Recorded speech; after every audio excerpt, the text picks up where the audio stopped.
welcome to a very special episode of the Data Driven Strength Podcast. This is Season 2, Episode 1. We're not in our usual settings. Zach, where are we? Batcave. The Batcave. Yeah. Make sure you are watching on YouTube if you normally listen on the podcast. The visuals should also be available on Spotify today. This is going to be a multimedia experience. There's going to be a lot of things going on. We have multiple figures lined up. We have multiple papers, etc. Joe Rogan, watch out. Yeah, so I have Dr. Zach Robinson, a.k.a. Jamie, here situated in the Batcave.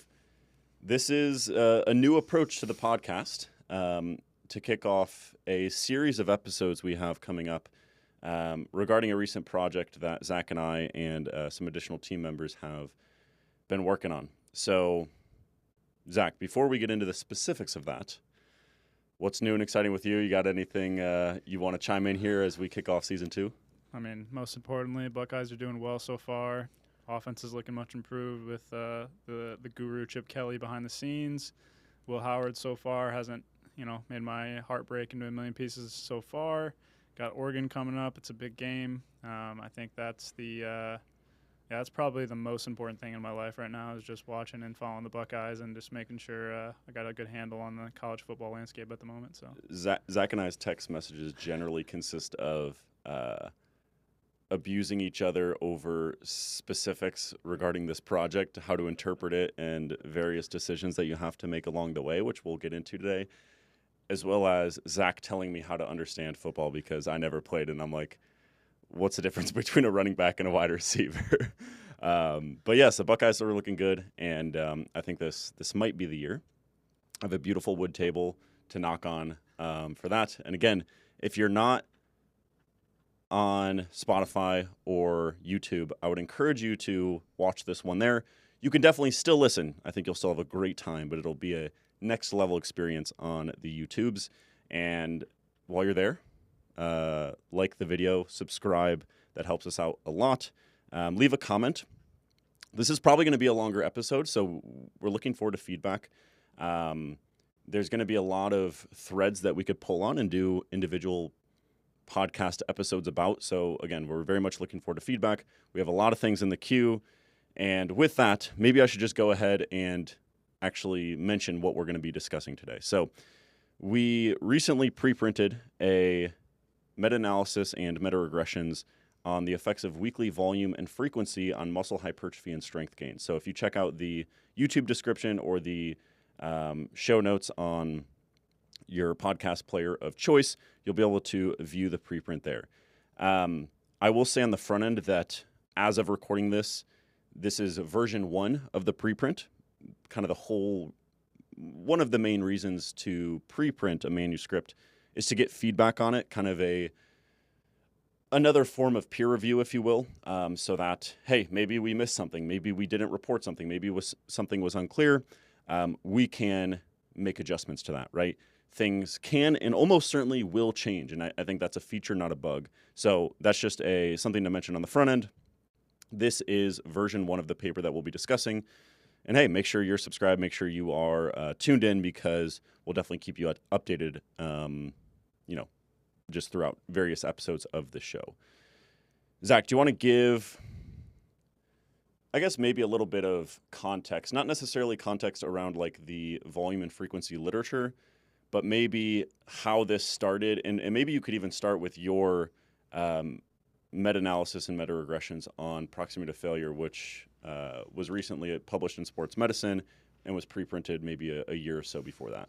Yeah, so I think, when I began my PhD, finishing on my master's, one of the skills and things I was interested in learning about but hadn't really, been exposed to in any formal sense was just the entire cornucopia of things that is meta-analysis. And I think specifically in the case of the proximity to failure stuff, one of the major things we had always kind of discussed, but I didn't have the skill set nor background knowledge on kind of what would be the alternative approaches in terms of taking something that we understand from the trenches is a continuous variable, like proximity to failure, like you can train at 2, 3, 4 RIR, 0 RIR. Like there's obviously a very wide-ranging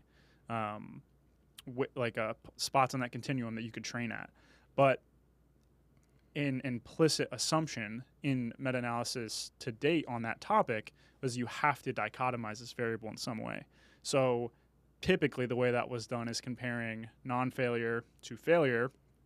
But for me, coming at it from a different perspective than obviously we have now, but we were always of the opinion that you can't really treat all non-failure training the same, particularly in the case of other, factors of study design. The main one that we were kind of talking about at the time was the percentage of 1RM that you're training at, right?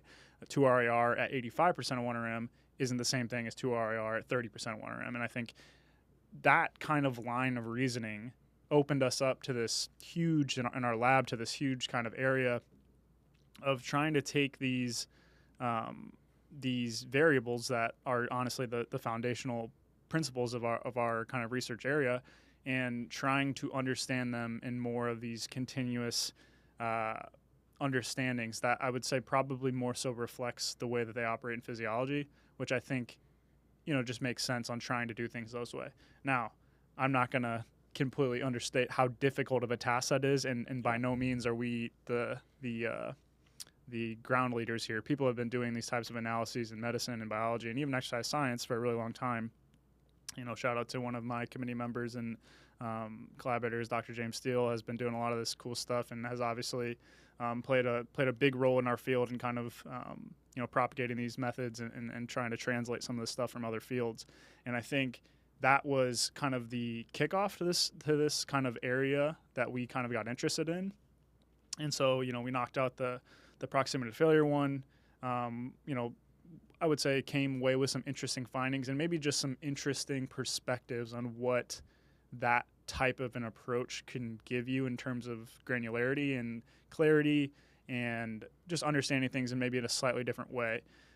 It takes you away from the ability to interpret things in kind of a black and white lens, I feel. Just to hit very quickly on the proximity to failure case, typically the narrative had been that training to failure doesn't offer you anything additionally in comparison to non-failure training, or at least not to a significant degree. But when you're comparing things in that kind of categorical fashion, it just doesn't lend you to thinking about the variable in the way that you would in practice. Mm-hmm. Obviously, there is some sort of relationship that exists between those RIRs, and understanding the shape of that is going to be better informing practice. And I think that's the same exact kind of approach that we were taking with some of the volume stuff, is that, we've taken a look at a lot of the work that's been done thus far, and I think there's just a lot of room to grow. It's that particularly the Schoenfeld 2017 meta-analysis is obviously a foundational component. I would say honestly that paper alone probably has got more of us young scientists interested and juiced up about research than any other paper in exercise science in the kind of the resistance training sphere. So that paper obviously deserves a lot of credit, and is just like a seminal work in our field, I would say. But that said, I think there's a lot of places that we could grow and expand and look at this from a different angle for a variety of different reasons. And I think that is kind of what's led us here ultimately. Yeah. And that's the job of a scientist, and especially I think the perspective we come at it from. I don't know if this applies to our field, but I've heard the term.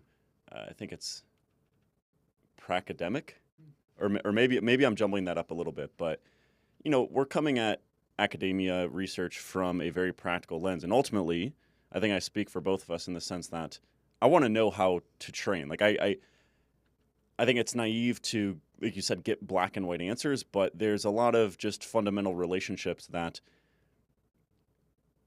left a lot to be desired up to this point, and I think still remain. So ultimately, that's what drives kind of the project here, and that leads me to just like the goal of this podcast.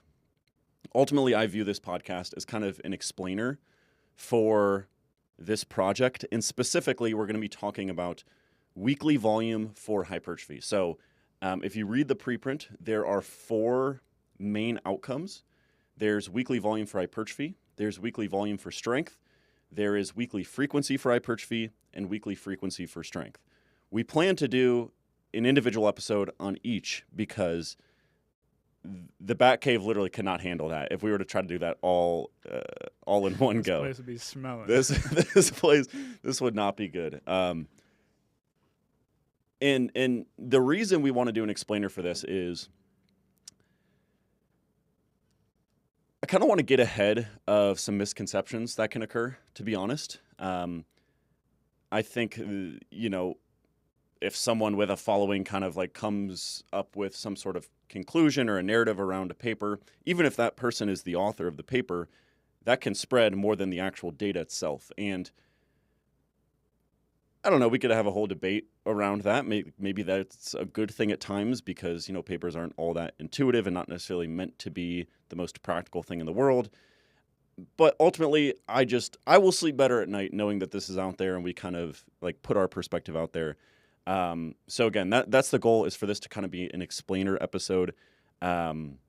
We are not going to take sides. I think we are probably, unfortunately, going to get painted as like having a certain side, just as a result of, this paper had certain findings. We were authors on the paper. Therefore, they have this bias. They have this opinion. We can't do anything about that in terms of how others view us, but hopefully this podcast is as intellectually honest as possible. Not saying that we're ever going to be like removed of bias, but our interest is like to be completely frank, there are multiple approaches we could take with this meta-analysis. We could like take our findings to the bank, overstate them, go crazy with them. And again, this medium and this approach here is quite the opposite of that. So don't expect us to take sides and say like, this camp is totally wrong, this camp is totally right. But we do have practical opinions. We have interpretations of our data, and we'll do our best to hold ourselves accountable and hold each other accountable in terms of being clear when we're discussing our opinions, right? So, hey, this is more objective in terms of what we're discussing versus, hey, this is more of our interpretation of the data. And again, we'll do our best to kind of point out limitations of the data themselves because that is important for interpretation, and failing to do so could also be a form of bias. So again, more episodes coming. We will also have an episode. The plan right now is to have an episode as well with Jake Remmert, who was also an integral part of this. He is the second author on this paper. And shortly following this paper on weekly volume and frequency, there will be another one, which is going to be more along the lines of per session volume and frequency. So be on the lookout for that manuscript. Per session volume. What did I say? Per session volume and frequency. Oh, yeah, thank you. Per session volume. I was thinking per session volume for hypertrophy and strength. So be on the lookout for that. And then Jake will definitely have some interesting insights. But shout out to Jake. Shout out to the whole team. Upon reflecting on kind of getting to, I guess, this point of version 1 of the preprint, is I'm very appreciative that everyone on the team, so myself, Jake, you, Dr. Zach Robinson, Seth Hinson, as well as our advisor, Dr. Mike Zordos, everyone is fully on the same page in terms of our values. And that, I think, is something that can't be understated, because similar to the interpretation and the communication of these findings, there's a lot of approaches you can take in terms of the research process itself. To call a spade, this took us a lot longer than we thought. It is, like you said, we're approaching, as of recording this, week 4. Wait, no, would it be week 5 of the college football season? Week 4. Week 4. I think so. Yeah. Whatever the case may be. Ultimately, I was hoping to be done with this project around week 4 or 5 of last football season, okay? So this took us a lot longer than we thought. And again, that's why I think a discussion like this will hopefully be helpful, not only for practitioners and enthusiasts, but also maybe even researchers as well, because there were just countless hours of hashing out details regarding how to best answer this question. And ultimately, that is something I'm very appreciative of from the entire team, is that that was the goal, is to best answer the question. And that is above anything else. That is above expediency, as frustrating as it was, even for us. So very appreciative of that. Shout out to the entire team, and especially shout out to Jake. Looking forward to his manuscript. And that really, like Jake and I did, we're kind of like both spearheading this larger project that'll end up being 2 proper manuscripts, which we'll discuss more in the future. Okay. Any color you want to add there, Zach, or can I continue on regarding, I guess, the evolution of the project? Not really. I think the only thing I just wanted to say is just like that is something that from my perspective, when you guys kind of started out on this, that I've just admired out of all you guys. Obviously, I've played a role from the sidelines, but yeah, there's just a lot of ways that this could have went, and understanding that it is a long-term project, but fully embracing that and every single twist in the road and turn and everything, and realizing multiple times along the journey that there was a better way to do it, and that better way to do it likely was going to be a lot more effort, is something that there were multiple pit stops where we were I hope God, people this read is this setback. paper and realize that has been, like, you know, people have kind of hinted at this on social media and stuff, and know we've been working on this for a while, but that's been the fundamental thing at the end of the day that has been absolute priority number one, is that it does not matter how long it takes, does not matter what we find, it doesn't matter what it is. We want this to be done as well as humanly possible, and understand every single perspective, steelman every perspective, offer an analysis or a sub-comparison or something to acknowledge the fact that people view this topic differently. And I hope that people can read this, and like you said, we're never going to be absolved entirely of bias. The results are what the results are, and that's ultimately going to probably put us on one side of the fence, even though, you know, honestly, I feel like a fence sitter when it comes to this topic. But I hope people can realize, like, the degree of effort and work that you guys put into this is absolutely insane, and that hopefully is reflected in the amount of materials and the amount of things that people have access to interpret this from a different lens. And you can realize just by looking at how many things and how many angles and how complicated this stuff is. So coming away with a soundbite that is just entirely putting us on one side of the fence is just entirely unfair, in my opinion. But yeah, man, that's the number one thing just on the front end of this, is like, we tried really hard to do the best that we could with this, and like we said, consider literally every single perspective humanly possible, steelman it, and try to account for it in some way to offer credence to every single position known to man.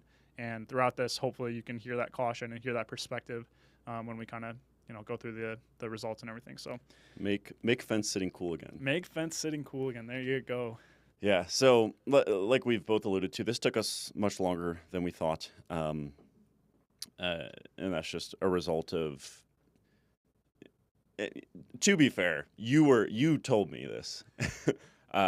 You told me it would take. You told Jake and I that it would take longer. The initial conversation was, so my proximity to failure one, which I did all the data extraction by myself on that one, and I was estimating RARs for every single one of those. Yeah.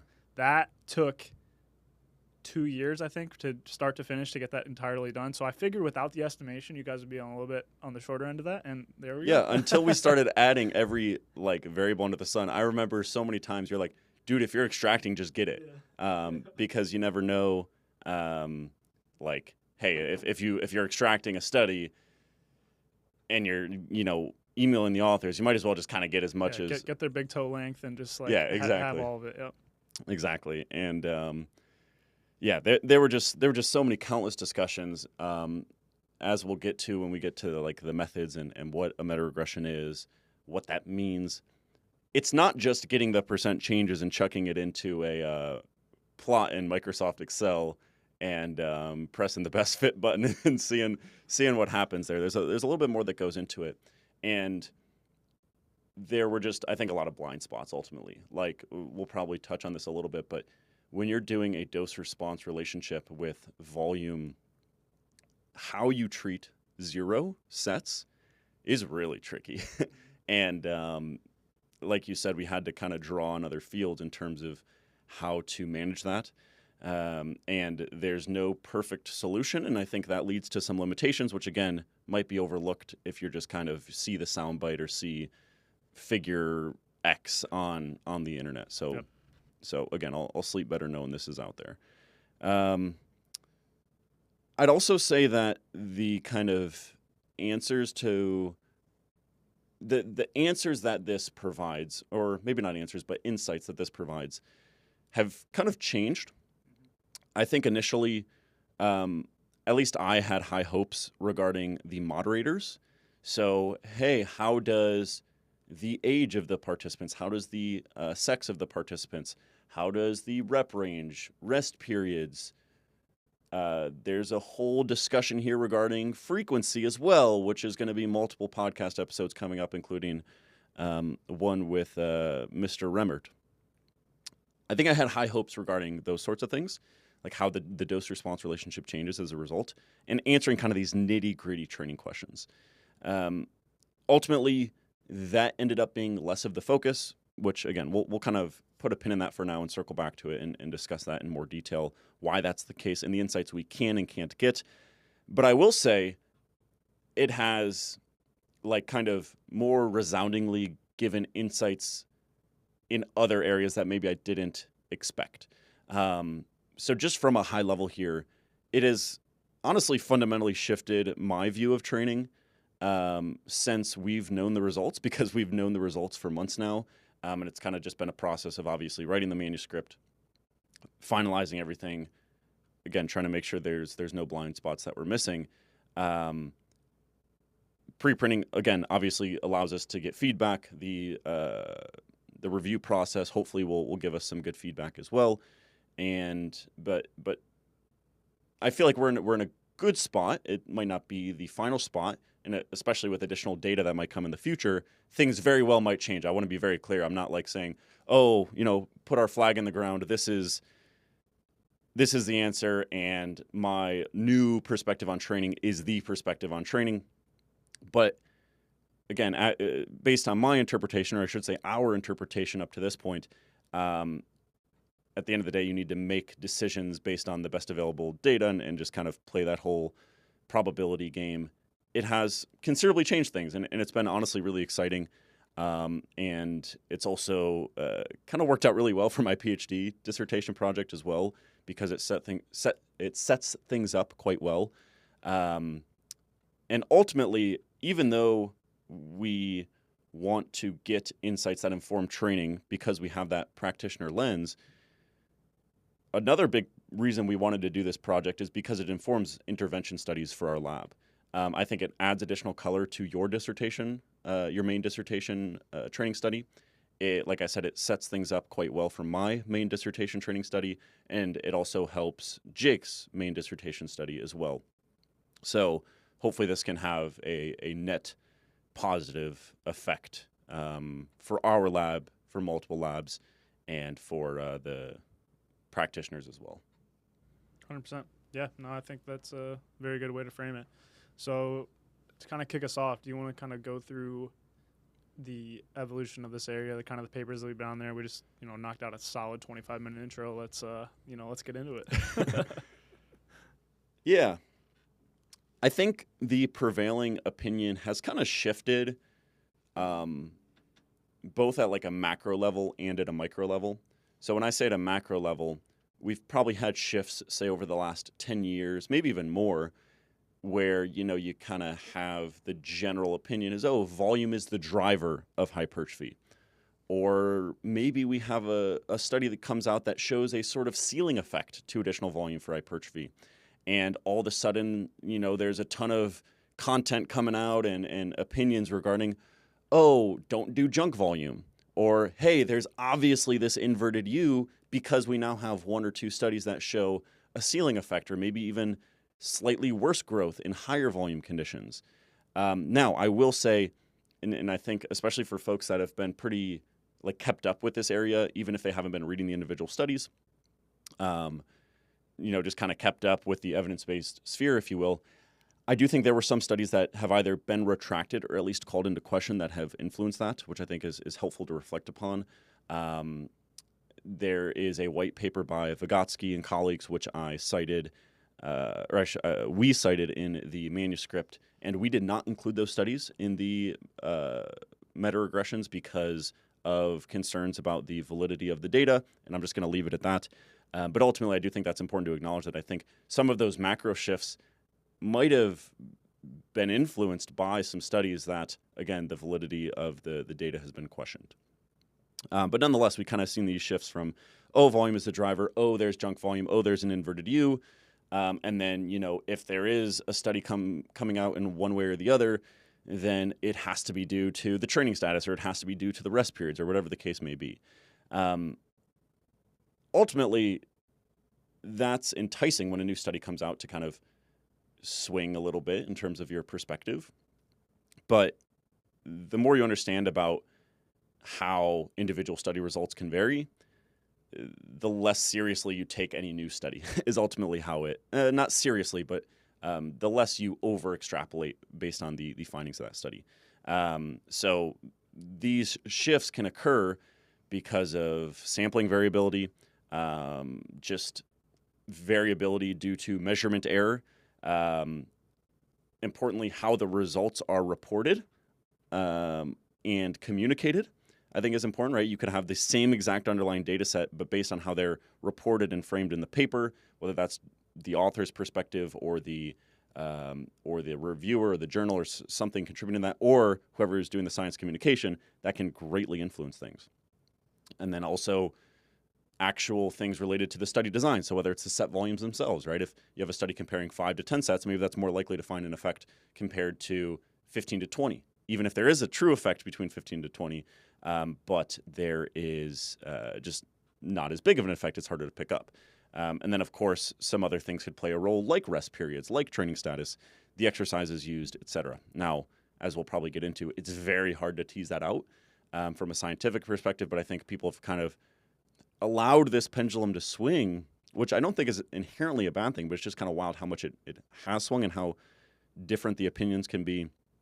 But hopefully our takeaways by the time we get to the end of this episode are parsimonious in the sense that they can kind of allow these various perspectives to all kind of fit into one. Money, yeah.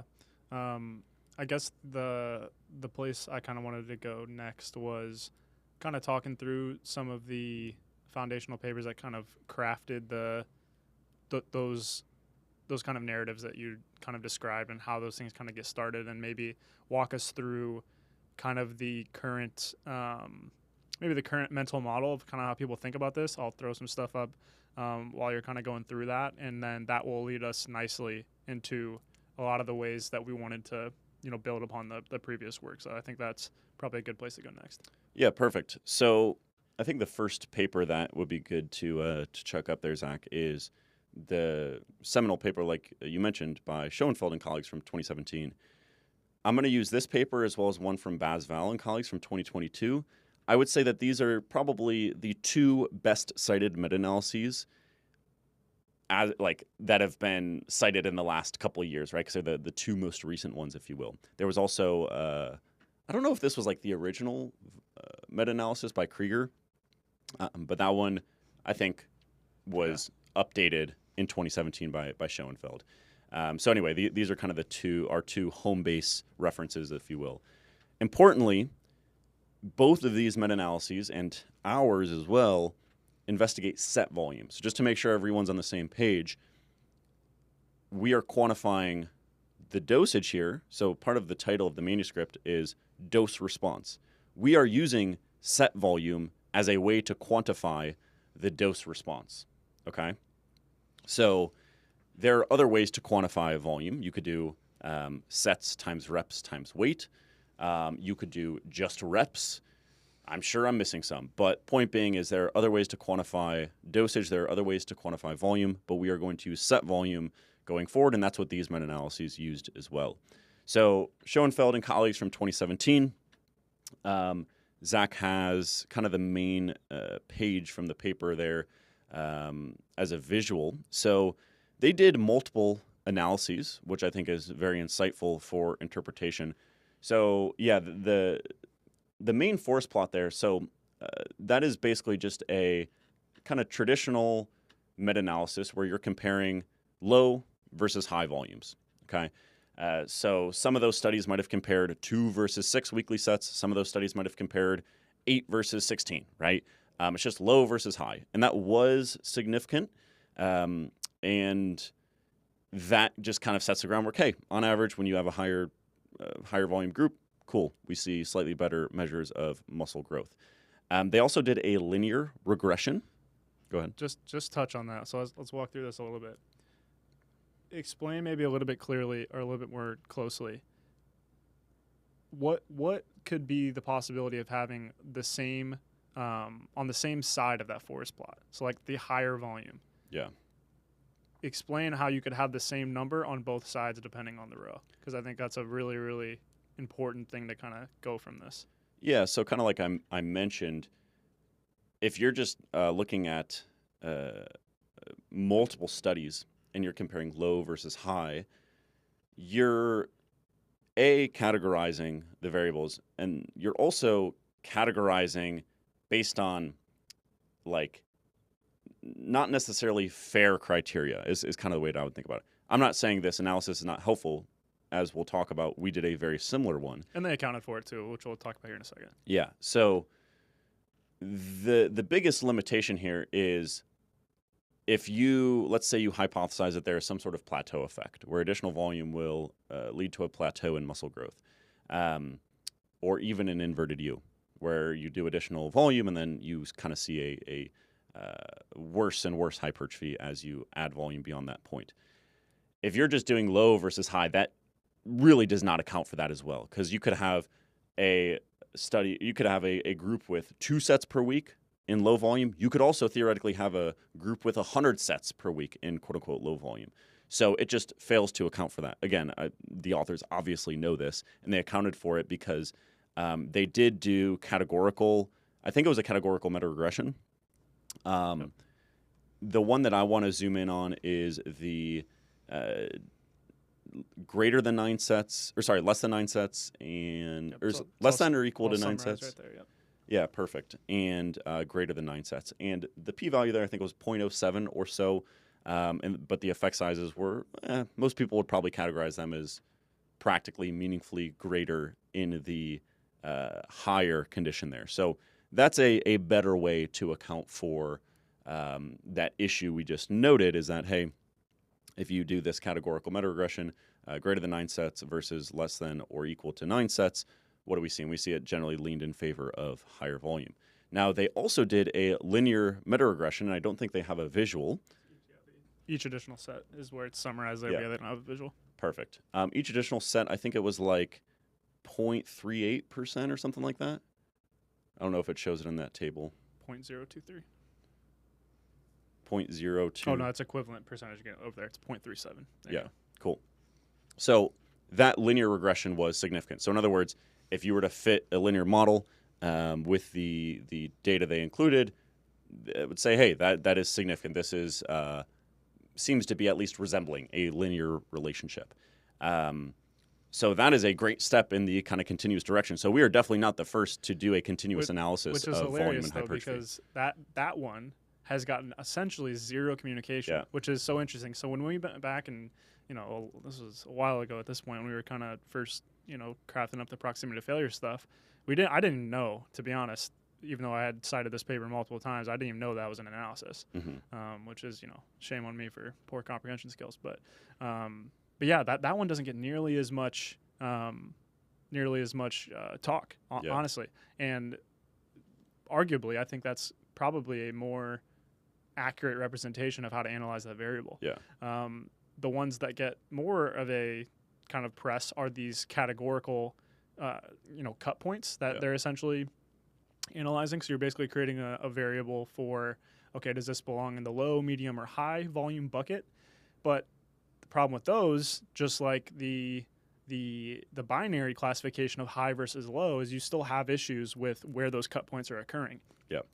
And so this sets the perfect stage for kind of some of the areas that we'll touch on here in a bit. But obviously, a linear relationship with volume Most people would say that's probably not what you hypothesize going into it, but usually that's selected because it's considered what's called the most parsimonious or the simplest, or generally speaking, if I have a linear model, it's going to be best at predicting future outcomes. That's generally speaking, a simple model is generally going to generalize to future data better than a really, really complicated model that fits the data that you have extremely well, but probably does poor in the future because its ability to predict outcomes is a little bit less. So that's generally the balance between something that's a complicated model or a complicated approach versus a simpler approach. It kind of seems counterintuitive that you would want the simpler approach to explain your data, but it ultimately is probably going to be better when you get more data and get out of sample ultimately predictions that you have to make. So the point here is they tried to encapsulate this nonlinearity that we all kind of hypothesize with the volume relationship by introducing these categorical cut points, which again makes perfect sense. It's just I think there's a little bit of there's some more things that we could do to maybe do that a little bit differently, to not have these arbitrary kind of classifications of, in this case, less than 5 or less than 9. So in those buckets, basically what you're doing is within each classification, you're treating one set or 5 sets or 9 sets the exact same, which fundamentally we know, like intuitively, that doesn't make a ton of sense, but it is a little bit more challenging to kind of think through the implications there. But ultimately, I think all the information of what we were going to ultimately try to do is here. It's just maybe a little bit in different places and not kind of systematized and put all together in the end. But yeah, that's definitely something to hit on for sure. Yeah, that's very well said. So tons of credit to the authors of that meta-analysis, kind of ultimately set the groundwork for what we did.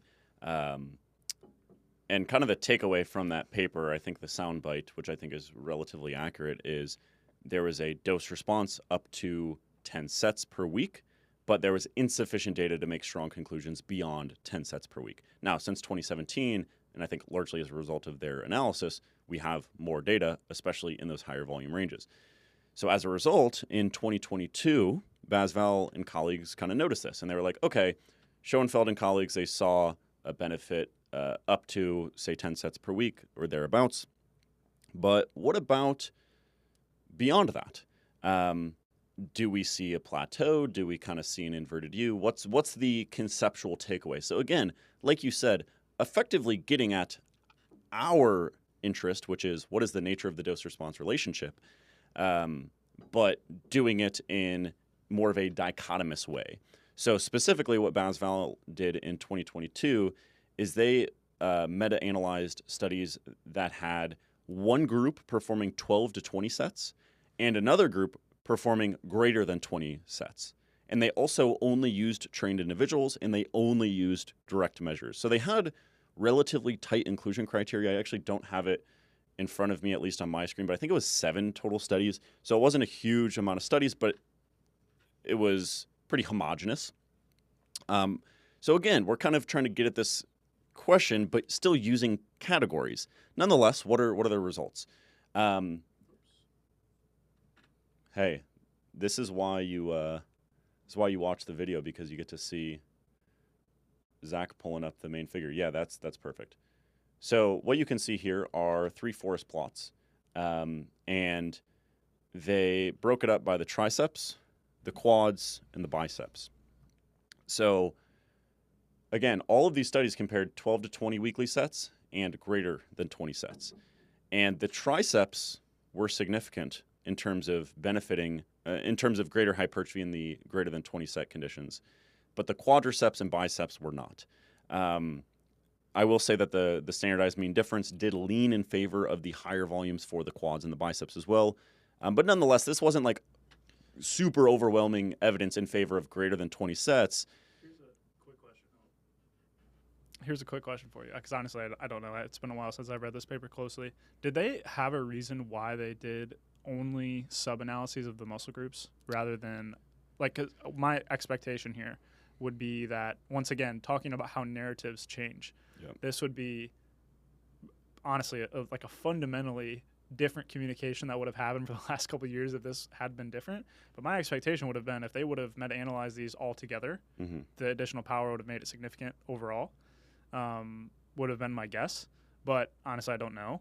But like I was just curious what the if they had a rationale there, but if not, it's an interesting thing to consider. They very well may have, but I don't know off the top of my head, and just from a quick skim of the methods, I don't see one, but again, I definitely could be missing something. Just to make it crystal clear what I'm saying here, ultimately what they did here was they separated the muscle groups for each of these different forest plots that we're seeing here. So we have I can't tell exactly which muscle groups are which, but you can tell that there's section A, B, C through the different muscle groups. But instead of typically when you see sub-analyses done like these, you have a summary or pooled effect size at the bottom, which is essentially telling you, taking into account all of these observations or all of these effect sizes, what do we consider on average? Personally, for me, I don't see a super strong reason to think why muscle groups would operate fundamentally differently. Mm-hmm. Now, you have some reasonable hypotheses, like some muscle groups are more susceptible to damage, or some are more easily fatigable. I understand that, but I would say very large picture, I don't think there's like a fundamental reason why muscle groups would be different. So I think having a pooled estimate there would make sense. But theoretically, you pull all of those observations together, because you have more data contributing to that estimate, typically the intervals or the width of the diamond here, the confidence interval, is going to be narrower because you have more data contributing to that estimate. Could have been significant in this pooled effect size, but people often use this, as Josh is going to go on here, to say kind of this plateau effect. Yep. But that could have been fundamentally different if some things were done slightly differently, which is a foray or a foreshadowing to how important statistical decisions are for these things, because they fundamentally shape how this stuff is communicated, because that one line in the conclusion section that would be different based on this decision completely changes the way the narrative has been for the past couple of years. Yeah, right on. So as a result of these two papers, at least from my perspective, kind of what I've heard is, and we've, I think, have probably said this as well. So to be clear, absolutely. This is not a holier than thou by any means. This is hey, this is what we had, this is what people went off of, and we did too. So two takeaways. The first is that, hey, there seems to be a pretty strong dose response up to 10 sets. Beyond that, it becomes less convincing. So therefore, 10 to 20 sets is probably a pretty good recommendation for muscle hypertrophy. Another main takeaway is that if we think back to, in the Baz-Val paper, we had a force plot for quads, biceps, and triceps. Only triceps was significant. Now, this very well could just be to random noise and some of the issues with categorizing volumes as such. But hey, a lot of tricep exercises are going to be from indirect training. So a lot of bench press training. Yep. A lot of maybe overhead press, whatever the case may be. Whereas the quads, it's actually pretty dang hard to do an indirect quad set, depending on exactly how you're kind of categorizing it. So hey, maybe the triceps were more significant because if you're counting any set where the triceps are contributing as one set, that could just mean that, hey, the triceps actually got less stimulus, even though their set volume was similar. So those are the two takeaways. Hey, plateau-ish around 10 to 20 sets. Therefore, there's our recommendation. And kind of the reason the triceps might do better is because of the indirect type training. So again, we're on board. Cool, sounds good. Great metas, but I think we would all agree there are some limitations to these two meta-analyses and not only additional data that we could integrate, but also some new ways to look at it and potentially get some additional insights. So as we've mentioned, the authors here are, I think, in a lot of ways, asking the same questions that we did about continuous outcomes. So we have volume that is a continuous variable. It's not a categorical variable. I don't say, hey, I'm going to do 1 to 5 sets this week, or I'm going to do 6 to 10. No, you can do any number of sets. So therefore, what is the nature of that dose-response relationship? And while Schoenfeld did look at whether a linear relationship was significant, non-linear forms have not been investigated. Further, both of these meta-analyses counted direct and indirect sets equally. So again, basic examples that we can spitball here.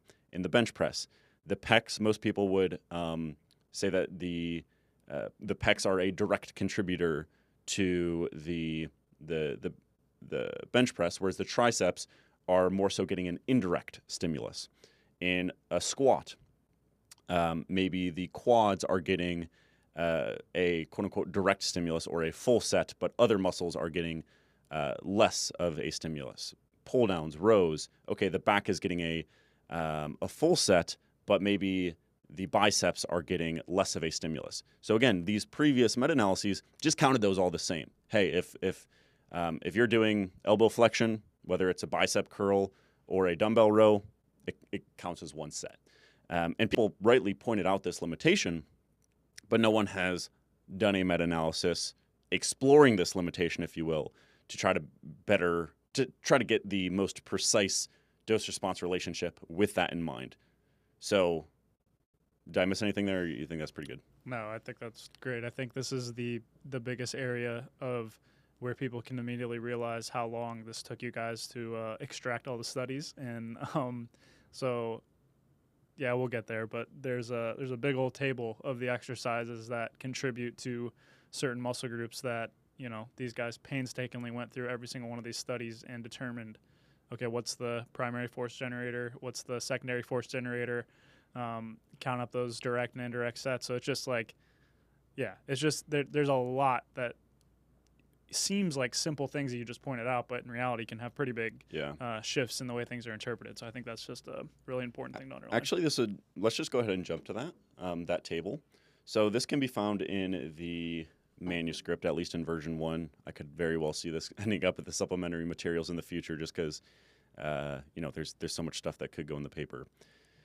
So like Zach said, there's a reason that previous studies have just counted every set as one, whether it's a direct set or an indirect set, okay?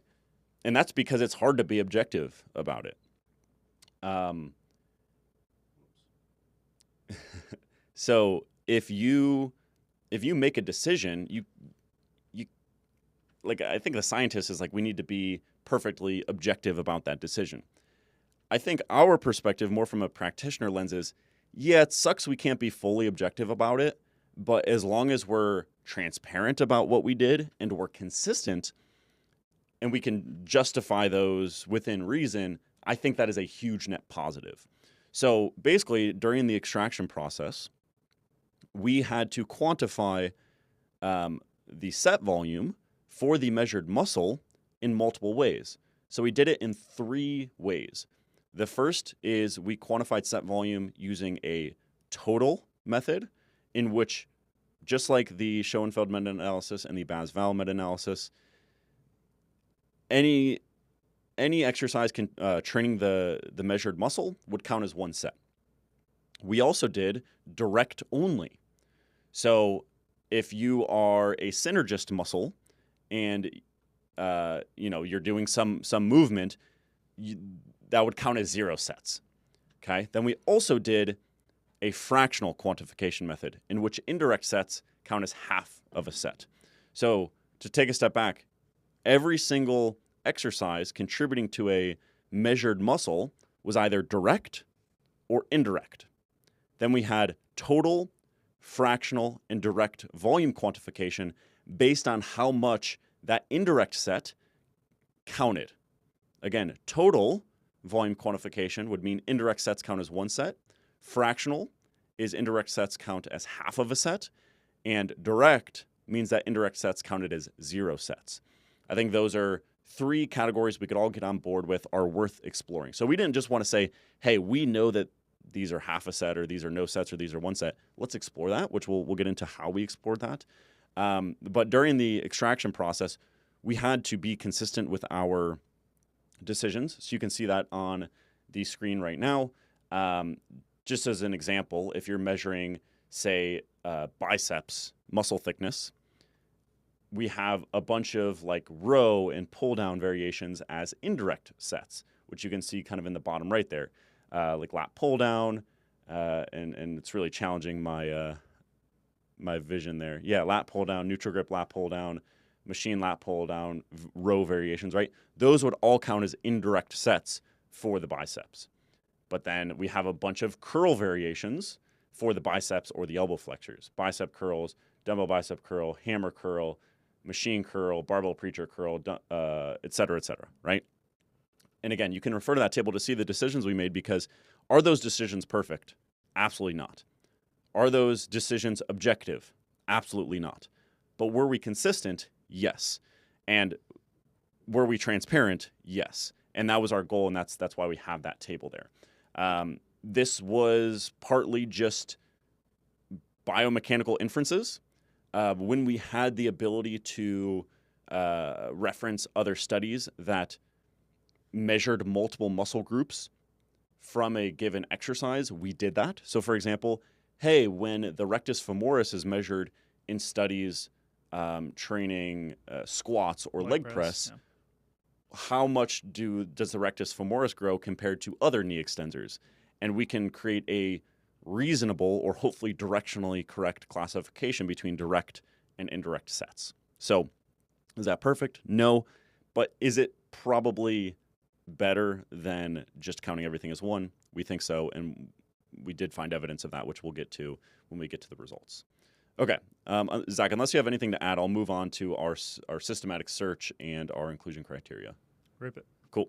So with a meta-analysis, you need to do a systematic search. You need to say, hey, we got to look through all these databases and see what we can find. So you can see details about that in the manuscript.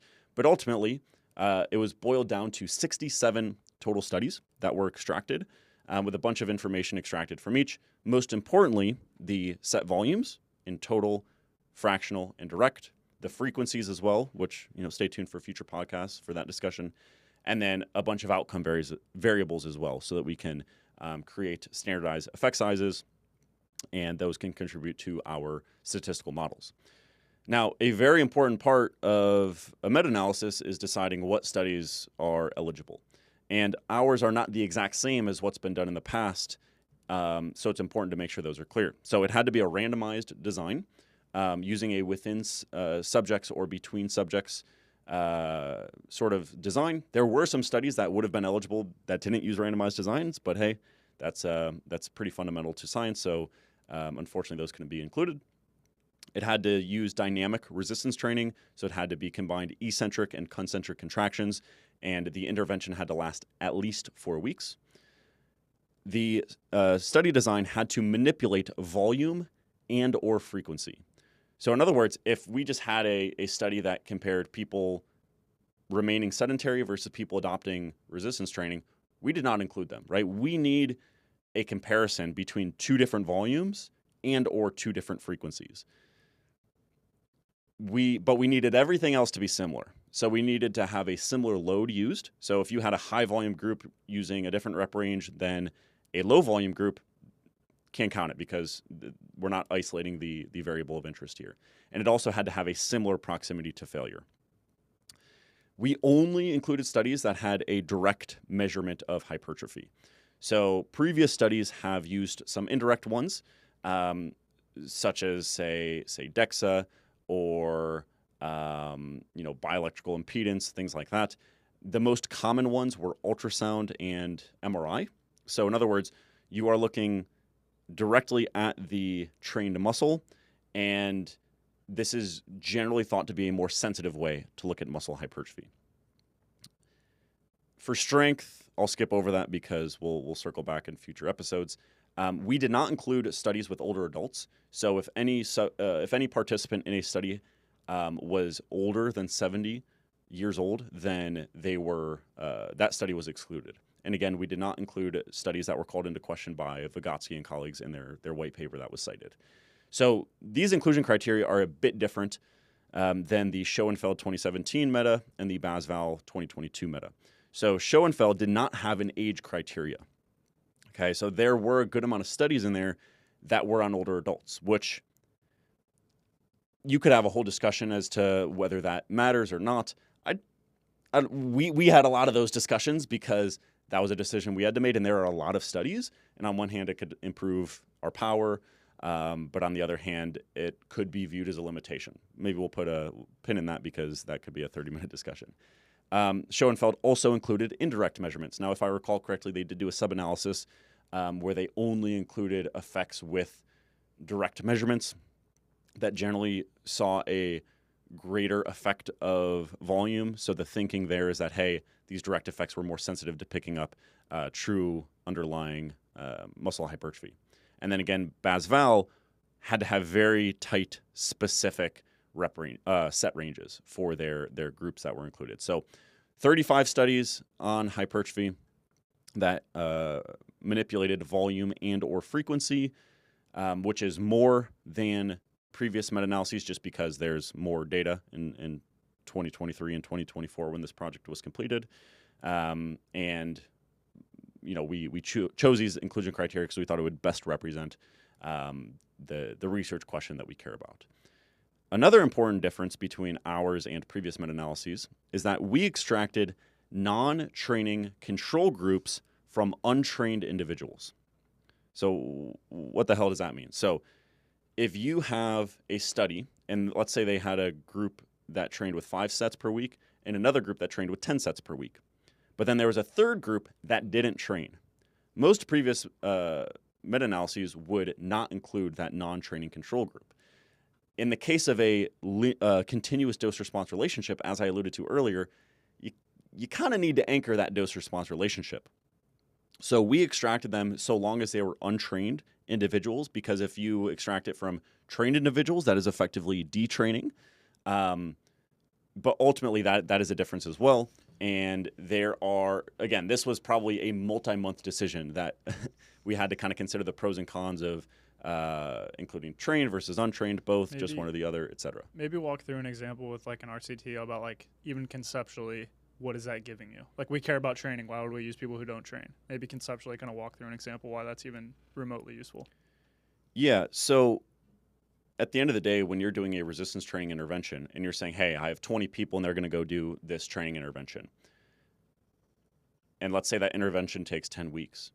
You kind of also need to know what happens to these 20 people that are undergoing a quote unquote intervention for the same duration.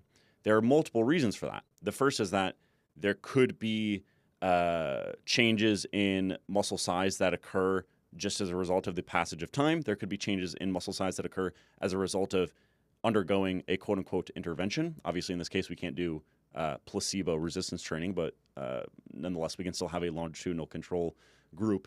And then further, we can get an idea of the sort of variability we just generally expect to see in pre-post longitudinal resistance training studies. Because again, when if I had an ultrasound right now and I were to stick it on Zach's quad, that's not a perfect measurement of your quad.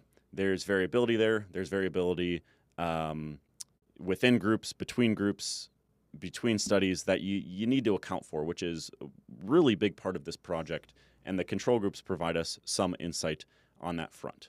Yeah, I think just like, again, I'm just trying to give basic examples for like these little things that are going to help inform things. I think the easiest example is just think about a strength study. So let's say we have 10 individuals in a control group, 10 individuals in a resistance training group, and we want to know, did the resistance training group, did they get stronger? Did the intervention work for this group?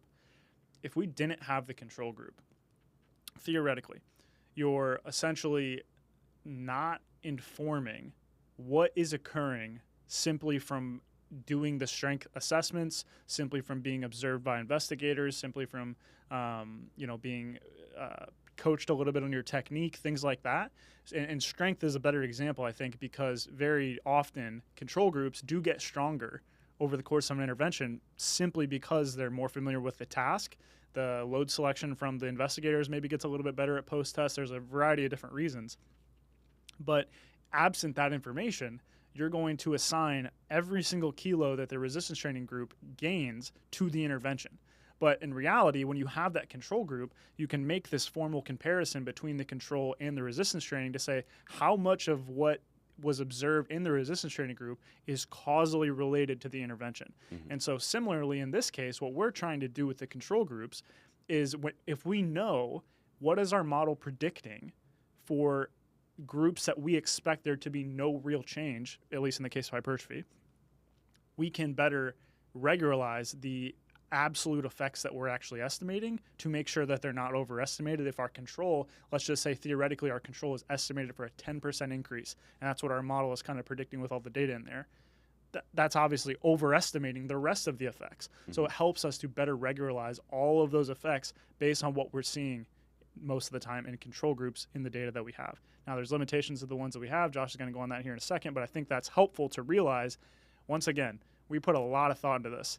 And these effects that we are going to touch on in a little bit that we estimated are conservative in the sense that we have estimated what would be observed in a control group, remove that out of it to try to really, really hone down this stuff as best as humanly possible.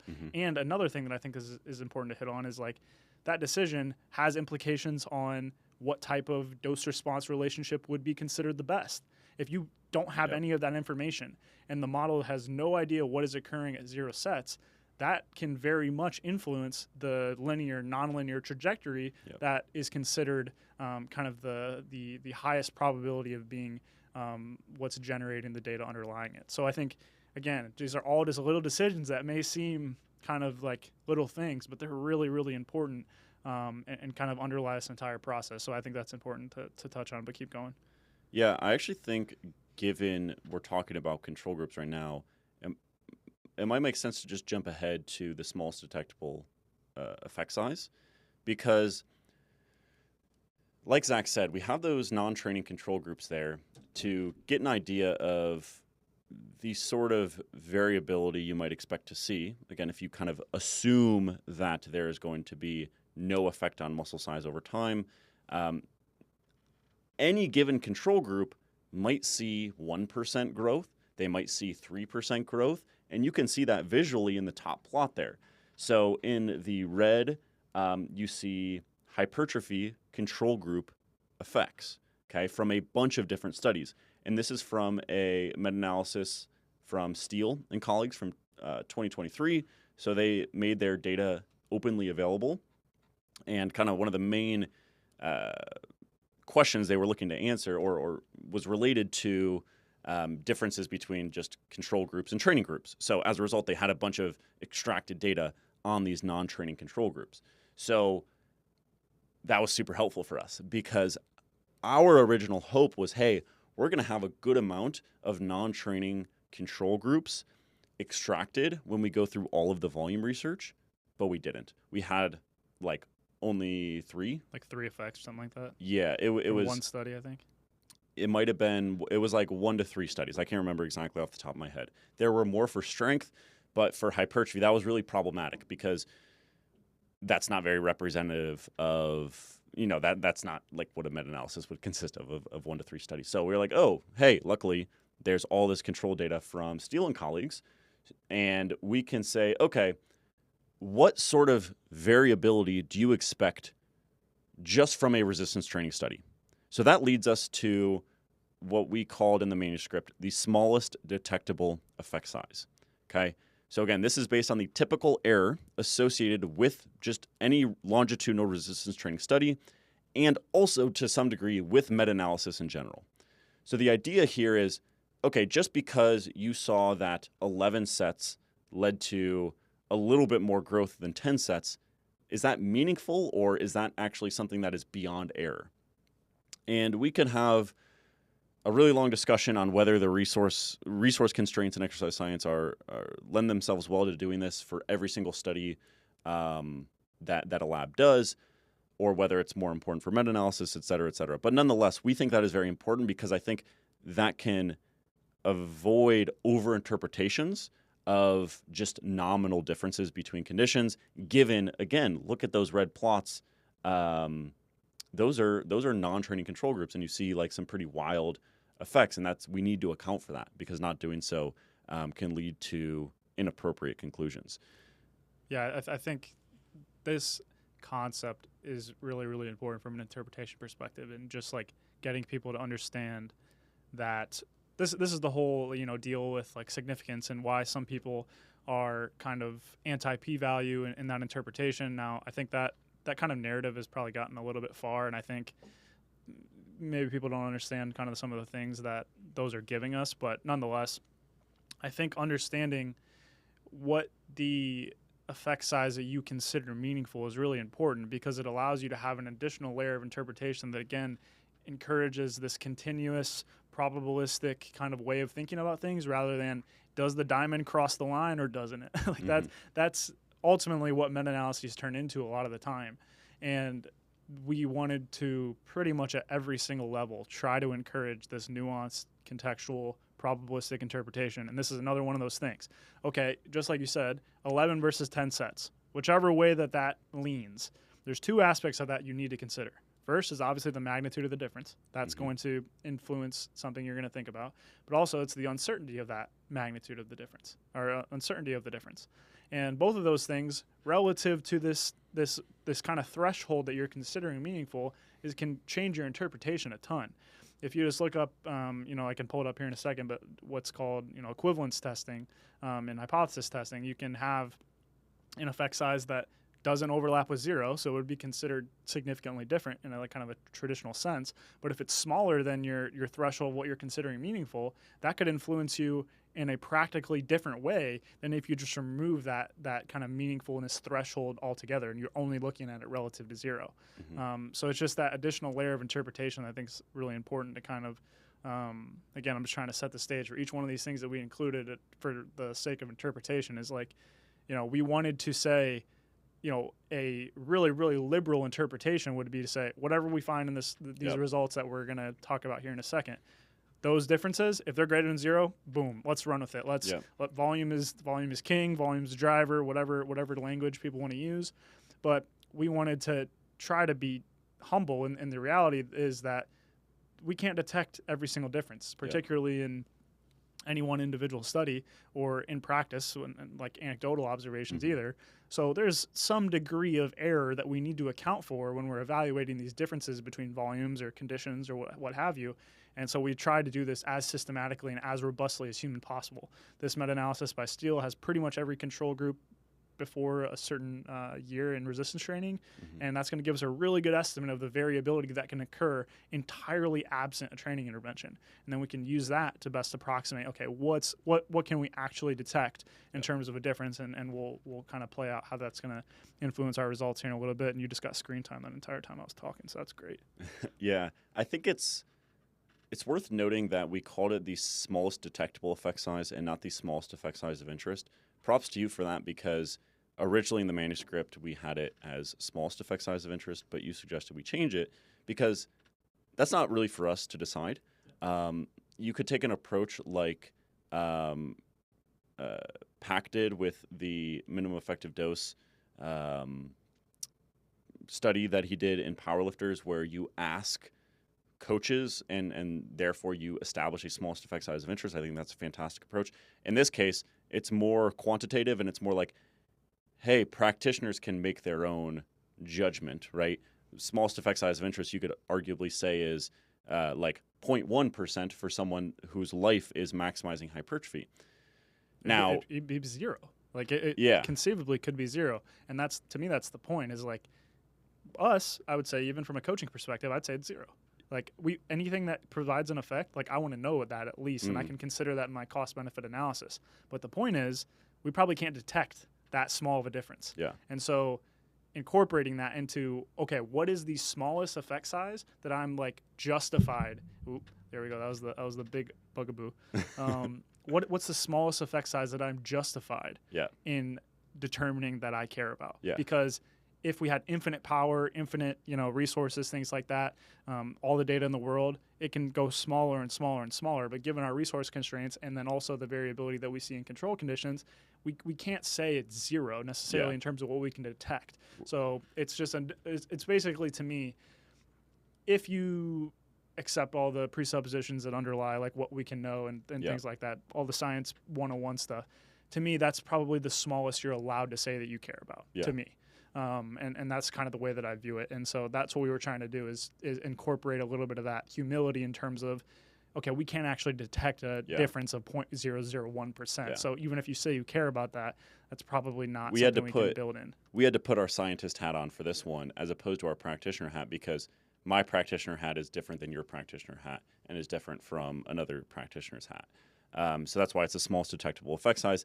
And again, just to hammer home the point, this effectively estimates the typical variance or fluctuation in study results just due to variance, noise, etc. So there's within study variability, there is between study variability, and both of those would encompass things like measurement error, just biological variability, different measurement methods, which has implications when you kind of put it together into a meta-analysis, differences in study duration, differences in participant backgrounds, whether it's age. Another one here would be activity levels, because that might have an influence on muscle size measurements. And then there's also modeling error within a meta-analysis itself. So there are assumptions that go into the model that can effectively have error. And then there's also just random noise that is not systematically accounted for within the statistical model. Jumble all that up, basically, and that's the smallest detectable effect size. And drum roll, please, the number for hypertrophy is 2.05%.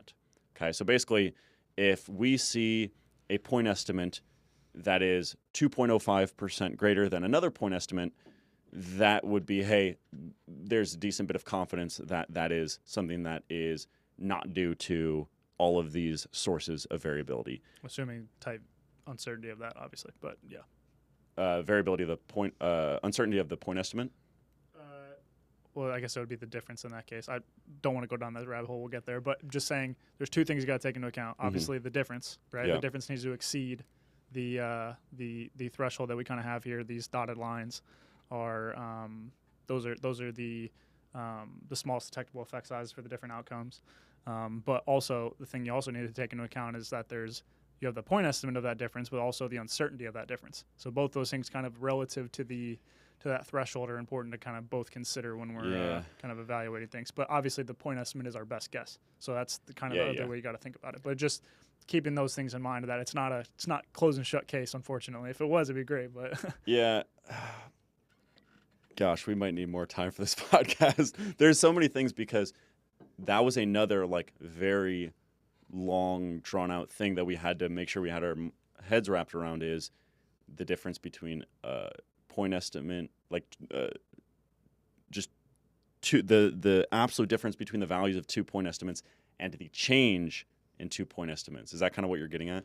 I think what I'm saying is more simplistic right now before we even get to the results. I'm just saying, so let's just say you have a difference between two groups in an RCT. Mm-hmm. There's two things you kind of have to consider whether you're going to consider that meaningful or not. Mm-hmm. Is one, the absolute, the point estimate of that, Yeah. the difference between the two groups, okay.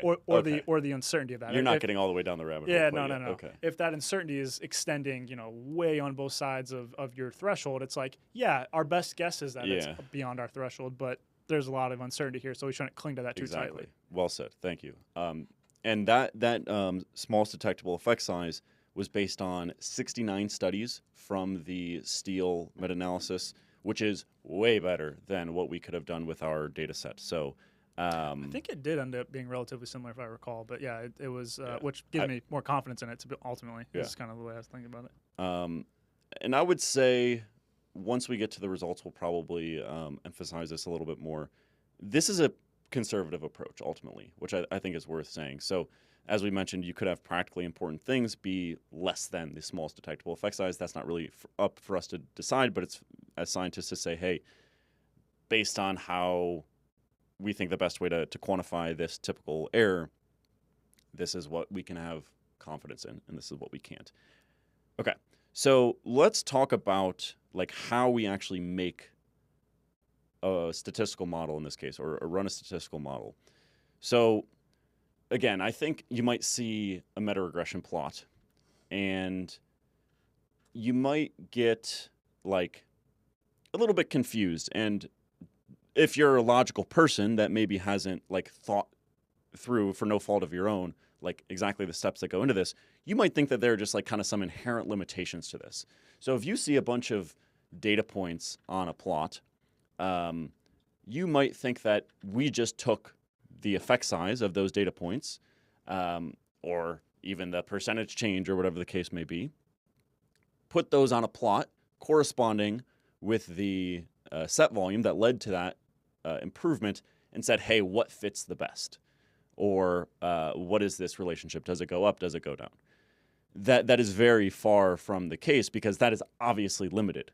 For example, let's say that all of the very high volume studies have really high effects. Okay, is that due to the high volume?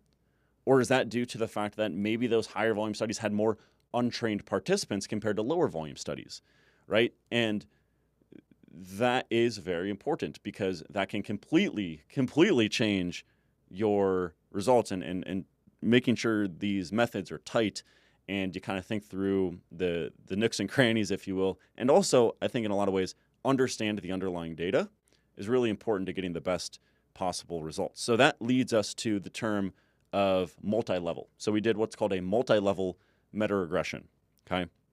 So effectively, the effect sizes that were ultimately plotted were nested within groups, which were nested within studies. And ultimately, this nesting approach, or this multi-level approach, accounts for various sources of variability, kind of similar in concept to the smallest detectable effect size. So within group variability, between group variability, and probably the one that comes to most people's minds right away is between study variability. And I'll kick it over to you, Zach, here in a second, because I think you'll be able to add some really hopeful context on this, and maybe point out some helpful interpretation. But the goal of this sort of approach, and the reason it's so important, is it ensures that there isn't systematic bias in the typical effects around a given volume, right? So I use the example of, hey, maybe the high volume studies show greater hypertrophy because they're just untrained participants. That is accounted for. Or in other words, the regression is ultimately built upon within study between group effects. Okay. Now, there's some terms and conditions, there's some additional things to discuss there, but that is what underlies the relationship, is the between group effects within a given study, which is vital because you can't really compare across studies without being very pointed in how exactly you're doing that. Yeah, I think the easiest way to kind of talk about this is just a visual, honestly. So let's go through this. So first, I'm going to kind of rephrase what Josh just said and just kind of double down on it. So ultimately, when you think about this question, and when people kind of think about continuous variables, so like typical meta-analysis is really clean in people's minds, right? We have a bunch of studies that compare A versus B, and we want to combine the outcomes of all those. And so essentially what you're doing is the first step is you're calculating effect sizes between conditions. A versus B, I get a difference between A versus B. That's what you see in the nice forest plot. Those are all summarized into that nice pooled effect size, that weighted average essentially, after accounting for a couple other things.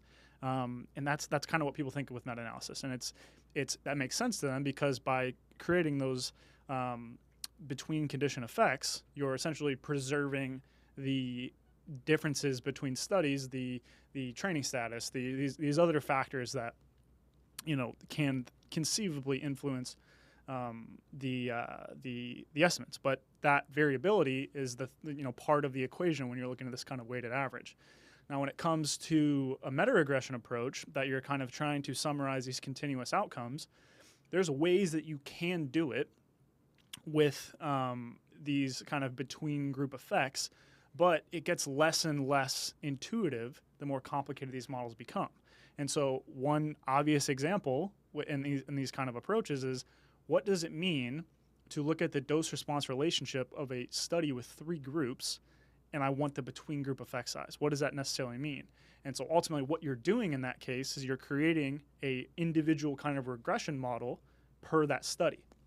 And so you can see in this plot here, I have a demonstration of something that's called the ecological fallacy, or sometimes kind of a subset of that. It's called Simpson's paradox, where in each individual grouping, and in this case we can call that a study, you have a positive relationship. So a positive regressor, a positive, let's say, influence of volume in this case. But across the entire group, so if you don't consider the color of those points, it's actually a negative relationship. And so this is one of the big issues that can occur in data aggregation across different studies if it's not properly accounted for. And you can see that blue line, that is the relationship not accounting for any sort of nesting that's occurring within studies. So we're essentially saying, remove the color from those points. What's the directionality? What's the dose-response relationship? And in the case of volume here, despite the fact that every single one of these individual studies is showing a positive benefit from volume in concept, this is fake data to be clear, the entire dose-response relationship that we would kind of use as our summary graphic is actually showing a negative dose-response relationship. So that is a very big concern people have with meta-regression and data aggregation in particular with some of these more complex nesting structures. Now, obviously, hopefully by showing you this plot and kind of talking through it a little bit, we're completely aware of this. Mm-hmm. And so thankfully, people much smarter than us have come up with statistical methods that can allow us to account for these things. So in the red there, that is a summarized slope, or the kind of the main effect you would see after accounting from these nesting perspectives. So that's me just kind of demonstrating this to show that, hey, essentially what we're doing is, as a first step, we are taking all of these clusters, and in this case, like you said, it's studies, groups within studies, other effects within those groups, and you're accounting for that, estimating the relationships per each one of those clusters, and then as kind of a final step, combining all of those. And so that is the way we can kind of account for these nesting structures and the less intuitive ways of making sure that we prioritize and preserve these aspects of differences in study design. Now, of course, there are certain factors that we want to kind of go above and beyond and make sure that we correct for them, because we really do think they have a systematic difference across studies. And that's where we kind of went into a few of the other things that we adjusted for in our statistical models that we can touch on here in a second.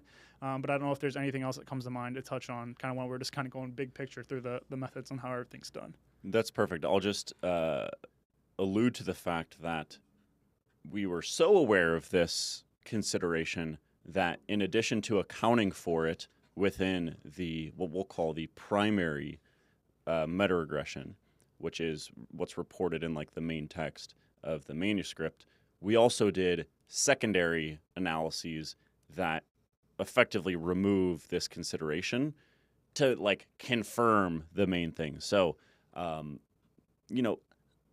because of these considerations, like it kind of makes sense why it might be a little bit more safe to go with sort of a categorical approach, right? Because this took a while to make sure we fully understood it and kind of like checked other iterations as well. So like we mentioned that 35 studies were included in the hypertrophy models.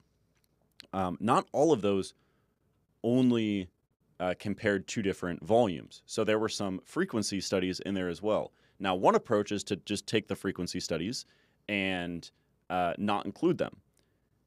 There are pros and cons to that. One pro is you completely remove this sort of indirect effect, if you will, that could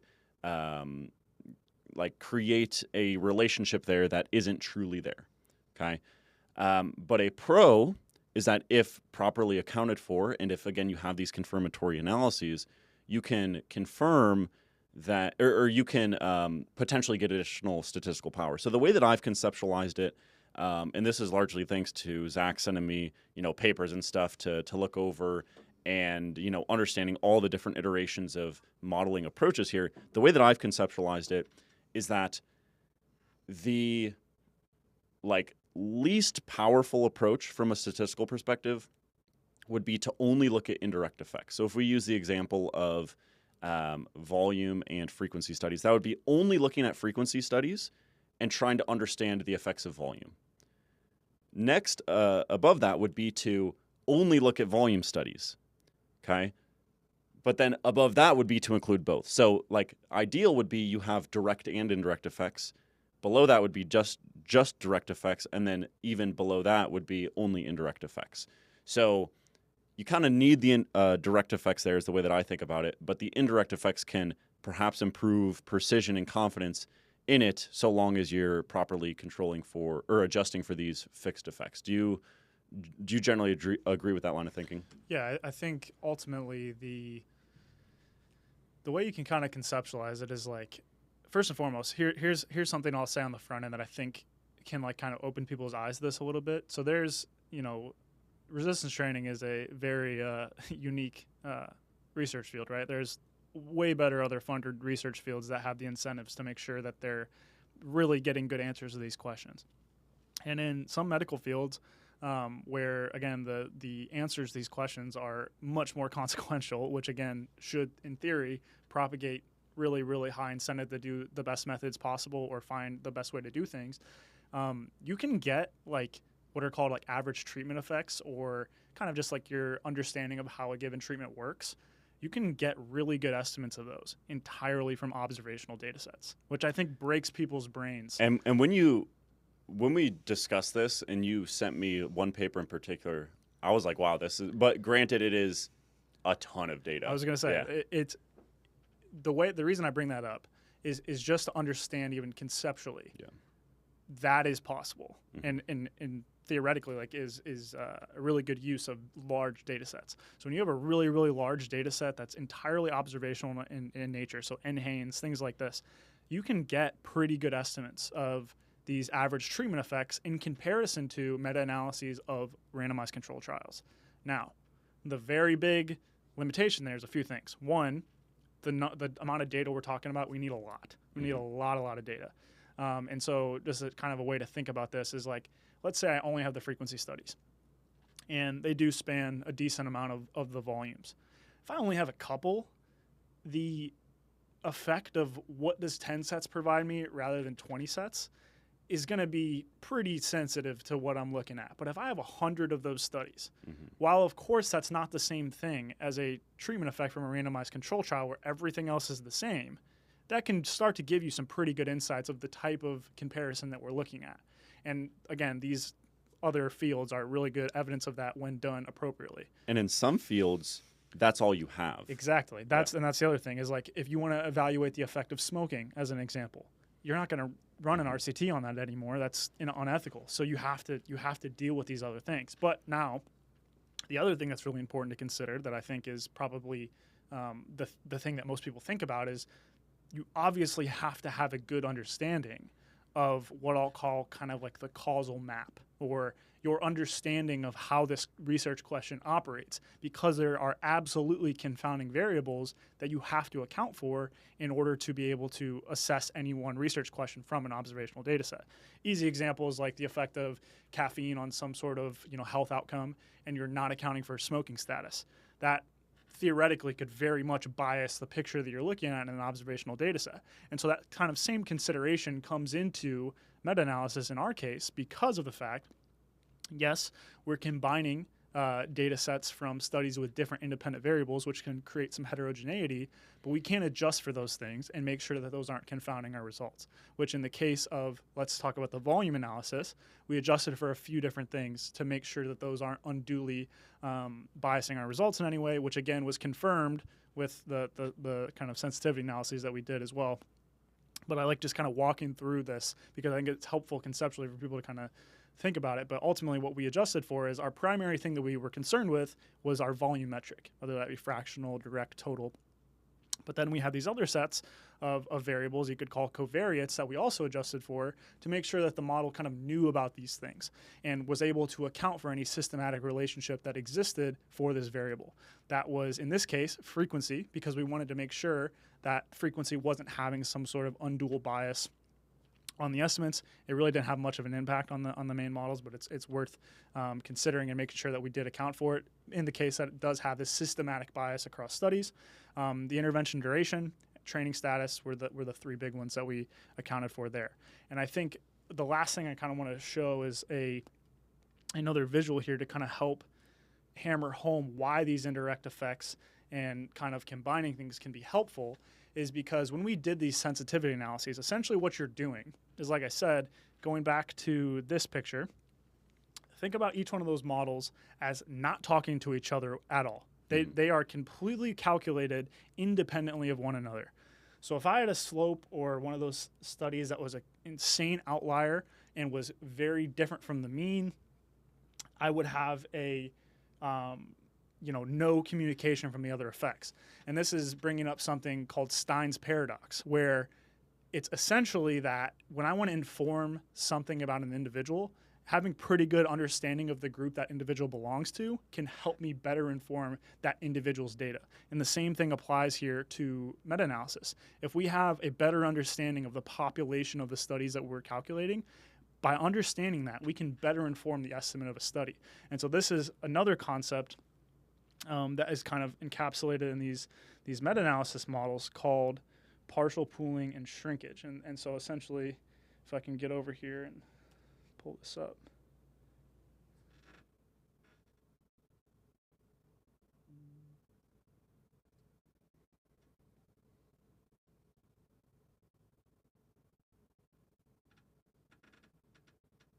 So I think this is pretty cool. So I think I will tag the resources for all these in the show notes. But I think this is from a guy named Michael Clark, I believe. But this is a visual to demonstrate how these different groups kind of communicate to one another. And so right now you can see in the orange dots, that would be, let's say I took and classified these volume slopes completely independently for each one of these studies. But if I put all of those into a statistical model that's appropriately accounting for this nesting, groups within studies, effects within groups, and now the model knows kind of estimates for the variance about all these. And it can better understand, hey, this seems to be really, really different than the model's mean.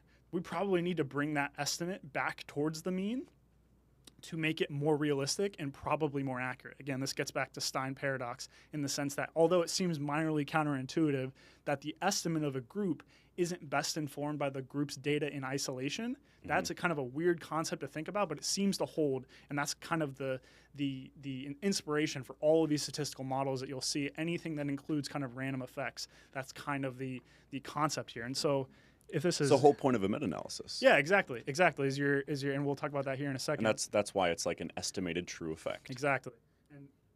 And you can see here, as I kind of go down the slides here, this is demonstrating the concept of shrinkage in these kind of models where each one of these slopes that is calculated by study is kind of pulled a little bit towards the mean. And the ones that are really, really far away from the mean, because with our understanding of the entire kind of distribution of effects, is probably a little less probable, that has a little bit greater gravity towards that kind of middle mean slope there. So that's like one of the foundational concepts of these meta-analytic models is that, like you said, it's assuming that these kind of study effects follow some sort of normal distribution that we're trying to estimate the mean of. And let me pull up one more image while you maybe clean this up a little bit while I'm talking here. No, ultimately for the viewer, especially if you just were able to catch that visual that Zach showed, that's effectively what we are attempting to do for each value of our independent variable. And in this case, the independent variable is set volume. So again, this kind of goes back to the hierarchy in terms of how I've conceptualized this over recent months and ultimately, which informed our methods, is direct plus indirect is better than just direct. Because especially with our field where there is, I think it was either 15 or 17 just volume studies. That's a decent amount, but it's not a ton. And you could definitely see how one outlier could considerably change that estimated true effect. And as a result, we view this as a much more robust way to look at the analysis. And ultimately, it was easy to do because we extracted the frequency literature as well, because that was also a research question for the project. Yep, exactly. And the last thing I was going to hit on here was just the kind of the concept that you mentioned. And this is you'll kind of see so first and foremost, shout out to Matthew Jane, who does some really good stuff on kind of visuals for meta-analysis and stuff. And this is really, really helpful. But this kind of communicates the thing that you're talking about in terms of, in some meta-analyses, I would say it's much less common now to see what's called a fixed effects meta-analysis. But the assumption there is that there is one true population effect, and every study is trying to estimate that one true population effect. So any error from that is entirely due to sampling variance. And that is what we are assuming is the one true effect size. So you see in the blue plot here, the common effect meta-analysis, as it's sometimes referred, that kind of dotted line down the middle is kind of in the clouds, this true effect that every single study is trying to approximate. Whereas in a random effects meta-analysis, which is just another way of kind of talking about the multi-level structure, you can see there's multiple dotted lines now. So that's explicitly accounting for the fact that there's variability between studies in these slopes that we're trying to approximate, and then ultimately taking the mean and the overall dose-response relationship from that distribution of effects. So it's just hopefully describing things. That figure has been so helpful. He does an awesome job with I feel like you've probably sent me that 5 to 10 times, just because a lot of things really come back to that concept in that figure. And we'll be talking about something, whether it's related to this project or something else. You'll just drop this. I'm like, that's right. Yeah, right. Yeah. So yeah, I think that is important, because we had indirect effects in the model, which we view as a feature, but maybe even us a year and a half, 2 years ago, we would have been like, oh, you can't do that. 100%. But it for the reasons mentioned, we think it's a net positive. But again, while still acknowledging there's always a give and a take. Yeah. And ultimately, that's why we also have the secondary analyses that we'll get to in a second. So with that out of the way, do you think this is a good time to move into the different model fits we considered? Yeah, I'm just thinking through anything else here.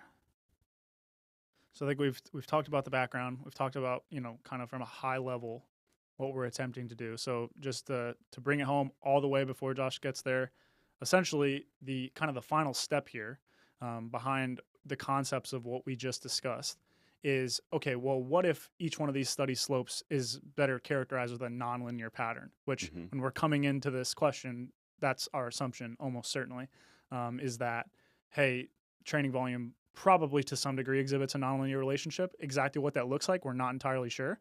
And there's multiple kind of working hypotheses that are out there, but that's kind of this final step in terms of exploring this nonlinearity. And I think to explain what it means when we say best fit or the best model, or you'll hear all those kind of things. If you play around with like Google Sheets or something like that, you might see R squared thrown up there. And put simply, that's basically an index of what's called like model quality, or the amount of variance explained. Now, one limitation with R squared is that no matter if you're adding terms to the model and making it more complicated, it doesn't have a penalty for that. R squared will always increase with additional terms in the model or additional complexity. So that's not what we wanted to use. And so I think that kind of demonstrates what we mean by best fit. Best fit is saying we want the model that best explains the underlying data, or has like the least amount of error, but is not also so complicated that it's just this super squiggly line that ultimately is becoming so complex that it doesn't have that trade-off or that balance between it explains our sample data really well, but in the future it's going to be terrible. That's kind of the game you're playing with a best fit model. So there's these other indices of model quality that you can utilize that have more of this balance between, hey, how well does this explain the underlying data, the underlying slopes, the underlying observations that we're trying to estimate, and how does that balance with how complicated is this model in terms of the number of parameters, the nonlinearity, these kind of things. So we're basically going to go through, try a bunch of different nonlinear shapes that we'll talk about here in a second, see how those stack up, and then ultimately use that as kind of the criteria of like what is the quote unquote best fit. So when you hear best fit, that's kind of the thought process you want to go through, is it's the best balance between explaining the underlying data, but it's also not overfitting the data that we do have. Yep. With accounting for the nesting and the fixed effects. All that stuff that we've said previously. So it's kind of building up from here. Yeah. And that's important because while we are obviously in the camp of, hey, a meta-regression is going to be a lot more practically and arguably for research as well, it's going to be more useful for both of those use cases. There are things you have to be careful with, as hopefully we've made clear. There are assumptions that you have to make. So understanding the underlying data is very important. Avoiding overfitting is important, and that's why ultimately you need to balance, like you said, parsimony with model fitting, and that ultimately leads us to properly taking advantage of one of the primary benefits of a meta-regression, which is you have flexible functional forms, right? So again, the main thing we wanted to investigate and get some insight on from this project is what is the best functional form of the effects of additional set volume on muscle hypertrophy. Is it linear? Is it linear log? Is it restricted cubic spline? Is it second order polynomial? Is it square root? Is it quadratic term? Is it reciprocal? Those are all different functional forms that might, based on those criteria that Zach mentioned regarding fitting the data, but also avoiding overfitting the data, can ultimately kind of give us a score, if you will, to determine which is the best model fit and which is also reasonable within what you would expect physiology to kind of produce, if you will. Yeah, exactly. And I just threw up there like a visual of kind of some of the different functional forms that like dose response relationships could take. So obviously two of the ones that have probably become the leading kind of hypotheses, I would say, are the ones in the bottom right and the bottom left. It would say, to me, kind of coming into this are kind of the two competing hypotheses. And I don't know if you want to kind of go into the thoughts behind those and then kind of why people maybe thought those, and then we can kind of go into what we found, I guess. Yeah, I think that's perfect. Before we go into what we found, there will be a couple quick things we need to address, but we're getting there soon, folks. I promise. So yeah, the bottom right kind of shows like a U shape and also an inverted U. Focus on the inverted U, so that dashed line. This is probably like this has been reported in multiple studies, and when I say reported, not like super strong conclusive evidence for it, but I would say hypothesized and review papers. It's almost been like a cautious caveat. Yeah. Like I think even in the Schoenfeld 2017 paper, they might have used that term. Don't quote me on that, but I think in the most recent like evidence-based resistance training guidelines, that term was used. It's even been used in some studies that don't find a clear benefit of higher volumes, or maybe even the higher volume group had like a lower effect size, whatever the case may be. And again, I'll circle back to some of the papers pointed out by the Vygotsky white paper that might have contributed to the propagation of that idea. And I would say that we definitely, I don't know if we totally expected this going into the project, but at least at one point in the time, at one point in time, that's probably what we would have hypothesized, is that you get this inverted U relationship. And it's important you understand this because we're going to use that term going forward. So again, if you look at the dotted relationship in the bottom right, or the dotted line in the bottom right, you see that with additional dose, the effect increases. Eventually, that kind of works against you, right? So as you do additional dosage, so in this case, additional sets, you might start to get kind of what's called diminishing returns. So with a given increase in the dose, the marginal increase in the effect gets smaller and smaller. But then in this case, not only does that get smaller and smaller, but eventually it actually becomes negative. So, just to use a basic example, this would be the hypothesis that, hey, maybe at 10 sets, you see a really good effect, but then at 40 sets, you actually see a worse effect because of some sort of negative consequence. And a common one that comes to mind for a lot of folks is muscle damage, because there's some data out there indicating that if there is high muscle damage from a resistance training protocol, that a lot of resources would be allocated towards repairing the damage as opposed to accruing additional muscle tissue. I think we have slightly different perspective on that, and we'll put a pin in that, and we actually have that in our podcast queue to kind of go in a little bit further detail on that. But nonetheless, I think it's a fair perspective and definitely could be the case, and that would lead to the inverted U hypothesis. Another common perspective is the bottom left. So you see a pretty strong dose response, but then it quickly gets to an effective plateau. And this is a really, really clear example of diminishing returns. And I think it's, again, important for the listener or viewer to understand diminishing returns, because we're going to use that term a lot.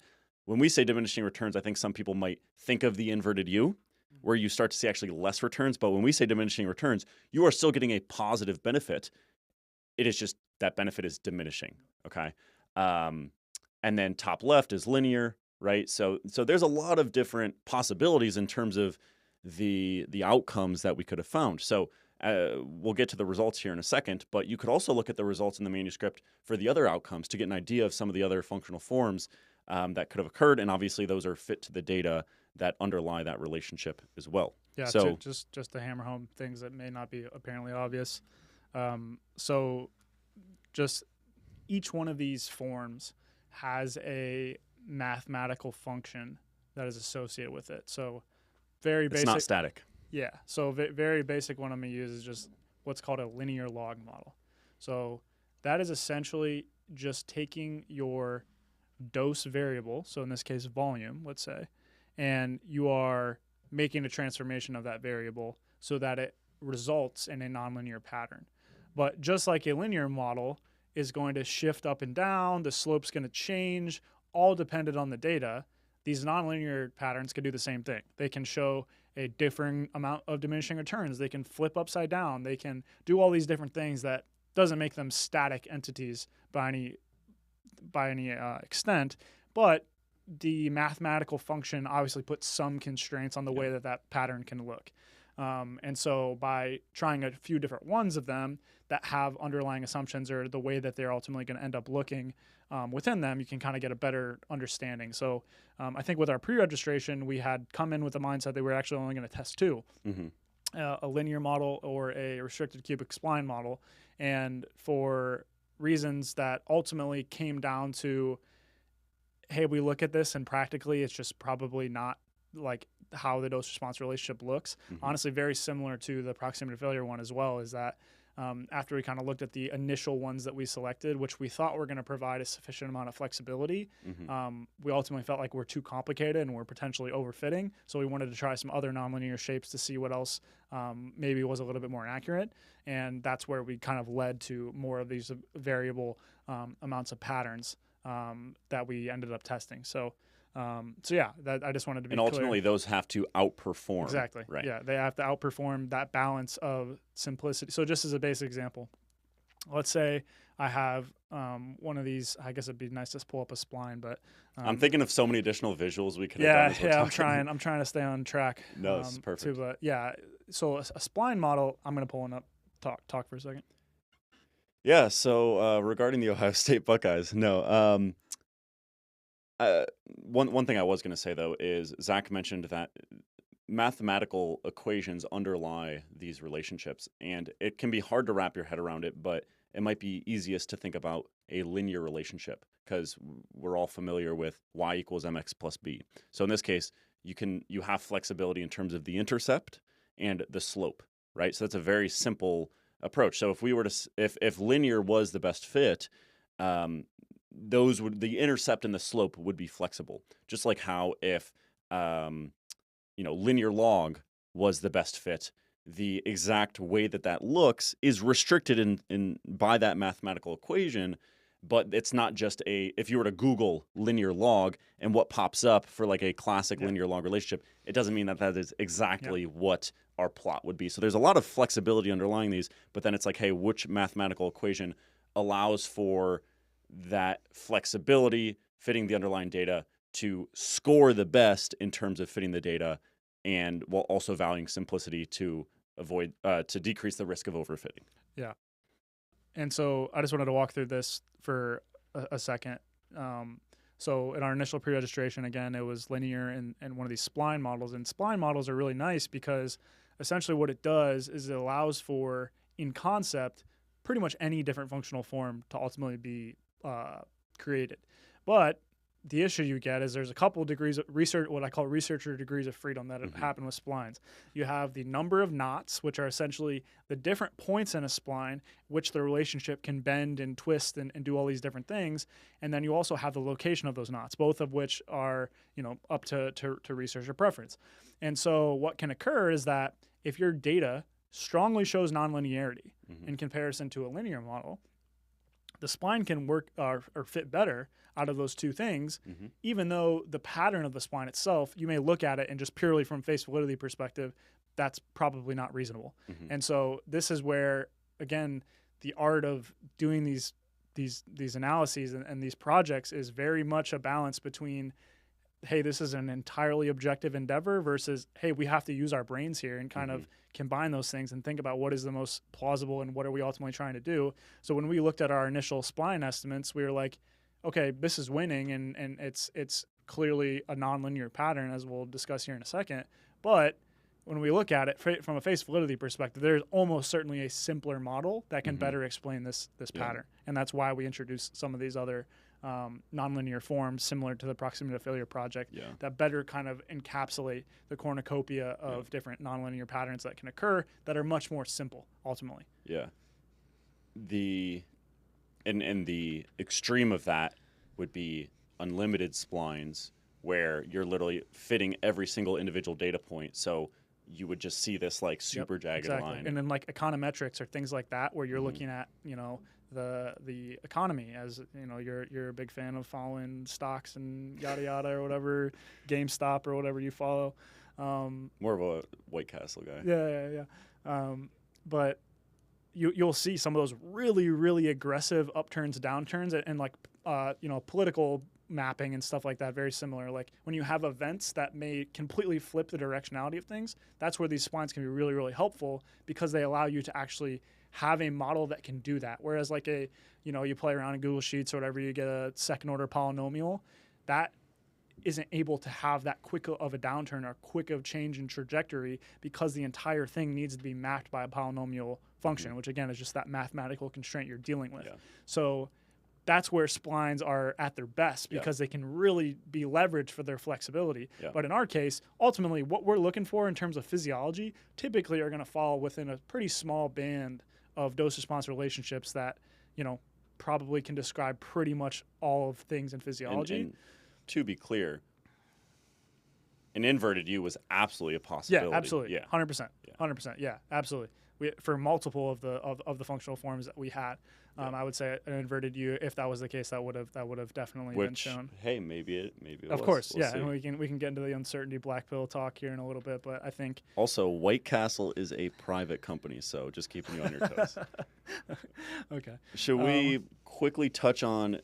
Let's make this quick with the secondary analyses. Sure. You just mean kind of like go through what we did? Yeah. I'll just provide a high level overview, and then we could probably move on from that, and I'll just see if you want to add anything quick. So, again, we just discussed how valuable meta-regressions can be, but also where you have to be careful and where you need to, minimize the cons. Basically, is the way that I would frame it. So, as a result of just saying, hey, we obviously did everything we could, as mentioned. We also just want to do some confirmatory analyses and say, hey, we understand someone could value something a little bit different. So as a result, we did 2 secondary analyses that we viewed as confirmatory by completely removing indirect effects. So in the case of volume for hypertrophy, we only looked at studies that manipulated volume. So we excluded the indirect effects. We excluded the frequency studies.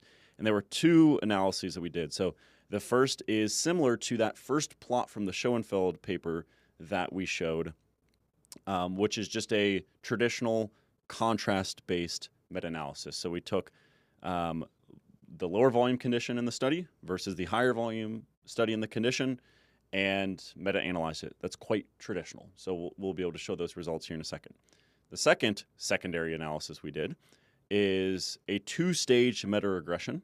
And this is Zach's wizard mind saying this is the best way to go about a direct effect meta-regression. So the 2 stages from a high level is basically getting the intercept and the linear slope for each study for the effects of volume. And then those intercepts and slopes are effectively meta-analyzed. So again, this can give us insight and confirm the directionality and to some degree the magnitude of the effect of volume for hypertrophy in this case. So that's the very high level overview, and we'll be able to show the results here in a second. But do you have anything to add? Yeah, I mean, essentially, so again, we went through kind of the rationale of multi-level models and how, you know, in my opinion, it basically accounts for what seem like obvious confounders in people's minds when you hear you're meta-analyzing, you know, within condition effects. How are you possibly doing that and not, you know, falling prey to a lot of these possible confounders? In my opinion, that you know, again, smarter statisticians than us are the ones that kind of have propagated this kind of an approach, and I think that, you know, for very good reasons, they address all of these concerns, and ultimately also have the power of capitalizing on more data, more precision, more power, and have a lot greater upsides when used appropriately, as you said. That said, to honestly, as a personal check, because when we went through the PTF one, we just got a lot of comments from people and discussion on social media and stuff, of just not understanding kind of how these models work, and pretty big concerns with like the between study variability and not mapping to the individual studies and things like that. So I just wanted to, as like a very, very strong conceptual check, say, let's do this in as best of way as possible, eliminating all of these benefits of multi-level models that, again, I think are advantages and benefit things. And there's a reason the primary model is the primary model.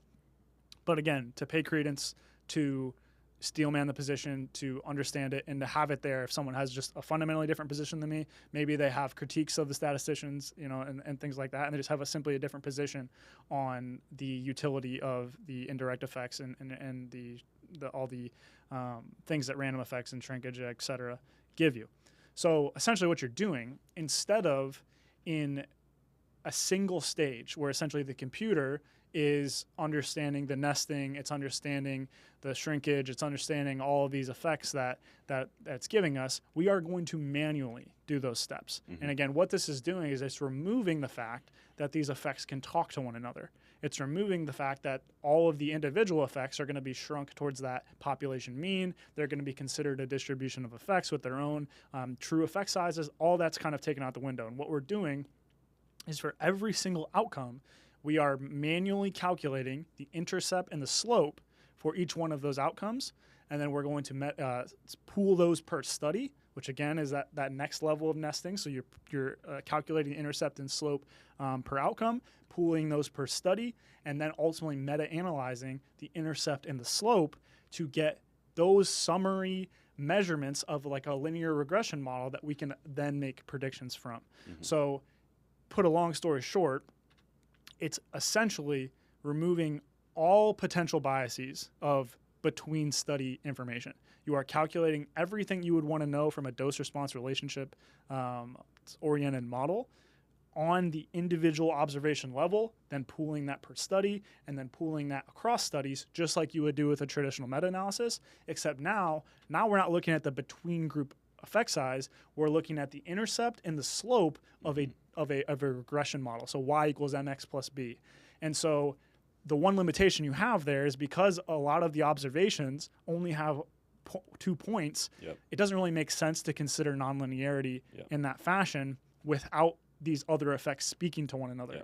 So that was a limitation that we had, that we ended up just going with a linear model in that case, which is the simplest. And again, a lot of people do that, but it is a good conceptual check to say, okay, let's remove all of these potential confounding aspects. Once again, I think they're benefits personally, but and see what the dose-response relationships look like as a conceptual check. And so hopefully that, along with the kind of the contrast-based forest plot situation that every other meta-analysis that people are, you know, typically familiar with, we have tried to examine things from every angle somebody could possibly want to know about. And so that's what those kind of supplementary analyses provide. Right on. I love it. So at this point, we've discussed kind of the background, a little bit of behind the curtain with the project, previous meta-analyses. what we did, all those decisions that had to be made, and I'm sure that we'll kind of touch on some more here and there with the interpretation. But at this point, I think we can go ahead and move on to our findings, and I think it's before we get to the actual. Whoa, folks! Almost gave away the plot there. Make sure to subscribe on Patreon if you want to find. No, just kidding. Yeah, we're definitely gonna put the pre-printed manuscript behind a paywall. That'd be sweet. But no, before we get to the actual results, 2 hours in, and I'm sure a lot of people at this point have just skipped to this timestamp. So welcome to the Data-Driven Strength Podcast. It's important to keep in mind that when you're interpreting these results, they're within the context of the underlying studies, and the average duration of all of the extracted studies, all of the 67 extracted studies, was 10.42 weeks, so about 10 and a half weeks on average, okay? And about 58% of the included studies used trained participants. Again, that was included as a fixed effect in the primary meta-regression, but nonetheless, it's important to keep in mind that these are relatively short-term studies, and a little over half used trained participants. Now, in terms of the actual training variables, which could conceivably have some sort of an effect on the dose-response relationship, the primary training variables, and Zach, you could pull up the descriptives plot. So this is in the manuscript as well as of version 1. So these are for all hypertrophy effects, and these are using our fractional quantification method. So again, just to make sure everyone's on the same page, our fractional quantification method is when an indirect set, so for example, a row for the biceps, counts as half a set, okay? The average set volume, the average fractional set volume for hypertrophy effects was 13 sets. The average muscle-specific frequency, again, fractional, was 2.33.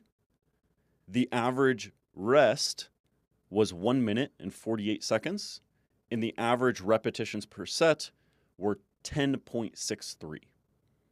Okay, so here is a visual of that. And more than 3/4, so 78.5% of effects used some sort of failure definition. So that could have been repetition maximum, that could have been momentary failure, that could have been concentric failure, that could have been 0 RAR, but basically implied they were training to failure. However, only 30% of effects had a very clear definition of momentary failure. So momentary failure meaning an additional repetition was attempted but was not completed. So kind of hard to make inferences based on that, but I would say from a high level, most were to failure, if not probably pretty close. I was going to say, would you be confident in saying most effects are going to be in the 0 to 2 RR range? I think so. I think so. Given the appropriate intensities encouraged by the investigators. Yeah. That's the I'm sure that there's an effect here or there, right? Because you don't know exactly how different labs do things or report things. But you could say repetition maximum, but that can mean a lot of different things. And we wrote a paper on this, and that is just a limitation. But for the most part, it wasn't like people were doing, hey, 5 reps at their 10 RM, which is more concerning in terms of training really far from failure. So, yeah, I mean, what are your general thoughts on the average training variables here for hypertrophy? So, and you can see the distributions on the screen. Yeah, if there's any to show or in particular you want to look at, let me know. Yeah, I think for the most part they're relatively. They make sense. For hypertrophy in particular, this is going to be a big discussion for the strength stuff that we'll come back to in a different episode, obviously. But for the hypertrophy results, I think they largely reflect what people are going to want to know in practice. And I think, the set volume range obviously is something that we'll investigate. The frequencies are in the reasonable range of 1 to 3 times per muscle group for the most part. Repetition ranges are right around 10 reps per set on average. Rest intervals aren't egregiously long or short, although that one will obviously be a point of discussion that we'll hit on in a bit. The intensity isn't a major issue that we have to be concerned with. It seems like the sets, if we just go with what's reported, seem to be relatively challenging for the most part. which I think, again, just being in labs and doing research, I think for the most part, they're probably not all to failure that reported to failure. Yeah. But I just don't think you're going to put the resources into a study and not have people train hard if you want the outcome or actually be able to investigate the question you want. You know what I mean? It's just one of those things where when you've spent time in research and realize how hard it is, how much time it takes, how much effort it takes, you're going to get your money's worth in terms of making sure you're trying to do everything you can to make sure they grow or be able to invest. Money. Yeah, right. Yeah, right. So, yeah, I think ultimately there's no major eye-opening things other than the obvious one with the intervention duration. Like that's a fundamental limitation of every single training study, that we're looking at a snapshot in time that's relatively short in the grand scheme of things, extremely short in the grand scheme of things, and the training status of the participants isn't going to reflect the average DDS listener, almost certainly. Yeah. Does that completely eliminate our ability to take stuff from this? Obviously not. We wouldn't do it if we thought that was the case, but it is important to keep in mind. The only other thing I'll say on the front end is I don't know if we have a plot for this. Potentially can be something we could add for version 2, but the number of muscle groups trained that's a common kind of discussion that people have in terms of the literature being more about kind of, okay, if I specialize in muscle group, we'll talk about this in the interpretation, I'm sure, but do you recall off the top of your head in terms of like what I can quickly pull something up to potentially give us insight on that while you're speaking? There's a variable that's extracted in the data set it's coded as like NO period unique period exercises, which I think we were trying to get at that, but then from extraction we realized it was effectively useless. But that you bring up a good point. I don't really have a way to quantifiably represent that. So if we look at this one, which we'll get to this in a second, that kind of gives away a little bit. Sorry, that's but all right. I'll take it off screen actually while we're talking about it. But the reason I looked at that is it's the 10th or 5th percentile and the 90th or 95th percentile. Yeah. And there was oh no, that's not the same thing. I'm thinking the number of muscles trained. That's the number of hypertrophy contributing exercises. Yeah, there is a moderator variable, which is the number of exercises contributing to the measured muscle. So if I just did dumbbell curls for the entire program and my biceps were measured, that would be 1. If I did dumbbell curls, preacher curls, I guess I'm cable curls, and pull downs, that would be whatever I just listed 4. Yeah, I guess I'm more so thinking the number of muscles that were experimentally manipulated, essentially, to say like, okay, is this true that it's more so about specialization to a given muscle rather than? That's a really tricky thing to look at. We could add a moderator variable for that and go through all the studies. I mean, an easy way to do it is to look at how many like the effects we actually have, because that means that they were measured. But like sometimes there was an effect that was indirect that wasn't included, so it would require going through it again. But the point that Zach is making is, if I'm measuring bicep hypertrophy and tricep hypertrophy, I'm probably going to have what resembles more of an arm specialization type program, as opposed to a balanced program where you're kind of equally prioritizing the rest of your upper body and your lower body as well. And hell, you might have some cardio goals as well. And that is important to keep in mind. These are probably more on the quote-unquote specialization side of things. I don't think that is unanimously true, but that is probably directionally true. And yeah, these are like, I'd say lowish, moderate volumes on average, moderate frequencies on average, low to moderate rest on average, and moderate rep ranges on average. And that's just important to keep in mind, and we'll kind of circle back to some of the considerations and limitations as a result of these study characteristics. Okay. Anything to add there? Nope. Now that I stole your thunder, I mean, go ahead. Get into it. No, all good. So let's start by discussing which of the volume quantification methods performed the best. So the first step here is acknowledging that there are so many relationships here because we had multiple outcomes in this project. We also had multiple independent variables, right? We had direct volume, we had fractional volume, and we had total volume. So step one is saying, hey, which independent variable is the best?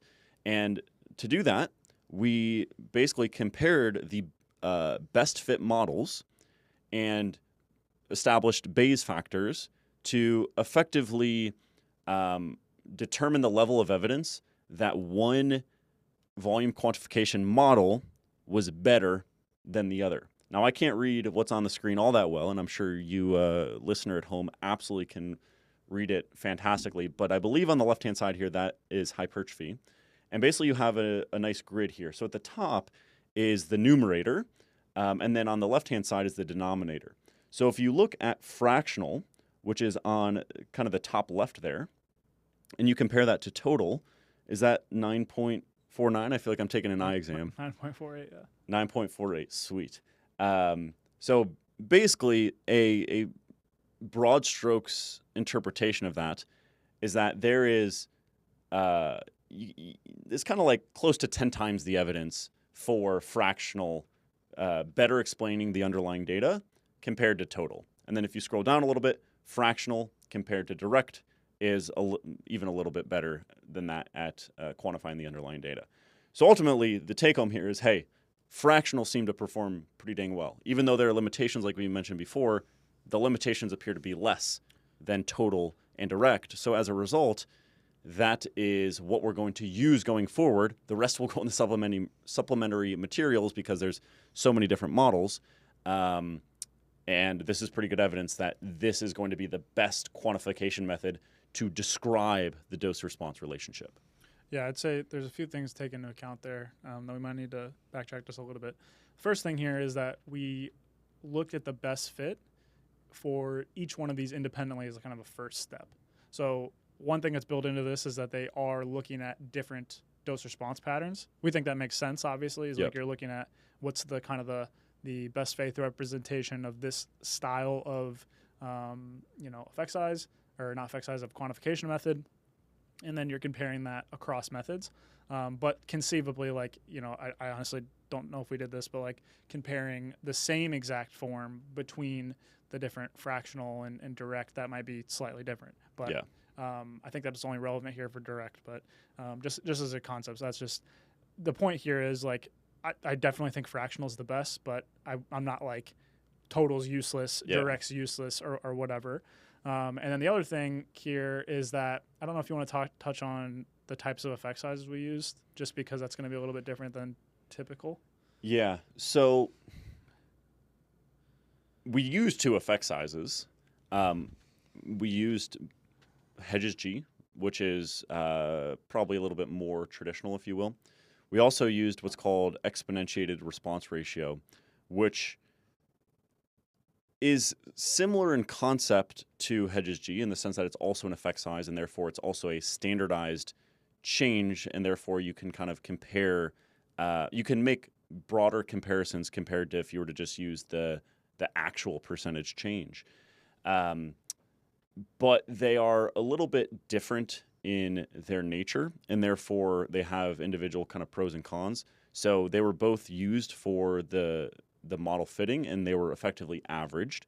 But we reported the exponentiated response ratios because the interpretation is a lot easier, because it's effectively reported in a percent change as opposed to an effect size value in Hedges G nature, which would be like, say, 0.2, which is really hard to kind of conceptually understand. So as a result, the y-axes and the upcoming regressions are nice and intuitive. Is that kind of what you're getting at? Yeah, I just wanted to mention it first and foremost because it's different than, I would say, most meta-analyses. So almost everyone you're going to see is going to be standardized mean difference units, which is Hedges G, which is basically how many standard deviations is this different from one another is essentially what you're doing. But the other thing, the reason I brought that up too, is just because if we go back to this plot, that's another thing that's kind of thinking about here is that we were looking at the best fit models from the response ratio that we went with and looked at the best fit across effect sizes. So there's just like a lot of there's a lot of cross examination of things that go into that that I just want to be clear that, again, that is like our best guess of which is the best quantification method, but for a variety of reasons, I'm not like, all right, this is what we need to go with absolutely from here on out. The rest of these are stupid, don't use them, particularly from a practical perspective, as we'll touch on. But just adding some caution here, like saying that, like, I could see somebody misinterpreting this, be like, oh, dude, fractional's 10 times the evidence of using total. Why are you doing it that way? And it's like, I don't think that's probably the best way to kind of view this. But from the meta-analytic perspective, to understand the dose-response relationship of volume kind of broadly, it's going to provide us probably the best look, is kind of the way that I would think about it. Yeah, so I've thought about this a decent amount, and I don't think that you should only use fractional quantification, the fractional quantification method for practical reasons. It's probably better than total, to be honest. But I do still see the value in just using direct because it's a little bit easier. I actually think it's a little bit more common. And as long as the indirect work is pretty consistent, it's going to be fine. So, in other words, maybe an example where it wouldn't be helpful is if you're trying to quantify the dosage for your biceps, but you're doing a back specialization cycle and you're only counting with direct, that will be quite limited. But I don't think you need to have the perfect volume number. What matters more is what the dose response relationship is more kind of conceptually.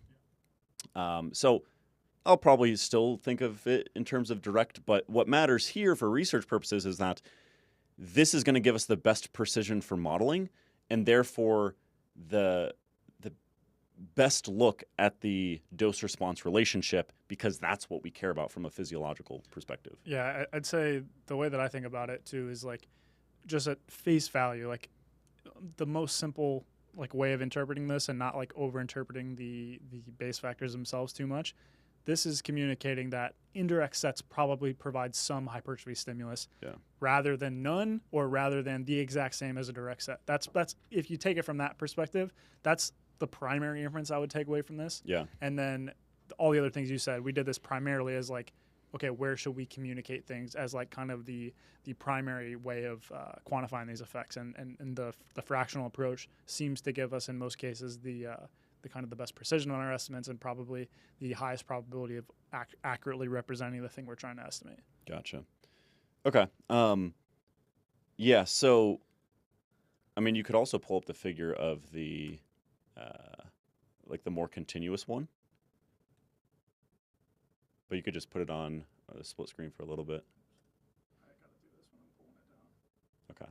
So yeah, that in and of itself will just give us, I guess, the best chance, if you will, to have the best possible dose-response relationship. And as we've said multiple times, the continuous relationship of the percentage that an indirect set counts. So another way to think about this is, Zach mentioned that in that grid, you have the best fit model for total, direct, and fractional being compared. Another way to approach this is to choose a model fit and then say which quantification of indirect sets leads to the highest Bayes factor effectively. This is limited because, again, you're making assumptions about the nature of the dose-response relationship, but there's kind of another angle to look at it, and again, is kind of confirmatory to us that, hey, like Zach said, broad strokes-wise, indirect sets probably shouldn't be 100%, and they probably shouldn't be 0%. They should be somewhere in between. What is that, about 40% for hypertrophy? Yeah, so just to walk through this very briefly. Essentially what we did, first step is, hey, what's the best fit kind of relationship? What does that look like? We'll touch on that in a second. But once we know that, we can go through and we can essentially model things with a different percentage of how much an indirect set is contributing towards the fractional set number. Mm-hmm. So very basic example, let's say I have a training program for my biceps. In example A, I'm counting everything as a half a set. Mm-hmm. So my rows are contributing a half a set of volume to my biceps total, but then you could also make that a tenth of a set or 3/4 of a set or whatever. And so essentially what we did here is we went through and refit the models with essentially every 0.1% or every 1% increments of the indirect set value. And this is very much exploratory, so don't overinterpret this by any means. But right around 40-ish% seems to be where the model fit is optimized in terms of being the most predictive of the outcomes. And so, once again, just like Josh said, the thing of this that I'm taking away from is that indirect sets are probably best classified as some stimulus, but not 100% of a direct set and also not zero. It's somewhere in the middle, and depending on the outcome, depending on the assumptions, et cetera, it's going to kind of shift around where exactly that is. But around 50% seems to be a pretty safe bet, and that's what we pre-registered, and that's kind of where we started in terms of looking at these things. That's obviously can be contested by people in terms of, well, this should be a third of a set. This should be 2/3 of it. Like you can go down that rabbit hole, absolutely. But that's not the goal of this. It's to best approximate the kind of mean dose response relationship, from which a practical perspective, obviously there's deviations you need to make from that depending on certain contextual factors that we'll touch on at some point. But yeah, this is just another way to look at it in terms of saying, hey, fractional sets probably contribute something to the hypertrophy stimulus, and it's probably not 100% of a direct set, but it's also not zero. Yeah, perfect. Okay, so as a result, we're going to focus on the fractional quantification method, and we might touch on the other quantification methods. And at this point, we can actually get to the main results here, which is the primary meta-regression for the effects of fractional volume on hypertrophy. And of the different model types that were assessed, a square root relationship was the best fit. And you can see that visualized here on the left-hand side. So on the x-axis of panel A is an increasing number of weekly set volume, again, quantified in the fractional method. And then on the y-axis is the exponentiated response ratio presented as a percentage change in muscle size. On the right-hand side here, that is the marginal linear slope at the average set volume from the effects. So the average set volume of the underlying data we mentioned before was 13 sets. That was not including control effects. So in this case, I believe it's 12.25. That sounds right. Yeah, 12.25 sets per week. So what you're looking at on the right is the slope at 12-ish sets per week. And as you can tell here, that marginal slope was positive, right? So we see a positive dose-response relationship. That value of the marginal slope is 0.24% for each additional set, again, at that average value of about 12 sets per week.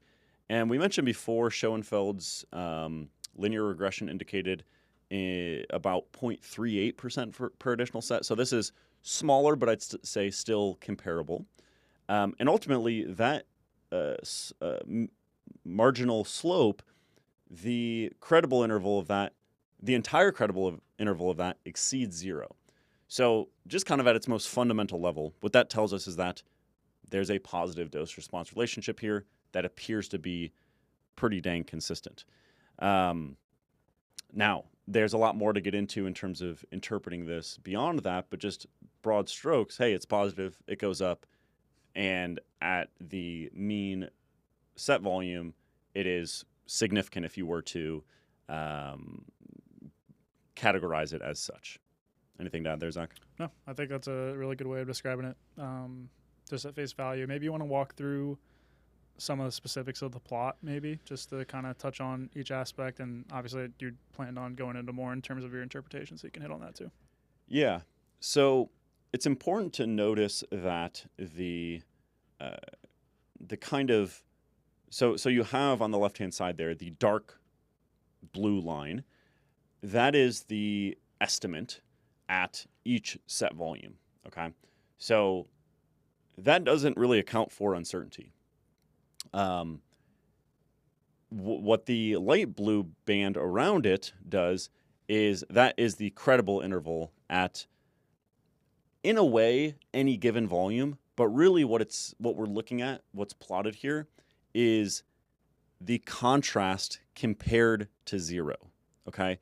So as a result, you're going to see a gradual widening of the credible interval as you get further and further away from zero. Because our meta-regression was basically, you can think of it as anchored to zero or contrasted to zero, because with this square root model, the effect at zero was not zero. and you would expect it to be 0 or at least close. So this is statistical artifact, probably as a result of not having a ton of control effects. So as a result, we kind of need to anchor everything, and put simply, it effectively shifts down the regression so that it starts at 0, 0 is effectively what we did here, and that changes the credible intervals as a result. What Zach has on the screen here now is if you don't do that control adjustment. And these credible intervals are more so related to the point estimates at any given set volume, and are therefore might vary a little bit. Like the way that they change as you get further and further away from 0 is different. Now, that doesn't mean that in the main meta-regression model that things like the amount of data or the consistency of the data are not contributing to the width of the credible interval, but the credible interval is largely impacted by the fact that it is effectively contrasted to 0.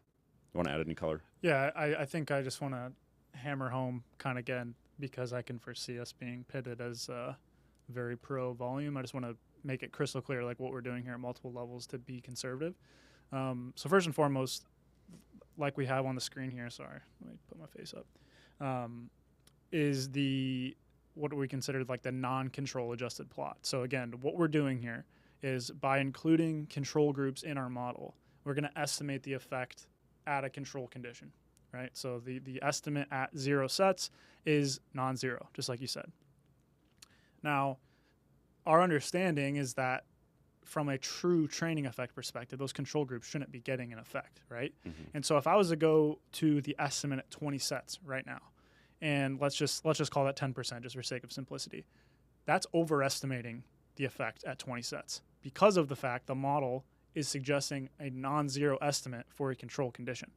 And so essentially what including controls is doing is we're able to account for that and then ultimately shift our expectations of the effects at any given volume downwards. Why is that relevant? It's relevant because of the fact that we are calculating that smallest detectable effect size. That is going to be influential at every single comparison you're going to make. That is going to decrease the bar that's able to cross our kind of meaningful effect size. So just put very simply, if I shift down the scale which all the numbers that I'm operating with are working on, it's going to be harder to cross the bar of an absolute threshold that's set completely independent of this data. So from multiple angles here, from control adjusting all of our estimates and from referencing differences between any two volumes relative to the smallest detectable effect size from the meta-analysis from Steele, we're being conservative in the sense that you're going to need a greater difference to be able to cross this bar of what we would consider meaningful. So I think that's just important to encapsulate. So again, just to demonstrate what that's doing is it's just going from this plot where 0 is the estimate at 0 sets is non-zero to essentially contrasting everything to that control condition to represent the relative effects to a control, which essentially shifts the entire curve downwards and ultimately impacts the credible intervals, like Josh said, for a few different reasons, but we won't belabor that too much. And ultimately is a better reflection of the absolute effects one would expect because we're accounting for that uncertainty and the upward bias in the control conditions. So I think, again, just hammering home, this has been conservative at multiple stops along the board, and this is one of them. The only other thing to hit on probably is the prediction interval, maybe. Yep. I mean, I'll point it out. It's the very wide dotted lines, which is different than the credible interval. Zach, you want to just rip it? So essentially the difference there, and just, again, we're just trying to make every single one of these as easy to interpret as possible, so nothing's intimidating, and make sure everybody can kind of fully grasp everything so you can kind of understand the uncertainty of everything. So the darker blue line is the credible interval that's in reference to the actual estimates that we care about in this case. So that's the uncertainty in the mean at each one of those set volumes. Whereas the prediction interval is essentially taking into account the uncertainty in the standard deviation of the underlying effects as well. So essentially the prediction interval is going to include 95% of future data points. So it's more akin to, if you have a mean and a standard deviation. The standard deviation is kind of describing the spread of the individual observations that we may see in future research, but what we're trying to estimate is the mean of that distribution. So the uncertainty at the darker blue interval is kind of describing, okay, here's the range of values that the mean could take. And the reason that's important, I think, is because while we found the square root model was the best fit, if you look at the interval and interpret it literally in terms of the compatible directions that the dose-response relationship could take, it's far from excluding possibilities in terms of the functional forms that it could take, including an inverted U.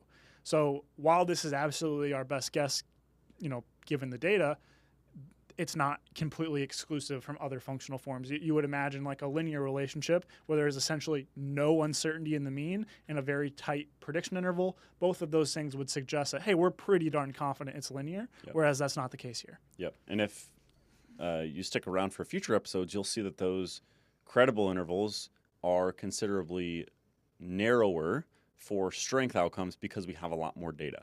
And maybe there's also just greater consistency of that data. And if you look at the two-stage models or the sensitivity stuff, which has less data but also doesn't have the beneficial effects, it's even bigger. Exactly. Yeah. So those credible intervals are wide. If we didn't have the indirect effects, they'd be even wider, which, again, we view as a feature as a result of all the things that we discussed.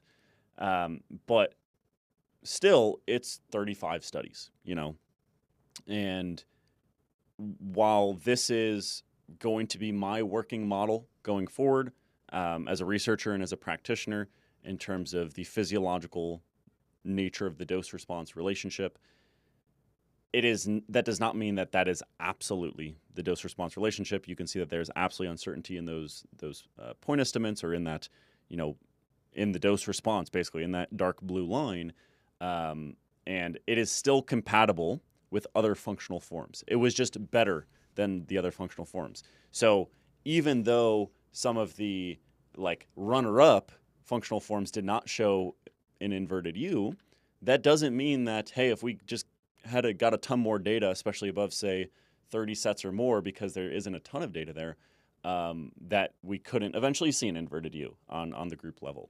And I think that's really important to mention, because we'll be the first to say that, hey, there's an inverted U if that's what the data suggests and that's what the modeling suggests. We'll also be the first to say, hey, it's linear. There is no diminishing returns if that's the case. And this is not our that root model is not our opinion. It's what the underlying data seem to indicate. But and again, it's important to emphasize that it's not set in stone. This is exercise science that probably has limitations. Yeah, for sure. It's probably good to mention it wasn't consistent across quantification methods. Yeah, so we can quickly touch on what the best fit model was for the other quantification methods. So you want to start with direct or total? Whatever you think. Let's do total, because it's pretty similar actually. So it turns out that the total quantification method led to a similar model. So it's a root model as well, and it's visually similar, and I think it would kind of have the same practical take home. So in this case, you're going to see more data points, which are effects from the underlying data. So group level effects from the underlying data. You're going to see that the volumes are skewed a little bit higher, right? Because if I had a program that was 10 sets per week, but half of those were indirect sets, that would be a fractional volume of 7.5, but a total volume of 10, right? But nonetheless, this gives you kind of a similar outcome. And again, we can have some additional confidence in that general nature of the dose-response relationship, because it is also a root function and kind of has a similar broad strokes take home from this model. The one caveat with this one, which was a little bit weird and just can represent some of the uncertainty and this kind of stuff, is that the one that was the best fit for total initially was the spline model. But first and foremost, we did compare that to everything else, and it was still a similar result. But again, after even just looking at that from a face validity perspective, we didn't feel like that was a good representation of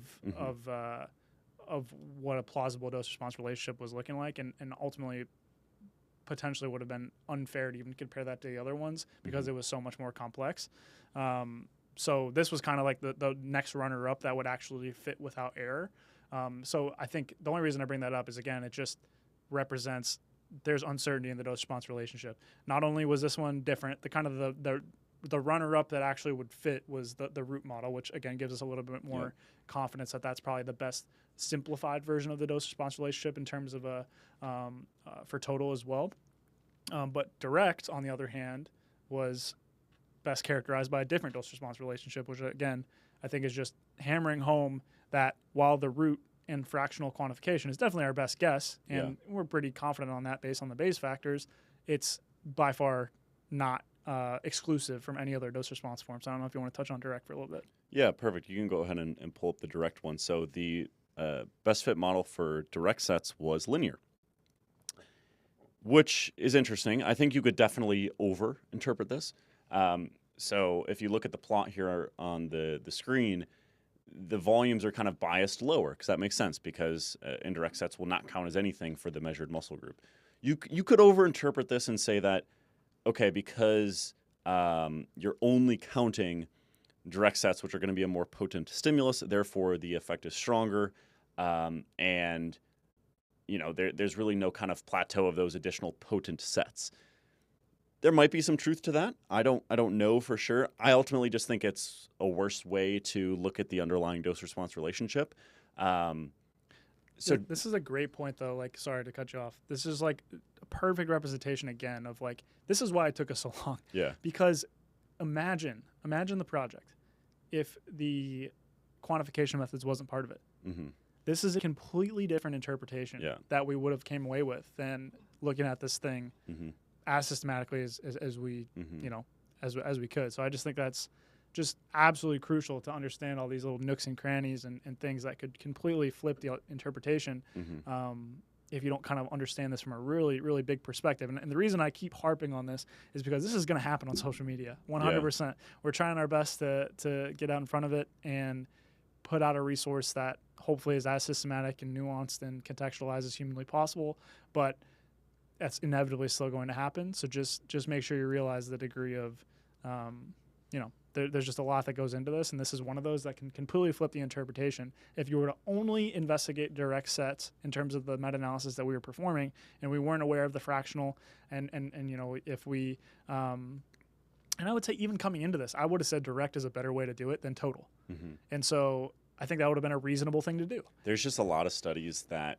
have like no direct effects, and that's something you can see in this plot is that if we flip over to look at the 0 sets here on this direct one, you can see that there's a lot of really positive changes at 0 sets, which would definitely not make sense for a control group. But the reality is those are effects that only had direct training, so like rows for biceps or things like that. And that's why I still think direct could be good practically if the amount of indirect work is relatively consistent. For sure. And I agree. I still think of it from a direct perspective, from a practical lens, but just from this perspective, I just wanted to quadruple down on the fact that the dose-response relationship was messy across quantification methods, and by no means I think this is like the one and only way that it looks. And with future data, absolutely. Like, I don't know what your hypothesis coming in was in terms of the way that you thought it would look kind of post maybe initial understanding of like all the things that went into this. I was expecting something with diminishing returns, but probably a little bit more was what I was probably expecting. So like a linear log model, which is just the same relative shape as the root model, but just a little bit more aggressive diminishing returns, was kind of what I was thinking. Yeah. So this largely comports with that, but if we get more data, I would not be surprised if it shifts to that, right? For sure. We'll get into this in the interpretation section, which we have 31 minutes here left. I think we should just focus on discussing what we found, and then circle back to the interpretation component later on. And I think that'll give us enough time to finish up the results here. So I'd say going into it before extraction, just having read all the studies at some point, but not like completely systematically, I definitely expected stronger diminishing returns, and if you pinned me down at that time, I probably would have said there would have been something resembling an inverted U, or at least the start of it. Got to keep in mind that was a while ago. That was like before the Ennis paper was out, for example, and then maybe there was like more discussion around it, et cetera, kind of. In the background, we were just extracting all the stuff, and as new stuff came out, I added it to the data set, that sort of thing. But yeah, I'm surprised. I thought there would be at least a plateau, and I would not be surprised if upon additional data, whether that is at higher volumes and or at the control effects, whether we would see stronger diminishing returns. And speaking of the diminishing returns, while we're kind of double clicking on that point, this might be a good time to discuss the table, which we'll pull up here in a second, is reported because I think it helps us do two things. The first is conceptualize and understand the diminishing returns that the plot is showing, and also put them into context with the smallest detectable effect size we discussed before. Because if you look at that plot, it just looks like it goes up in a lot of ways. And you could definitely just chuck that down on on the table, or put it on the screen for whatever platform you're posting on, and just say there's a very strong dose response relationship, which might be a fair interpretation. But I think this does a good job of kind of showing you the degree to which diminishing returns occur. So we've done what we believe to be the most balanced way to look at the minimum effective dose, which is basically, after control adjusting, at what point do you have pretty high confidence that you are going to experience hypertrophy that's detectable and that's unlikely to be due to error? In a lot of ways, the minimum effective dose is probably just one set, because that was still a positive value. And then you could get into a discussion of obviously one set is effective because it's going to be better than zero, even if you're attenuating atrophy. But nonetheless, minimum effective dose, or maybe better characterized as minimal detectable dose, appears to occur around 4 fractional weekly sets. And then the tiers you see on the screen here are basically just additional increments to get additional volume increments to get an additional increment in the smallest detectable effect size, which is 2.05%. And you can see the diminishing returns I still think are pretty strong. The kind of easiest way to interpret this is to look at the beginning of the curve and the end of the curve. So the first 4 sets, so the first increment in the smallest detectable effect size is the minimum effective dose. And that requires 4 sets. But to get the final increment, which is the lowest efficiency tier from 30 to 42 fractional weekly sets, requires more than 4 times that, about 12.5 sets for an additional increment of detectable hypertrophy. So your efficiency gets cut into a third, right? Or in other words, your initial sets are up to 3 times more efficient than your final sets at the end of this curve. And obviously, it's kind of that those diminishing returns are gradual, and that the goal of the table is to portray those diminishing returns with the best fit model. Yeah, I think just to restate what Josh said, maybe in a different way, is just essentially with this, what we're trying to do is, so in a lot of other meta-analyses, they've kind of categorized on the front end, right? And what we're essentially do is categorizing on the back end after things have been estimated, maybe arguably a little bit more appropriately.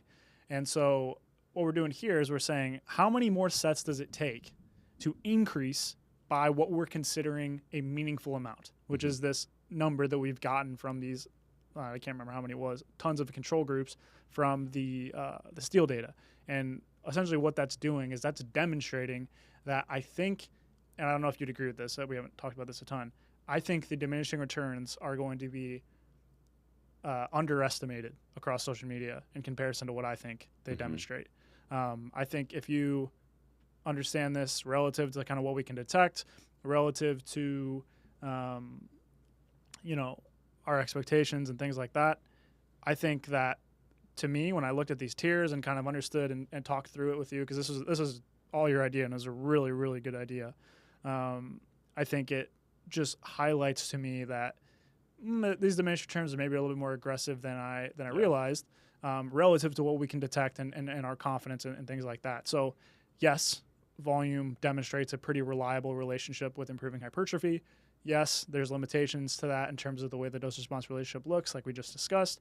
But I think this incorporates the fact that, yes, there is a reliable effect, but it also, depending on how you look at it, appreciably diminishes relative to what we can actually detect and consistently identify in research. So I think this is a really, really good addition, because I think if we would have just left it with the kind of the main plot, people are going to see that linear marginal slope. It's positive. That's my kind of pooled effect size that I would get from a forest plot. I'll run with that and probably overinterpret it. But because we have a nonlinear dose response shape, these types of classifications or practical tools to go out in the field with are really, really important. And I think this does a really good job communicating, hey guys, yes, volume seems to be an important aspect of the hypertrophy equation.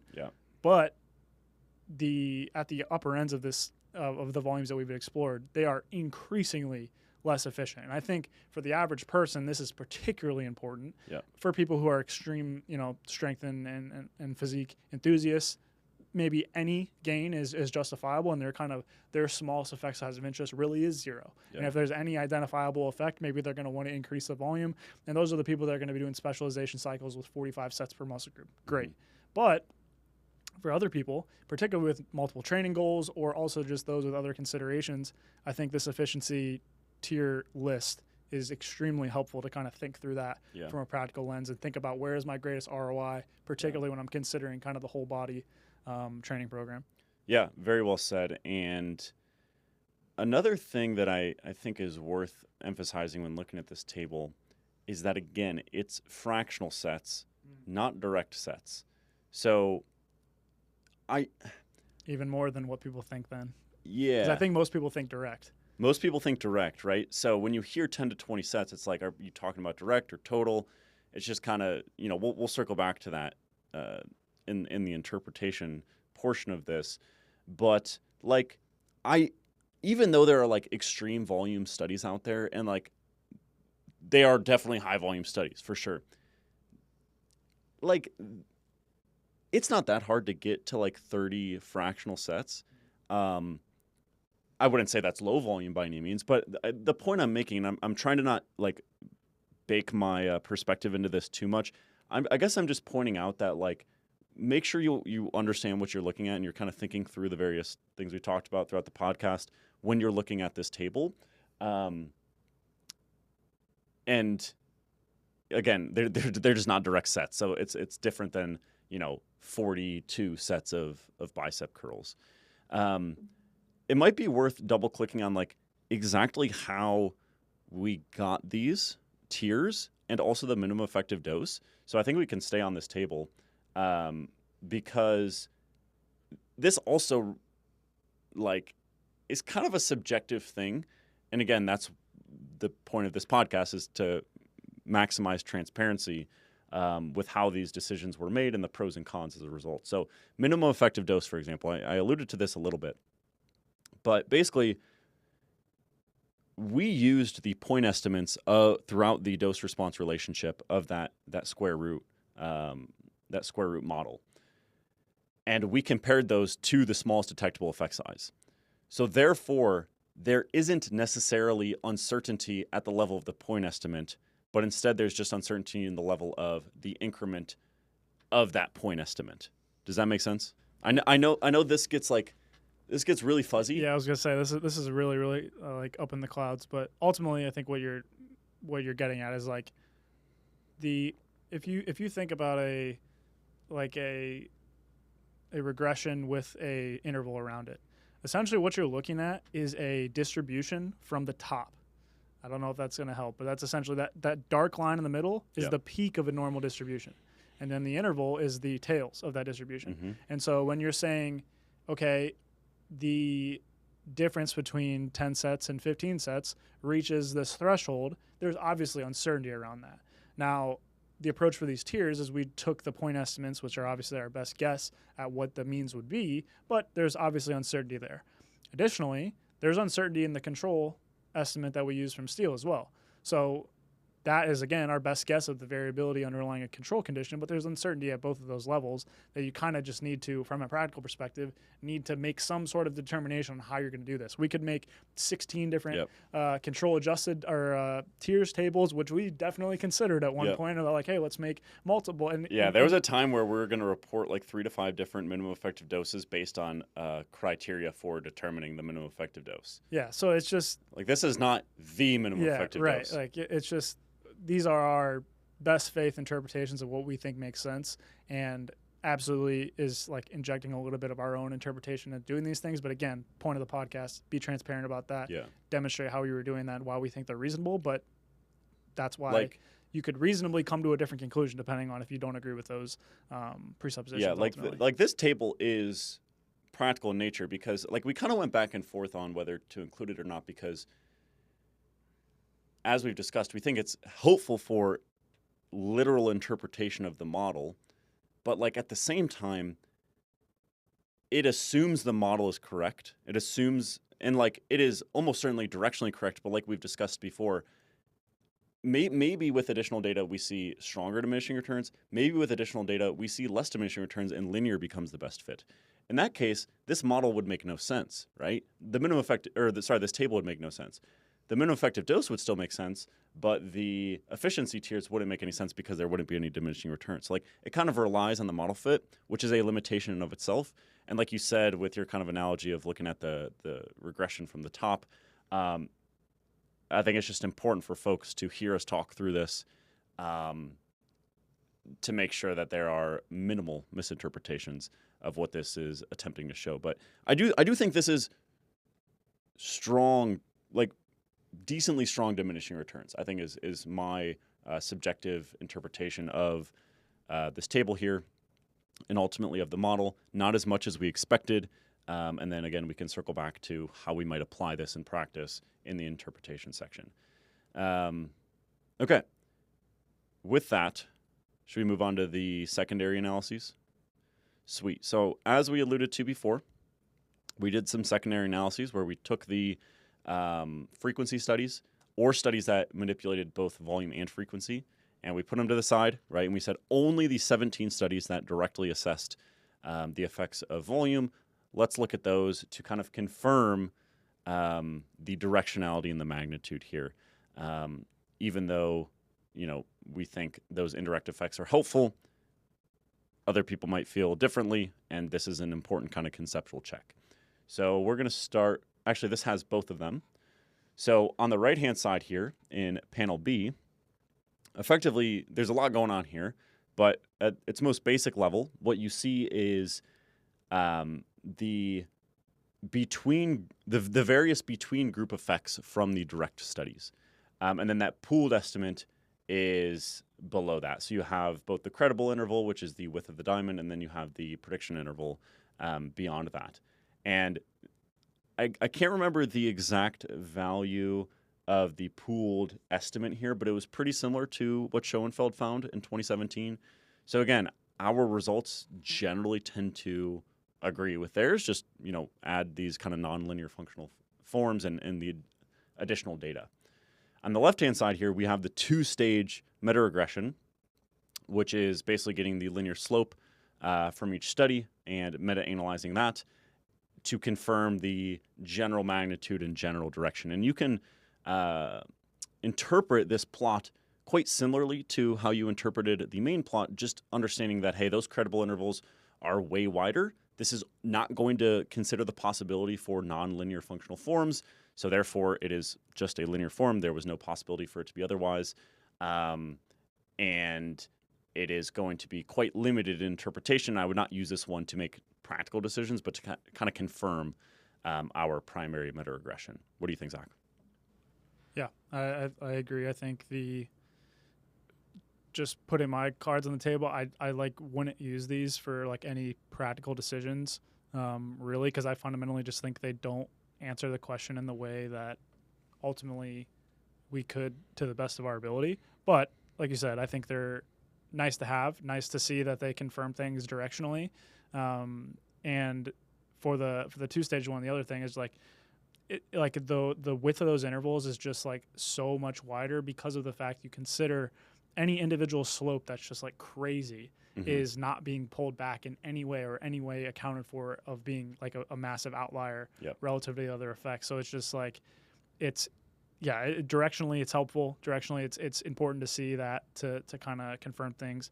But as we said, there's multiple limitations to both of these that I think make them particularly less useful for a dose response related question.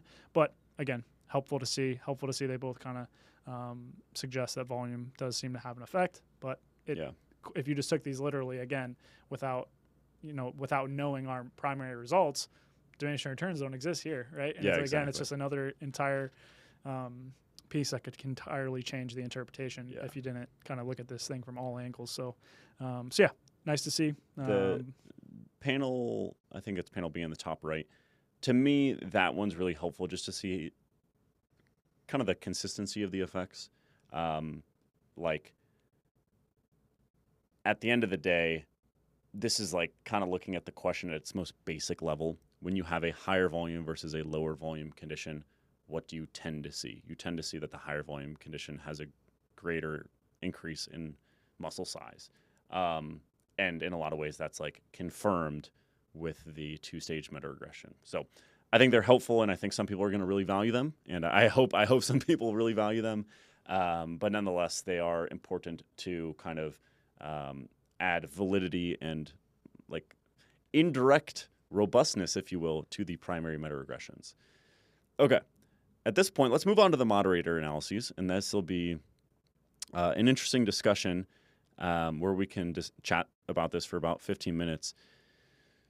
I mentioned this at the top of the show that going into this project, I think we had we had ambitions to, save the world and understand exactly how volume is influenced by all of these other training variables, right? Or whether they're training variables or just study characteristics like the training status of the participants. I guess just to use your analogy and put both of our cards on the table here, these are not going to be super practically helpful in our view. Reason being is if you slice and dice kind of the underlying data, you're much more likely to get results that are not truly what the effect is. I think you could get some insights potentially from these, but there are some other limitations specifically with meta-regression in this case that, again, add additional uncertainty to them that we should lay out here. So one issue is you are basically cutting up the data and therefore doing indirect effects in the absence of direct effects. So, for example, if I were to compare, if I were to try to understand the difference in the dose-response relationship between low rep training and high rep training, you would just have to look at studies that used high reps and studies that used low reps. But those are fundamentally indirect comparisons, and you're not doing all of the various steps we did to kind of account for all of the heterogeneity in the main model. You're failing to do that with the moderator analyses. Another issue is the distribution of the variable, right? So, for example, a lot of studies used about 10 reps per set. Some used much higher reps per set, some used much lower. But the distribution makes kind of the analysis hard to imagine it being helpful, I guess, just to put it simply. And then another limitation is that you could conceivably have different functional forms of the dose-response relationship based on these different moderators, but now you're starting to fit a model to very little data, which is generally hard to do. So you basically have to assume the same functional form as the main model. So those are various reasons to just be cautious with these. And then we can move into what exactly they're showing from a research perspective, but I'll see if I missed anything there in terms of the limitations of them. Yeah, I think ultimately the fundamental thing to understand is like we just went through how it is possible to take indirect effects, or some people would call it like observational data essentially, and estimate the things that we want to estimate. Like again, in these kind of medical examples, you could get the effect of a treatment entirely with observational data. It just takes a lot of data, and it takes a very, very concerted effort to make sure you're accounting for all the things that potentially could bias that comparison. So the point with that is it takes a lot of focus and mental energy, and that being the primary focus, right? So like just as an example, let's say the rep range one was the one that we wanted to think about. There's probably a couple confounding factors, or maybe all the high rep studies are in some sort of other study design characteristic that makes that relationship a little bit cloudier, that you would need to adjust for that or account for that in some way. And it would take a very, very concerted effort for every single one of these to make sure that we're uncovering every stone. And the point is, we just spent a year and a half, 2 years, making sure that the primary model was absent of a lot of those confounders and accounting for everything and all that. And taking that for an interaction is just, it's so much harder, because in order to like kind of appreciate this, a volume meta-regression, or the one that we did, the studies that were accepted, the variable that we're manipulating is volume, right? So a study that's able to investigate the volume slope has different volumes, right? And that would be like you said, like kind of a direct comparison, or a study where all other factors are held constant, and that is the way you're comparing it. That's like the ideal study for that comparison. Like we said, other studies can be useful, but you need a good portion of those in the absence of a ton of data and a ton of accessibility to these other things you may need to account for. So absent of that, small sample research, low number of studies that we have access to, we have to be really sure that we're accounting for all these things appropriately. And in the case of an interaction, there's a few things working against you. First and foremost, interaction effects take substantially greater sample sizes to detect them accurately. So that's the first thing. That probably is something where, in a meta-analysis, you're going to have more power than an individual study, but you're still limited. The second thing, like you said, a direct effect for an interaction is going to be a very specific study design. So let's take the rep range example again. What we would need to investigate on the study level, a direct effect of that interaction, would be 4 groups: low volume, high volume, with high loads, and low volume, high volume with low loads. For pretty much all of these interactions, that is either never the case, or very, very few is that the case. So essentially what you're limiting yourself to is just saying, okay, on average across studies, what are the high loads looking like and what are the low loads looking like? Which again, directionally can help us and give us kind of a good indication on how things may lean, but it's almost entirely for hypothesis generating purposes and not something you should run to the bank with. And we'll talk about probably the main one here in a second, but that's what you need to understand with these interaction effects. They are definitely exploratory. They are definitely primarily for the purpose of hypothesis generation. If a researcher looks at one of those and say, oh, this is interesting, it leans in this certain direction, I'd love to do a study on that. That's what those are for. And in the absence of any better evidence, I suppose they could be used for practical utility, although we would strongly, strongly wave the caution flag for that being the case. And I would not do so in any sort of super confident manner, because of the fact that those are just fundamentally limited comparisons in comparison to the main model, which we've done a lot of work for, and making sure that all these things are properly accounted for and are on the back of studies that can directly estimate these effects. So that is just me saying, like, there is a massive caution label that's on these for any sort of practical interpretation that needs to be understood when we kind of look at them. So I don't know if I missed anything there. You want to keep? No, that's perfect. Go ahead and pull up one of them. I guess it doesn't really matter which is which. If you don't mind making that full screen for you, boy. Perfect. So this is the effects of age. So let's just kind of talk through what this is. So basically, again, we're assuming the same model fit from the primary meta-regression of a square root relationship. And we're effectively using a linear main effect, in this case for age, and an interaction term between set volume and the moderator of interest. Again, in this case, it's age. And if I recall correctly off the top of my head, it's the 10th percentile and the 90th percentile. Something like that. Of a continuous variable. But if it's categorical, then it's just categorical, and that doesn't apply. So on the right-hand side, that diamond is the interaction contrast between the 10th percentile of effects, of the age for the effects, and the 90th percentile, so 21 years old and about 35 years old. And you can see here that that contrast overlaps with 0, meaning, hey, the slope was maybe a little bit steeper, if you will, for older individuals, but that is, almost certainly just noise and is very hard to distinguish from each other, if you will. So in other words, they're quite similar. Now, one that I think is going to catch some eyes based on previous hypotheses is the effects of rest intervals. And I think this one is interesting because of prior discussion on this exact potential moderator, and also the underlying data and some of the limitations of it. So I'll give this a rip in terms of our perspective on this from what we chatted through, and then Zach, you can fill in whatever you think I missed. So again, a common narrative is that the dose-response relationship, especially at higher volumes, is only going to show up because of shorter rest intervals, right? Now, the moderator analysis here indicated a stronger slope with shorter rest periods compared to longer rest periods. So an estimate of 1 minute compared to at 3 minutes. So then the question becomes like, hey, is this strong evidence for that prior claim that the dose-response relationship is only a thing or only strong because of short rest periods? The short answer is not necessarily, and that's for a few reasons.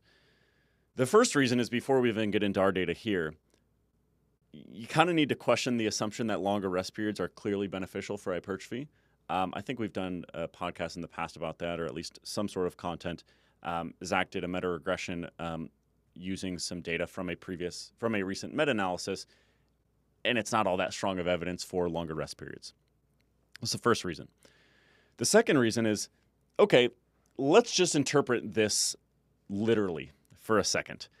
You would also have to claim that short rest periods can lead to higher absolute effects, right? So once you get above 20 sets or whatever, your strongest effects are going to be low volume or low rest periods and very high volumes, which I think a lot of the people that would a lot of claims around rest periods would not necessarily that wouldn't fit within the model. Yeah, it'd be a stronger slope in the low rest interval condition, meaning you need more sets to reach the same or even less effects in comparison to longer rest intervals. So put simply, you'd expect greater effects with long rest intervals straight up, no matter what.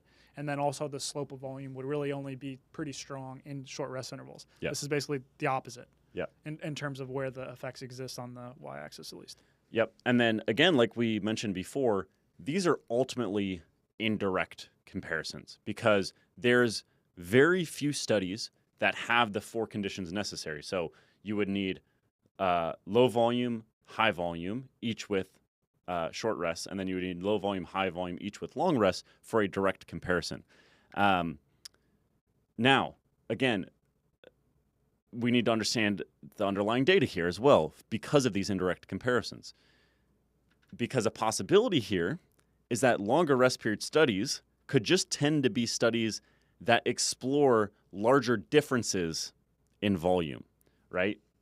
So in other words, there are higher absolute volumes being explored with shorter rest periods, right? Because of some of the logistical constraints that you can imagine with resistance training. So in other words, you might just see a stronger estimated slope here with shorter rest periods because the differences in volume are just larger.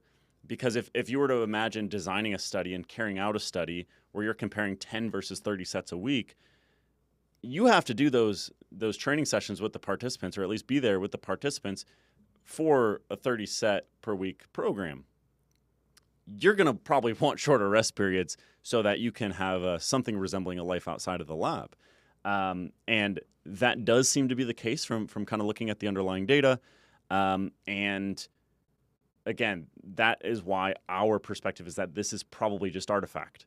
It also, this moderator effect assumes a linear term for rest periods, right? So that's, again, just a limitation of the approach here. Zach whipped up a log linear term for rest periods, which probably makes more sense. I don't think most people would assume that there is a... That was the best fit from the meta-regression I did too. So like, yeah, it's basically what you're going to say is like the effects of rest interval on hypertrophy are probably the most dramatic when your rest intervals are really, really short. Mm-hmm. And then after the fact, there's probably a point where it becomes kind of sufficient. And I think the meta-analysis by Singer kind of looked at that too. They had a couple different analyses there. They had a categorical one that was a little bit more akin to kind of a nonlinear relationship. And the binary classification, when you were less than 60 seconds of rest, that was the one that showed some negative effects of rest interval. So I think once you're kind of beyond that point, that's where things maybe start to diminish a little bit. But the other thing I pulled up here quickly is that a categorical, the thing I actually just remembered, a categorical kind of looking at it, the one advantage that it potentially has, I guess, is it's a limitation, is it kind of sort of allows for nonlinearity in a way. So like you said, one of the assumptions of the rest interval analysis that we did is that we assumed a linear relationship of all the continuous moderators, which in the case of rest interval in particular is probably not a super great assumption. And so that may be impacting the way that the effect looks a little bit. But when you look at things categorically, which I forget exactly what the cut was it 90? 90 seconds. So that completely absolves the, the leaning that I think people are going to look at. To be clear, the other one still overlaps 0. I think in this case, kind of a binary cutoff of like, is this interesting or not interesting is probably the safest way to go about things. Yeah. And in this case, it's not abundantly clear that rest intervals are playing a role. And I think one feature of a categorical examination of this, which obviously in general has more limitations, is less powerful, et cetera, is that it does allow kind of for a little bit of nonlinearity in the sense that that's occurring. So to be very clear, this very well could be a thing. Rest periods very well could diminish the dose-response relationship. They could enhance the dose-response relationship. We don't know. We are just saying that we pre-registered moderator analyses. We wanted to include them. We think they're interesting. I just to be completely transparent, I think some are more useful than others because of it's just how well do they conform to those assumptions ultimately. How well do they conform to the assumptions? And we just went through some of the limitations with the rest period one in particular. And you could go through each of those each of the moderators in the analysis one by one, and just like think through all those things. But those are each like almost individual projects in and of themselves. Some of them require less of all of those considerations. So again, I kind of subjectively value them a little bit more, but that's again me kind of baking in my own interpretation, which isn't the most objective thing in the world. So that's a long way of saying we are not saying, oh, this dose response relationship is absolutely the thing and it's super, super robust, even with long rest periods, even with totally optimized training or whatever the case may be. Those claims can absolutely be made. We're just saying that our perspective is that this moderator analysis, and really any of the moderator analyses for that matter, would not be strong evidence for arguments like that. But those arguments, we're not saying are right or wrong. Is that fair to say? Yeah, I think it's just fundamentally a limitation of, like, I think it's kind of funny because like a lot of the critiques that like a meta-regression approach to meta-analysis would get from being kind of like this indirect stuff isn't often applied to sub-analyses within meta-analysis, which is exactly what you're doing. Yeah. Is you're taking, okay, here's all these between group effects. Here is some factor across studies that I want to stratify by. And then do we see any differences? But ultimately that could just be and due to like the number one thing that I don't have the plot on hand this time, but I think just visually looking at, okay, if a study has higher set volumes, what's the likelihood that they also have shorter rest intervals? Yep.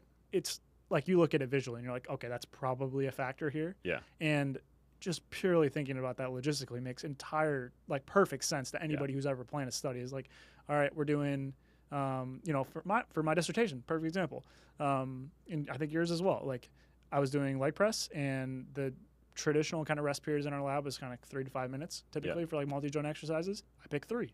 Yeah. Why? Because I was doing a higher volume study in one of the limbs that I didn't want to be there all day, and that's just what it is, and that's a limitation that can further shape how this looks. And I think that's just one of those limitations that you just can't really do anything about, because we don't have evidence that looks at this directly, absent like one study that we can talk about briefly if you want to. But the point is, like Josh said, to hammer this home, and again, you've gotten some FaceTime while I was talking, is these are really just like, let's throw some darts at the board, see what sticks, what can be grounds for further investigation. And this is absolutely grounds for further investigation. Yeah, for sure. Clear. Absolutely. I think this one's interesting, and I think this one, has some decent. That is one of my primary questions that we'll discuss in the interpretation section, is like, okay, if you do grant the assumption that higher rest periods are more effective on a per set basis, does that change the nature of the dose response relationship? Maybe it does, maybe it doesn't. We would need direct studies on that. We have one by Longo and colleagues in this case. We could go through it if we had a little bit more time, but we don't. But there's just so little data. The direct data we do have wouldn't necessarily say that, hey, the dose response relationship is fundamentally different between short and long rest periods, but there's just so little. Okay, we have some indirect data here, but then you take into account that the shorter rest period the shorter rest period studies probably had bigger differences in volume and also tended to investigate higher volumes. Therefore, it might exaggerate the slope of the dose-response relationship in the moderator analysis, given the way it was performed. That was linear. Yeah, exactly. There's just, you got 12 steps on the bus ride to say, hey, would we make all these assumptions and grant all of these potentially unreasonable classifications? It kind of seems like there might be something there, but it's not even consistent across classification methods, such as, what most people would consider a practical cut point in terms of short and long rest. So, I think that makes the point pretty clear. Beautiful. And, Cool. Now that we've presented all of the results of the project, or at least for the effects of volume on hypertrophy, we're going to move on to the interpretation. And if you were listening closely, if you were watching closely, you might have noticed some changes here. We're wearing different clothes. I think we each have a little bit more facial hair than we did because the previous sections took a little bit longer than anticipated. There's also now a hurricane here in South Florida. Luckily, it's not going to be a direct hit, so we are able to continue on. But we're back. We're merging this all into one video because we want this to be a fantastic resource that is nice and comprehensive. So with that, we're going to move on to our interpretation of the data. Again, up to this point, we've tried our best to be relatively balanced, and we're going to continue to try to be balanced. But we're definitely going to start to layer our perspective on the data, as well as practical application, because that's obviously important in an applied field like this. But we're, again, going to try to be nice and transparent when we are communicating our perspective, our interpretation of the data. Let's start by discussing the strengths and limitations of this project compared to previous projects, or just what it could be alternatively. So some of the obvious strengths of our project are that we were able to explore nonlinear functional forms of the dose-response relationship. And I really like the way you framed this earlier in the podcast, is that we kind of determined the categories for volume on the back end, right? As opposed to saying, oh, at what point, or as opposed to saying, oh, do you see greater growth above, say, 5 sets per week or 10 sets per week or 20 sets per week? Instead, we kind of found the best possible relationship and then tried to describe that relationship on the back end. So in my mind, those are some of the primary strengths of the project. Not to take us too much off the road here, but the reason that's such a tough thing, or like it's kind of an important step, is like if you think about this like in the context of medicine, um, you know, people will kind of talk about the whole, don't categorize continuous variable thing, which obviously, given the scope of this project, we're generally on board with for a variety of reasons. But when it does come down to making practical decisions, it can become challenging to ultimately make a decision based on this like kind of continuous relationship, right? And that's why in like medicine, a lot of the time they have the desire for these categorical cut points so they can kind of determine, should I treat or should I not treat, right? Mm-hmm. Like those kind of decision ways of thinking. Now obviously there's other approaches you can take to like make things more probabilistic and things like that, but from a layperson's perspective, at some point categorizing things is helpful for determining whether or not to engage in something, and I think that's the case here. We just wanted to try to delay that to the latest possible stage as we possibly could. It's kind of like the 1.6 grams per kilogram of body mass rule of thumb for daily protein intake for maximizing increases in muscle mass. That almost certainly isn't perfectly correct, but it's, you kind of, like you said, for application, it's helpful to have that quote unquote cut point. And so our approach here was to model the relationship and then on the back end make quote unquote cut points, or at least try to describe various categories accordingly. So I think our approach there is a strength. Another strength is that we explored the different ways of quantifying volume, right? We had the direct method, we had the fractional method, and we had the total method. And the total method is what has been used before. And ultimately, the fractional method performed better. So therefore, that's probably a strength of our project here, is that the fractional method is probably a more accurate way to investigate the dose-response relationship. Is it perfect? Absolutely not. Is half a set for indirect sets perfect? Almost certainly not. But it is an improvement and hopefully a step in the right direction. And then the final strength I have listed before I'll see what you have to add here, Zach, is that we, of course, just have additional data. So we have just new volume studies since previous meta-analyses were published, and we also have some indirect data, which we spent a lot of time discussing how we incorporated that. And kind of a subsection of this strength is that we included multiple ways to look at the data, right? So we tried to account for different perspectives on how to go about answering this question, and hopefully did a decent job of touching on most, if not all, of those. Yeah, really the only thing I'd add is just, in addition to all these things, try to make the entire process, materials, etc., as open and transparent as humanly possible too. Mm-hmm. We realize there's other ways you could look at things. You could want to investigate things from a different angle, and have tried to make it so that materials are available for people to look at things in whatever way that they see fit. But yeah, I generally agree with the strengths. Cool. Now let's move on to some limitations. And this might not seem exciting on the front end, but I think it's very, very important for the interpretation, because it's going to kind of add some uncertainty, especially in certain volume ranges as we go here. So depending on your perspective, this might be kind of a bad thing that there's so many limitations, but I think it's a good thing and it's exciting for science in general. And again, very important for to kind of go beyond just the basic sound bites of the main findings here and acknowledge the limitations. So the first limitation is that at the end of the day, our results are limited to the context of the included studies. So we have a table that we presented earlier in the podcast with descriptives of the range of set volumes that were explored, the frequencies, the rep ranges, and the rest periods, as well as the proximity to failure. I think you said this before, Zach, and I tend to agree.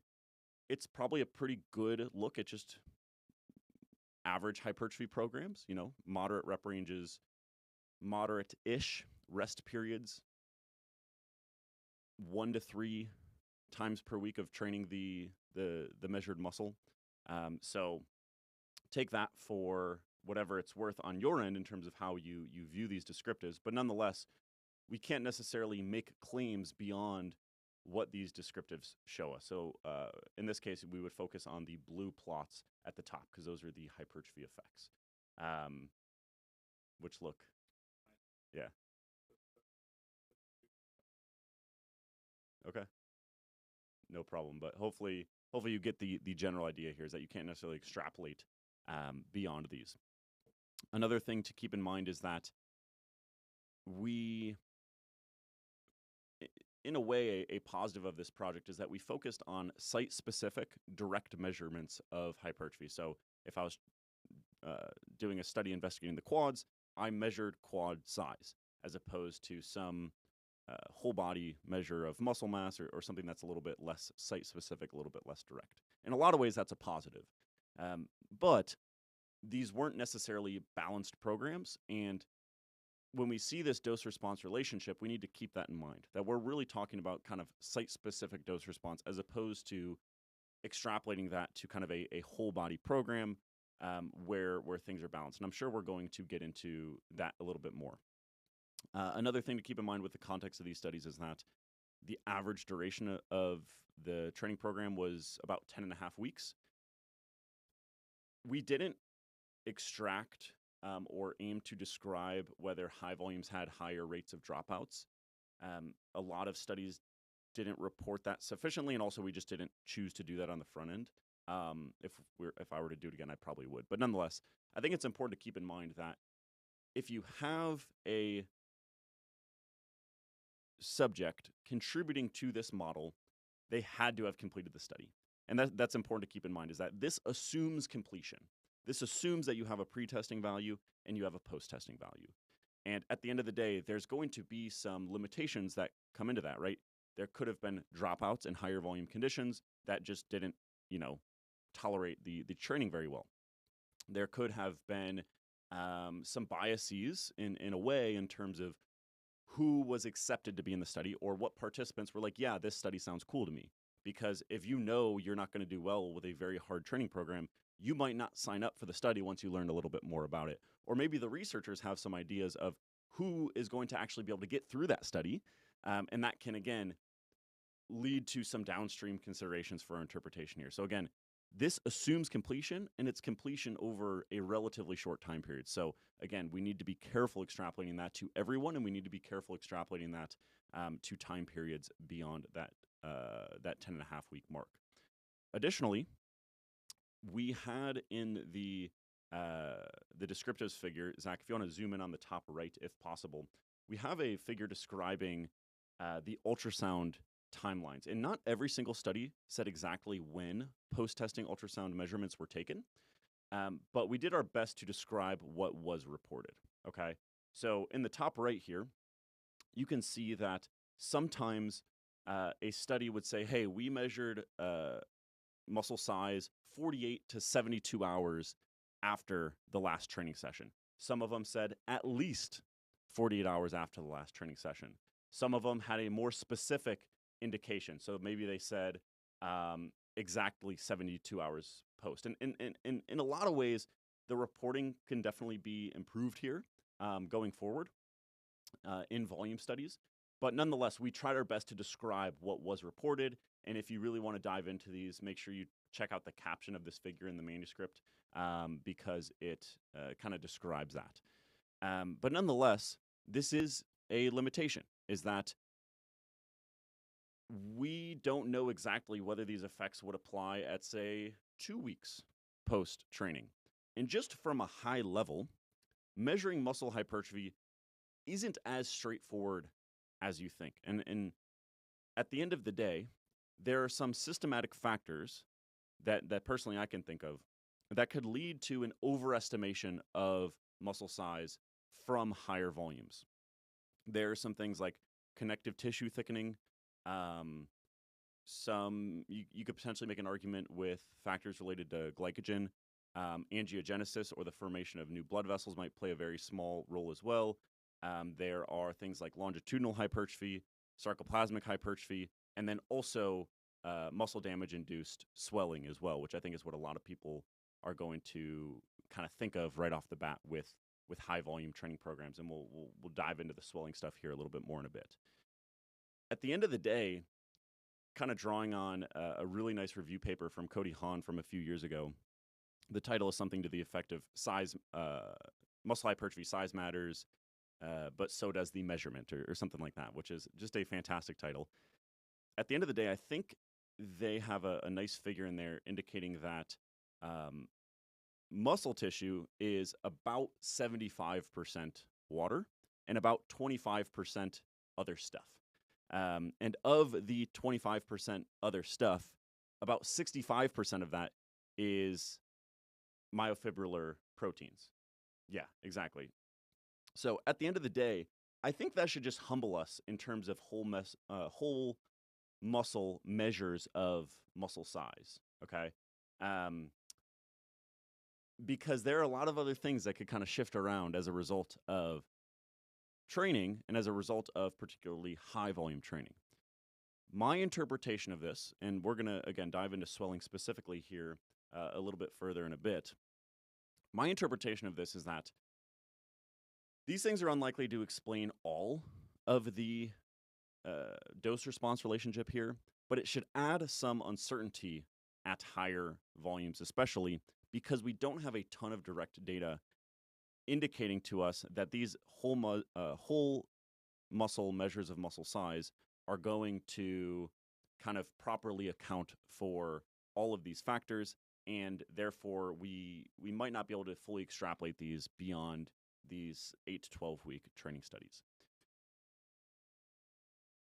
I think it might explain some of the dose-response relationship, but again, not all of it. So what do you think, Zach? Yeah, it's hard. It's hard to know how much this stuff matters in terms of, like, I guess just from a big picture. I think what people need to appreciate and understand how this could look a few different ways is, like, let's take the muscle damage thing as an example. Essentially, what would need to happen for this to bias the results is that it would need to have a differential effect based on the training program, which in the case of muscle damage, I think makes sense, like how that could happen, like more volume, more damage. But I also think it's hard to intuit how those relationships work as well. Like, for example, on the muscle damage, is it the fact that, 10 sets per week has double the muscle damage than 5 sets a week? Or is that a diminishing returns relationship, just like we've described here? Like, there's so many different ways that those confounding relationships could look that I don't think it'd be appropriate to take a step back and say this is exactly how this is influencing this. It's just a fact that we don't know how this is, potentially biasing the results. So like you said, it's the granddaddy of uncertainty, in the sense that we just fundamentally, there's a few of these things related to the measurement, which it's so funny, like in like other areas of science, like physics and things like that, they spend a really long time, really perfecting their measurements. And I'm not to say that, muscle research hasn't done that as well. And maybe some people that are more molecular muscle biology would say, yeah, we've been doing that all along. But for people that are with more of an applied focus, I think that has very much potentially been putting the cart before the horse a little bit, in the sense that, I think people are aware of measurement error, they're aware of these things, but really, really growing an appreciation for how many things can influence a training effect is something I think the average listener and just researchers in general, I know this is something we've changed, completely fundamentally, I think, over the last 2 years from our personal experience in the lab and stuff. So I think just growing an appreciation for this, I think, just makes you a little bit more humble in general for small differences and things like that. And it also just underlines the importance of meta-analysis and things like that, where we can take all these, potentially noisy effects and try to get as best of a precise estimate as we can. But that doesn't mean that's an unlimited thing that doesn't have limitations within itself. So, yeah, I think we would probably, again, this is our perspective, this is our opinion, we would probably fall more on the side of let's focus on studies that investigate the actual outcome of interest, as opposed to more mechanistic or hypothetical type of situations regarding muscle physiology or mechanisms. But I wouldn't say we fall like super strongly in that side, because again, just experience in the lab, and just when you go to look for answers regarding some of these fundamental questions, like to what extent might damage-induced swelling influence whole muscle size? Why is it that we might have a study here and there where the whole muscle measure of hypertrophy doesn't really align with the with the fiber cross-sectional area from a muscle biopsy. Now, some of that just could be variability that is to some degree expected, but it just starts getting these questions going, and it's like we don't have clear answers to them. So I don't think making the strong claim that, hey, we must always focus on the outcome of interest because we are measuring what we actually care about. To me, that is limited, right? Now, you could make that claim if like there were less considerations in terms of duration, but I think there are considerations regarding duration and how these might play out over a longer time period that I think we just don't have answers to. And again, while we might say, hey, it's unlikely that these are to explain a good amount of the effects, they might explain some of them. And hey, maybe in 5-10 years, we realize they explain all of them. I think that's unlikely, but it's a possibility that we are fully acknowledging here. Yeah, I think the kind of outcomes versus mechanisms thing is something that is another classic example of like a very simple concept philosophically on paper, and then when you get experience of actually applying that in terms of, you know, taking ultrasound measurements, etc., things just get a lot more complicated. So yes, on paper, I would 100% agree.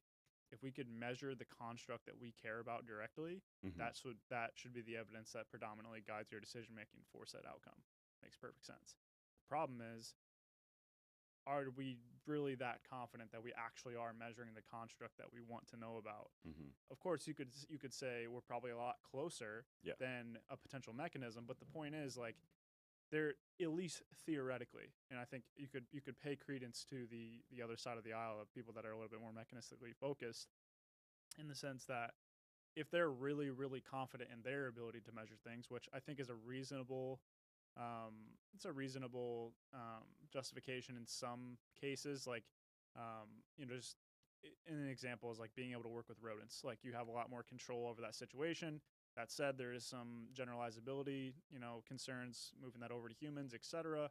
And then also, I know there's like certain things that seem super sciencey, for lack of a better term, but are also really limited too. Like,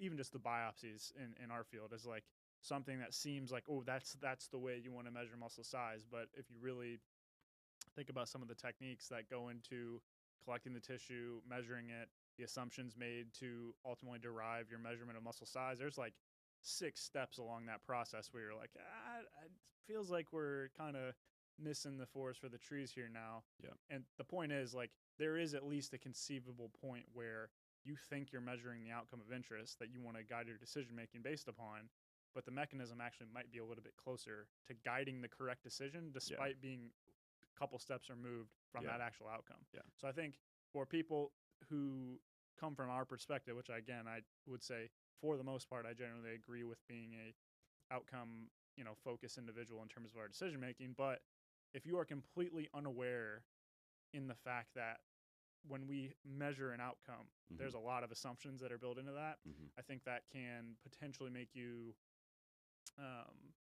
not give as much respect to a side that maybe takes a different perspective on that. Yeah. Like, you could have 2 people that fundamentally disagree on the validity of ultrasound measurement for muscle size, and that could result in 2 different mental models about how to make a decision. Yeah. And that's a reasonable thing to disagree about. So I think, that's a tangent and a half, but I think that's a good discussion. And when I kind of zoom out with this question, at the end of the day, physiology and skeletal muscle would fall into this, adapts to the demands. Like, that's just a very basic principle of exercise science, of physiology in general. You're going, the tissue is going to adapt to the imposed demands. There are a lot of demands that are occurring for skeletal muscle, and there are conceivably adaptations that can occur that can meet the demands that are quite constrained in terms of their time scale. That's ultimately where my head goes with these sorts of things, especially when you look at our dose-response relationships between volume and strength.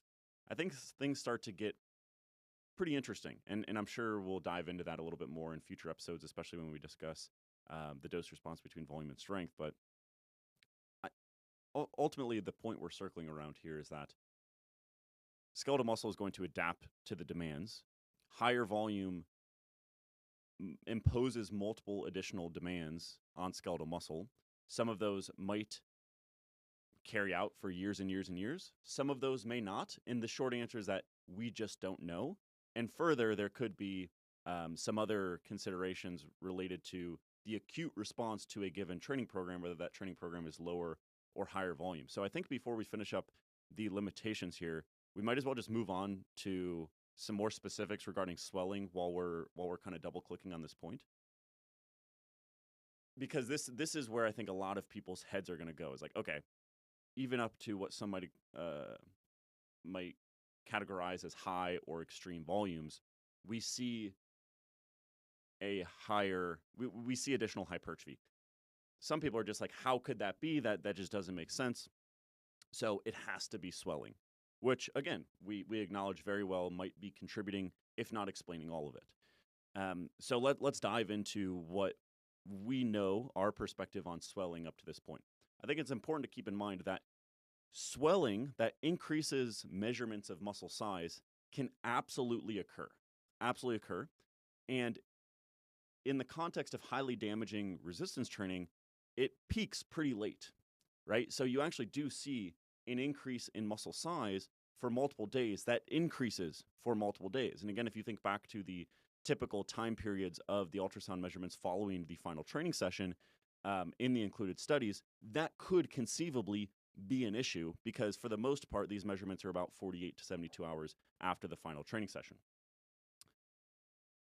Now, before we get into some more caveats there, it's worth noting the potential mechanisms of swelling.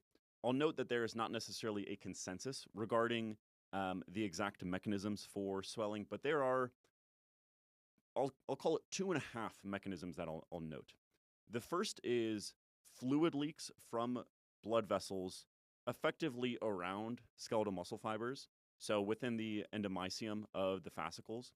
And to my understanding, this would impact whole muscle size measurements, but not necessarily measures of fiber cross-sectional area.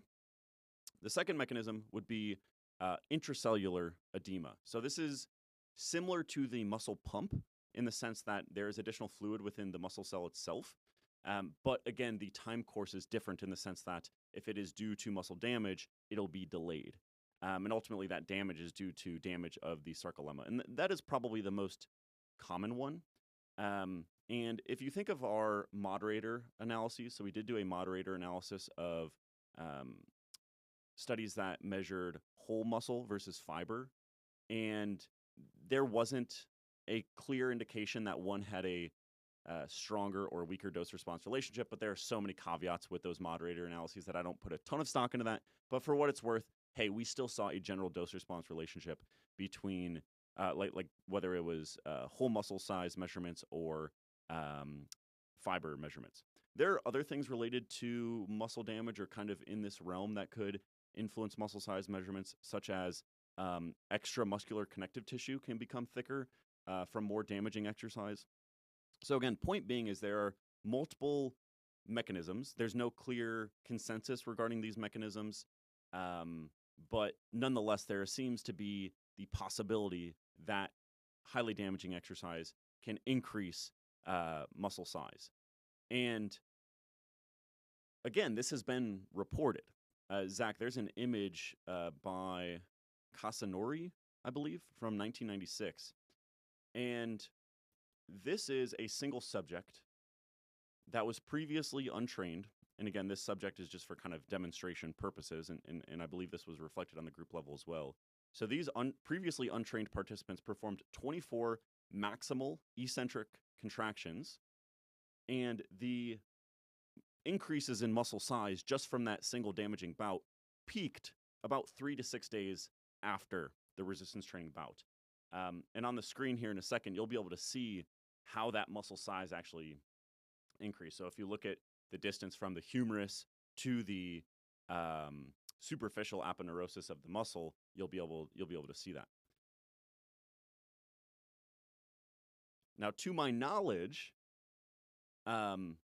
these sorts of kind of dramatic increases in muscle size as a result of highly damaging exercise have only been convincingly and consistently reported in very highly damaging maximal eccentric training. And typically it's in untrained folks, or at least it's in training that is very novel to the cohort.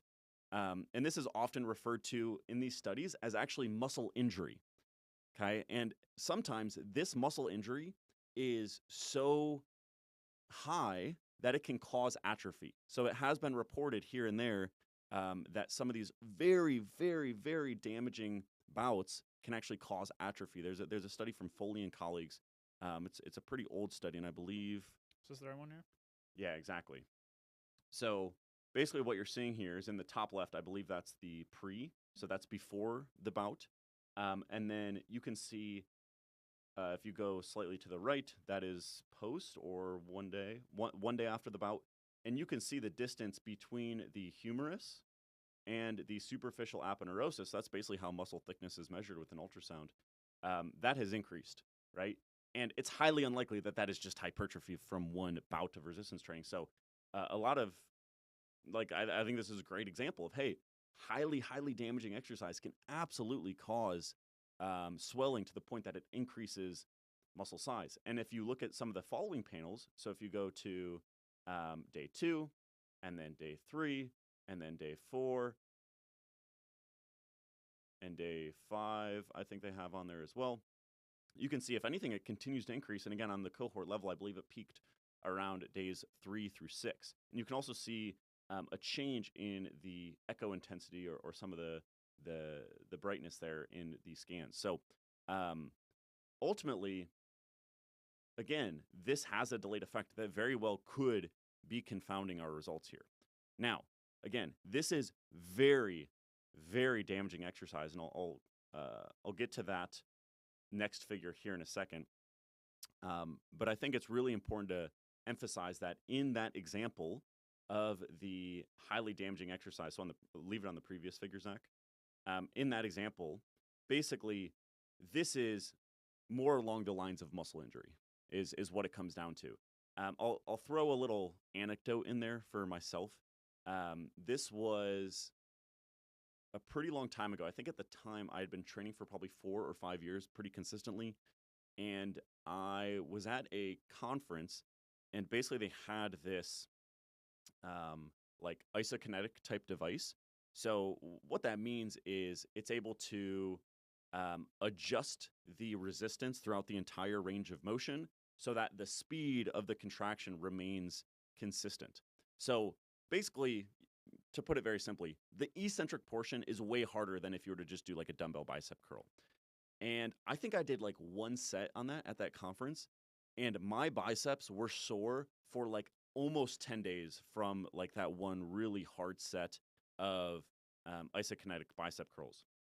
So point being here is that I think that in the cases, again, this is my perspective to be very clear, in the cases where we do see that swelling increases measures of whole muscle size, and potentially this might also apply to measures of fiber cross-sectional area from a biopsy, are not perfectly relevant to typical traditional dynamic resistance training. Okay. Further, to my knowledge from these included studies, I'm not aware of any case where this sort of pronounced swelling has coincided without a decrease in muscle strength. So in other words, typically what you see is that if there's really high muscle damage, muscle thickness is much higher as a result of the swelling. Almost unanimously, from my reading of the research, that would also coincide with decreases in muscle strength. Now, to be clear, the peak loss of muscle function often occurs before the peak increase in muscle swelling, but nonetheless, the peak swelling typically occurs while strength is still down.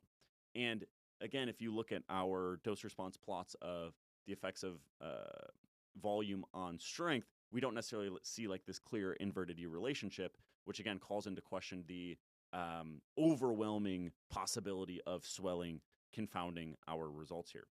Further, like I mentioned, when we do see this strong swelling response, it is in novel training. Okay, so again, almost unanimously to my knowledge, these are untrained individuals. And that leads us to a brief discussion of the repeated bout effect. So there's a study from Nosaka and colleagues from 2005, and we have a figure for that one that'll be pulled up here in a second. And basically, I want you to focus on panel A of this figure once it's up. So effectively, the study design here is that there was one exposure to maximal eccentric training, and then 4 weeks later, they had their second exposure to maximal eccentric training. And as you can see in the figure here in a second, I've seen it argued that basically the repeated bout effect only occurs from session 1 to session 2. Zach, you have that? That's not the same study, is it? It's the figure that you had behind just it. Behind it? Okay. Yep. Yeah. I was confused. I was like, oh, well, I don't know which one you're talking about. So yeah, it's in there. Perfect. Which can you make it full screen for me? What is that one titled? Mr. Nosaka has a lot of eccentric studies, it seems. This one is titled Nosaka_RBE in our shared folder here. I believe that's downloaded directly on my device. So I don't. Okay. Ultimately, what you see from this study is that one bout of these very intense eccentric contractions can confer this repeated bout effect for a bout that occurs 4 weeks later. Okay.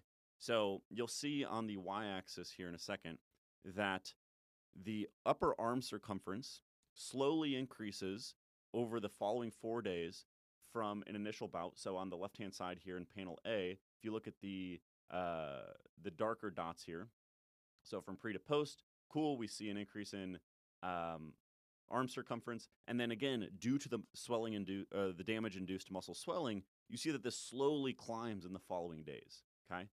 Now, that was just one bout of very extreme training and in novel training, right? So untrained individuals. And then these participants came back 4 weeks later. They did the same protocol, and what you can see is in that same panel, the open circles are what occurred. So you do see an increase from pre to post, but then it slowly decreases in arm circumference the following days. Again, still very damaging, still probably bordering around like this muscle injury as opposed to just like muscle damage sort of phenomenon. But that is from one bout 4 weeks ago. You see a really pronounced repeated bout effect. So if you take into account the fact that these studies are typically more traditional type training that is not nearly as damaging as maximal eccentric contractions, a good amount of the studies use trained individuals. They obviously adapted to the training volumes. And the fact that we see this strong of a repeated bout effect from just one bout 4 weeks ago, man, I have a hard time believing it's all swelling is ultimately what it comes down to. Now, I've seen it argued that, and I've seen this study cited before, that therefore most of the repeated bout effect occurs from sessions 1 to 2. So just the first exposure, the second exposure, which I think makes sense. But it's also kind of been argued that therefore there's no more repeated bout effect that occurs from session 2 and beyond. I think that would be an inappropriate conclusion. I think that there would be additional protective effects that occur. And I haven't kind of seen citations that convince me that all of the repeated bout effect just occurs from one individual session. So let's walk through this a little bit more. So in panel A, if I'm understanding correctly, you're kind of showing that in the white dots there, that's after an exposure 4 weeks later. Yep. Okay. And then same exposure. Is it incorrect to say that they are remaining elevated from baseline 4 days later? Yeah, I think that's a fair conclusion, but you got to keep in mind the fact that, again, it's a very highly damaging exercise. Okay. Yeah. I'm just making sure I was understanding. Okay. So you're essentially saying that, like, in the most extreme scenario, we're still seeing a decent amount of recovery Yeah. after a single exposure to this like absolutely insane training Yeah. protocol. I guess to play devil's advocate, I'm just thinking of things people would potentially think of while they're listening to this. Do you think that it would be reasonable to draw a parallel between these volumes that are like relatively less explored and some of these eccentric training protocols that obviously are more extreme? If everyone's ever done one, you know that they're going to be considerably more extreme than a traditional training program, but those are probably, in terms of total amount of work, probably less than 45 sets, Yeah. for example, for like one of the higher volume training programs. So like, can you maybe talk about that just a little bit? Again, just playing devil's advocate for people listening. Yeah, I think that's a good direction to go. So there's a review paper from Damas and colleagues from 2018 discussing exercise-induced muscle damage. There's no particular visual to show here necessarily, but they've done a bit of work exploring the potential role of edema in muscle size measurement. So this exact question that we've talked about. And the figure that they threw out there was 2.7% increases in muscle cross-sectional area could have been related to swelling, because that is basically how much muscle size is elevated early on in a novel program. So in other words, I think it was after 4 sessions of training in previously untrained folks, muscle size was elevated 2.7%. So if we said, hey, there's no way these untrained people could grow from 4 sessions, therefore all of this is swelling, that swelling would be probably maximum 2.7%, because that's all that muscle size increase. Now, my perspective is that some of that is probably hypertrophy, again, especially in previously untrained folks. But the way that I view this is ultimately that in the context of dynamic resistance training programs, some of the effects of high volume absolutely could be due to swelling. But my kind of rule of thumb is I would have a hard time believing it's more than about 2.5%. And some of the effects we see from the dose-response relationship are considerably higher than 2.5%. Now, that Damas study, I don't remember the volumes off the top of my head, but I think it was pretty moderate volume. So then the question becomes, okay, what about when you're going up to 30 to 40 plus sets per week, kind of like you alluded to, Zach? And I would say, yeah, for sure. We don't know. It very well could be the case that it's not kind of this linear effect of additional sets and additional swelling. It could be an exponential effect, or it could be kind of like diminishing returns, almost like volume itself. I find it unlikely that it's this exponential effect, but I don't know. And maybe there's a conceivable hypothesis that is the case, and therefore all of the effects of very high volumes in our model are just due to swelling. But again, for the reasons mentioned, I think it might play some role, and it might kind of play an increasing role as you get to higher and higher volumes. But I think it's highly unlikely, for example, to explain the effects we see between moderate volumes and low volumes in our model. Might play a little bit of a role in the dose response we continue to see beyond that point. Yeah, what I was going to say is, like, when we were first talking about this, honestly, I just thought about it from like take a step back, think about it logically perspective, which can run into some issues, but I guess in this case, I think it's useful.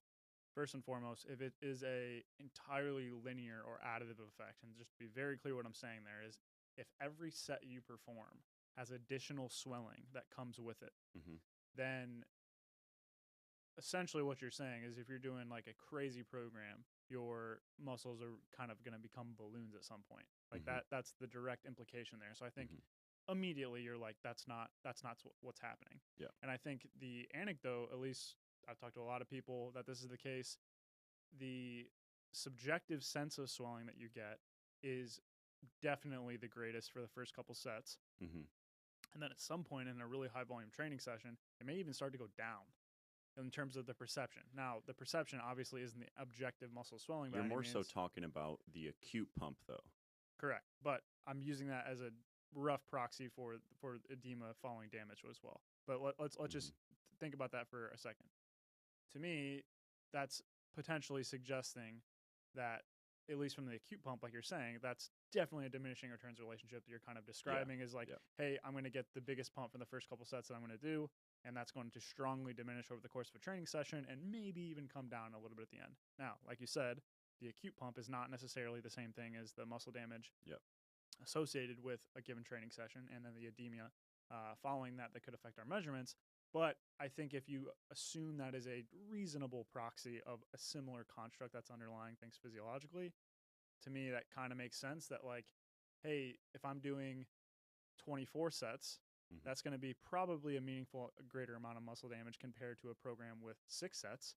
But 45 sets probably isn't going to be, a similar ratio there in terms of the amount of additional swelling that you're going to get. There's probably a state at which your muscle is, considerably, damaged and swelled, and additional tension beyond that point probably isn't going to exponentially increase things like you're saying. So again, when we kind of come back to these general kind of patterns and relationships that generally speaking kind of underlie mostly like physiology and stuff, I think diminishing returns just often is something I come back that makes a lot of sense. So again, putting my interpretation hat out there, absolutely, I think swelling is probably contributing to some degree in terms of the actual effect sizes that we're seeing. 100%, I don't dispute that in any way. But to say that it is, again, like you said, to influence the interpretation of the dose-response relationship, it would need to be a disproportionately higher effect of swelling from the higher volumes, essentially. And that, to me, seems hard to justify. Yeah. Now, I do think it's very possible that there is truly a plateau in the dose-response relationship. And again, because you see diminishing returns of additional set volume and hypertrophy, that the dose-response relationship in our model appears to continue to increase, but just due to a linear effect of swelling, right? I think with our perspective of just thinking about the possible mechanisms here, the data we do have, again, very limited, it's highly unlikely it's an exponential effect of swelling with additional sets. At most, it's probably a linear effect of additional swelling with additional sets, but it's probably diminishing returns. So the most, I guess, like charitable possibility is that additional sets later in the dose-response relationship are making the dose-response relationship show up when it's really not there. And to kind of spoil the plot a little bit, that is like one of the main takeaways from this project for me, is that moderate volumes are quite clearly better than low volumes. Again, that's my interpretation. But higher volumes compared to moderate volumes, there's some additional uncertainty here because those effects become smaller, and you have to consider the things that might confound our measurements of muscle size, such as swelling. 100%. Yeah, cool. That's to me, that's definitely the kind of the take home here is that, for multiple reasons, there's additional uncertainty at the higher end of the volume ranges that have been explored, including the measurement related stuff. But then also, I don't know if you want to touch a little bit more on kind of the completion effects or whatever you want to call it. I kind of think about it as selection biases. Ultimately, is like, not only are the data, we have less data at the higher volumes fundamentally. Two, the data seems to be less consistent, and ultimately the intervals on our estimates are wider.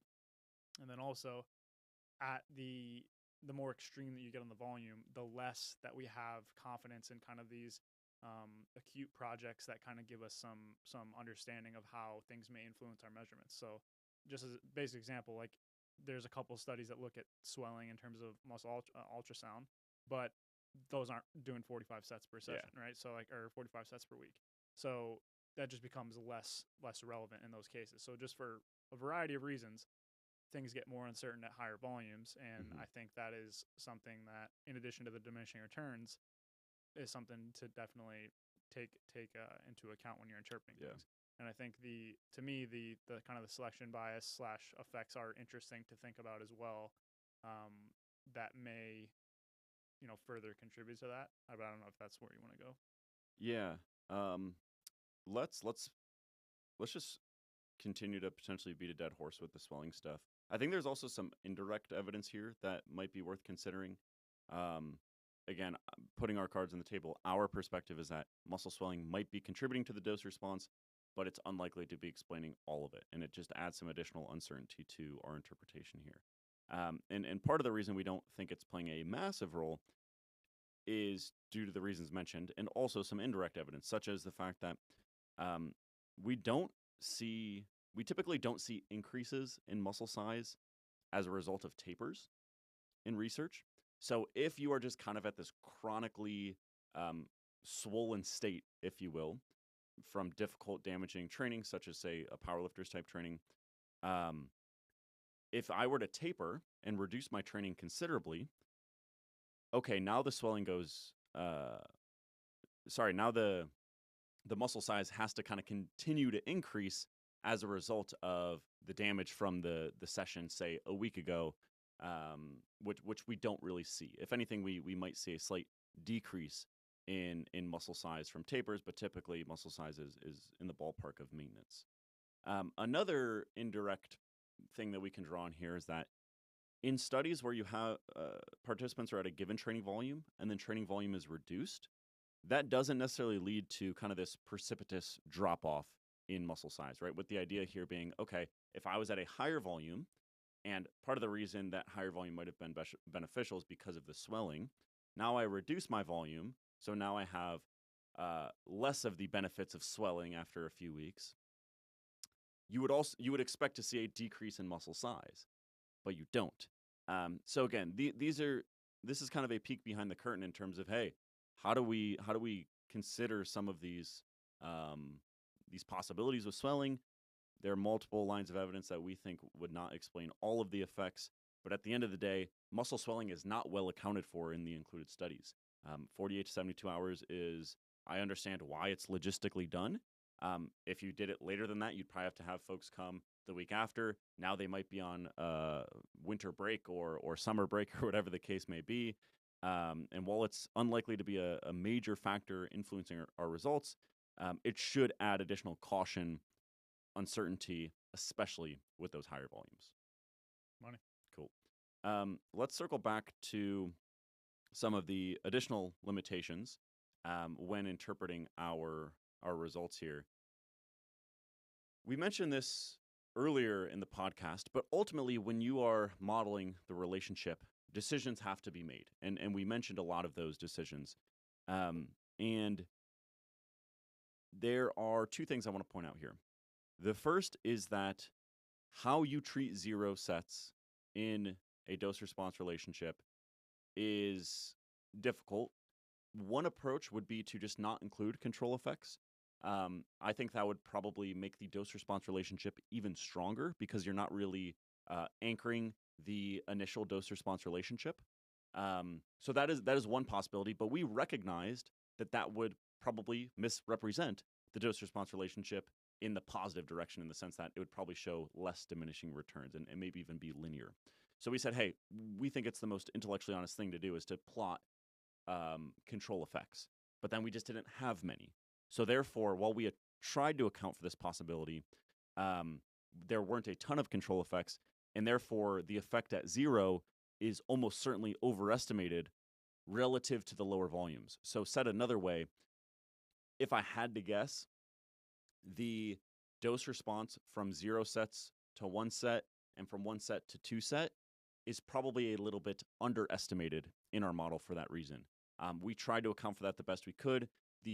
There are some other possibilities here in terms of modeling to maybe better represent that, but it comes with a lot of downsides, and we hashed those out for weeks and weeks. But nonetheless, I just want to make that clear that, how you treat zero is very difficult. What we did is what we had based on the included studies. But I wouldn't be surprised if we just, say in the future, had a ton of control groups at 0 sets, and that made the diminishing returns a little bit more pronounced. What do you think?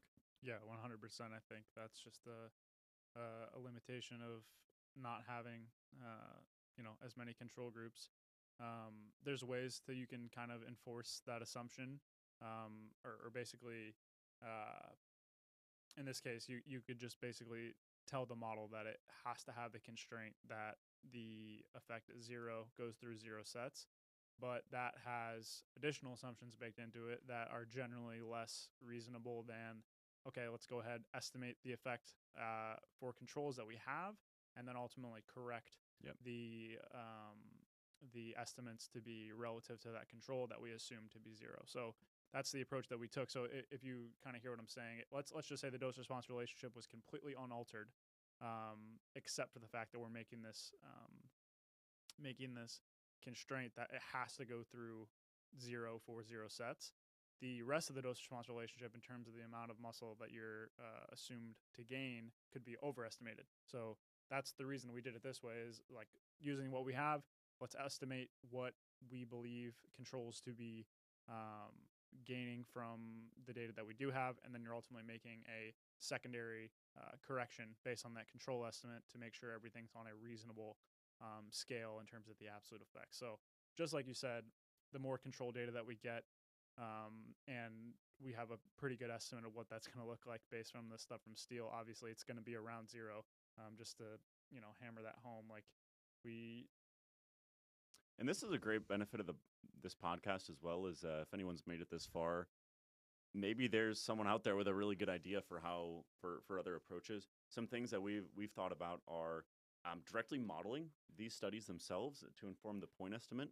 There are pros and cons associated with that, but it is something we could consider in the future. But hey, we are open to ideas for sure. I mean, ultimately, the thing that is probably the most helpful long term is just getting every single resistance training study and modeling it all collectively is probably the best. It's just logistically, like, we just spent 2 years for 50 studies or whatever, and that 67, sorry.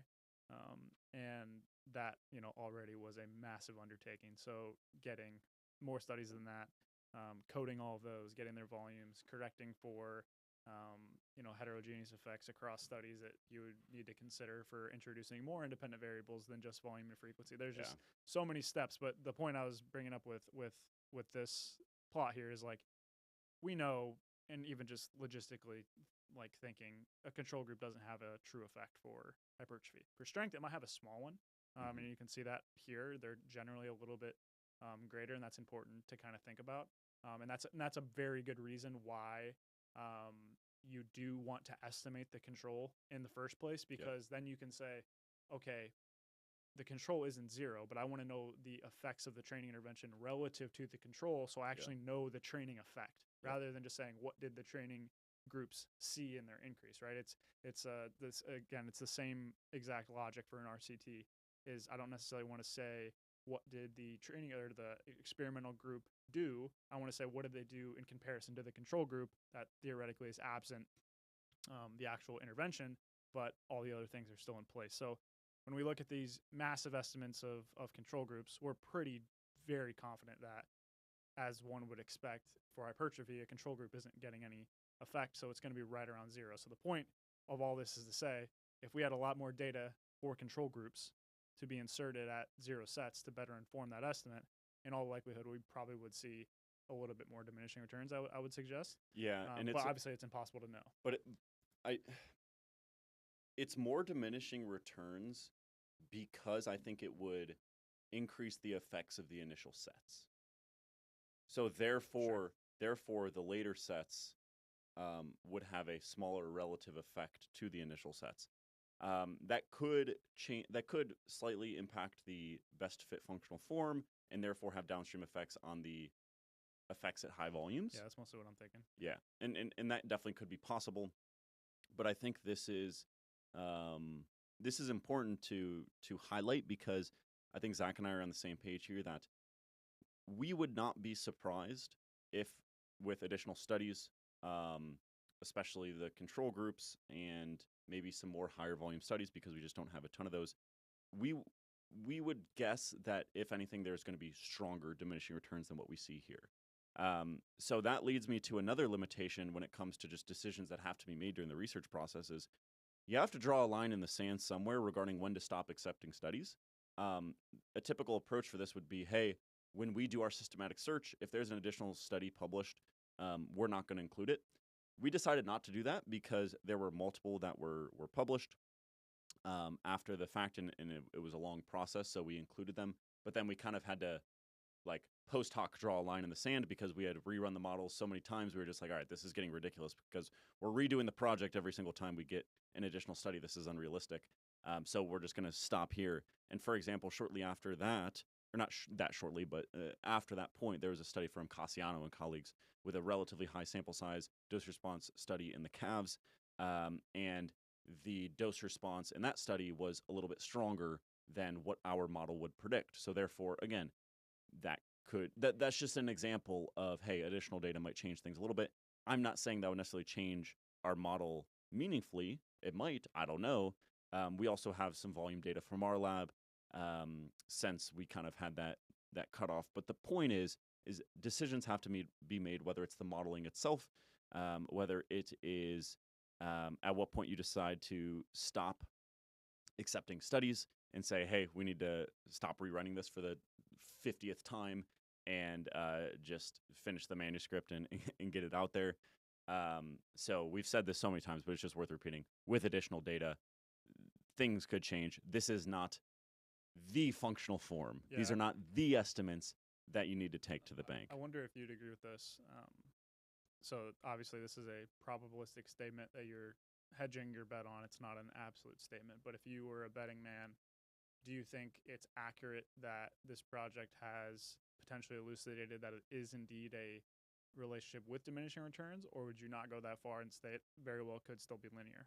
Obviously, it could be in concept, but I'm saying, if you're a betting man putting your money on it, would you say, okay, I think pretty confidently, I think that the relationship does have diminishing returns, or would you not go that far? No, I you kind of asked me two separate questions there, because, well, you asked me the same question, but almost in two ways. If you asked me as a betting man, I'd say there's absolutely diminishing returns. Yeah, okay. If you were to say, like, as a scientist and with different modeling approaches, like, for example, not including control effects, we saw some of the best fit for direct studies was linear. Like, I could definitely see that being the case even for the fractional quantification method. So, man, it's hard to say, but I think personally, like, if you were to just ask me again, my interpretation, this relationship absolutely has diminishing returns. And if anything, again, if I were a betting man, there are stronger diminishing returns than what our model suggests. No, final thing. I generally agree. And I think, again, a stronger control estimate in our data, I think would bring that forward. But also, here's the final question. Do you think, again, this is not necessarily your scientist hat, but just your personal hat, do you think there is a plateau at some point, or do you think that is the point where we just can't really know given what we have?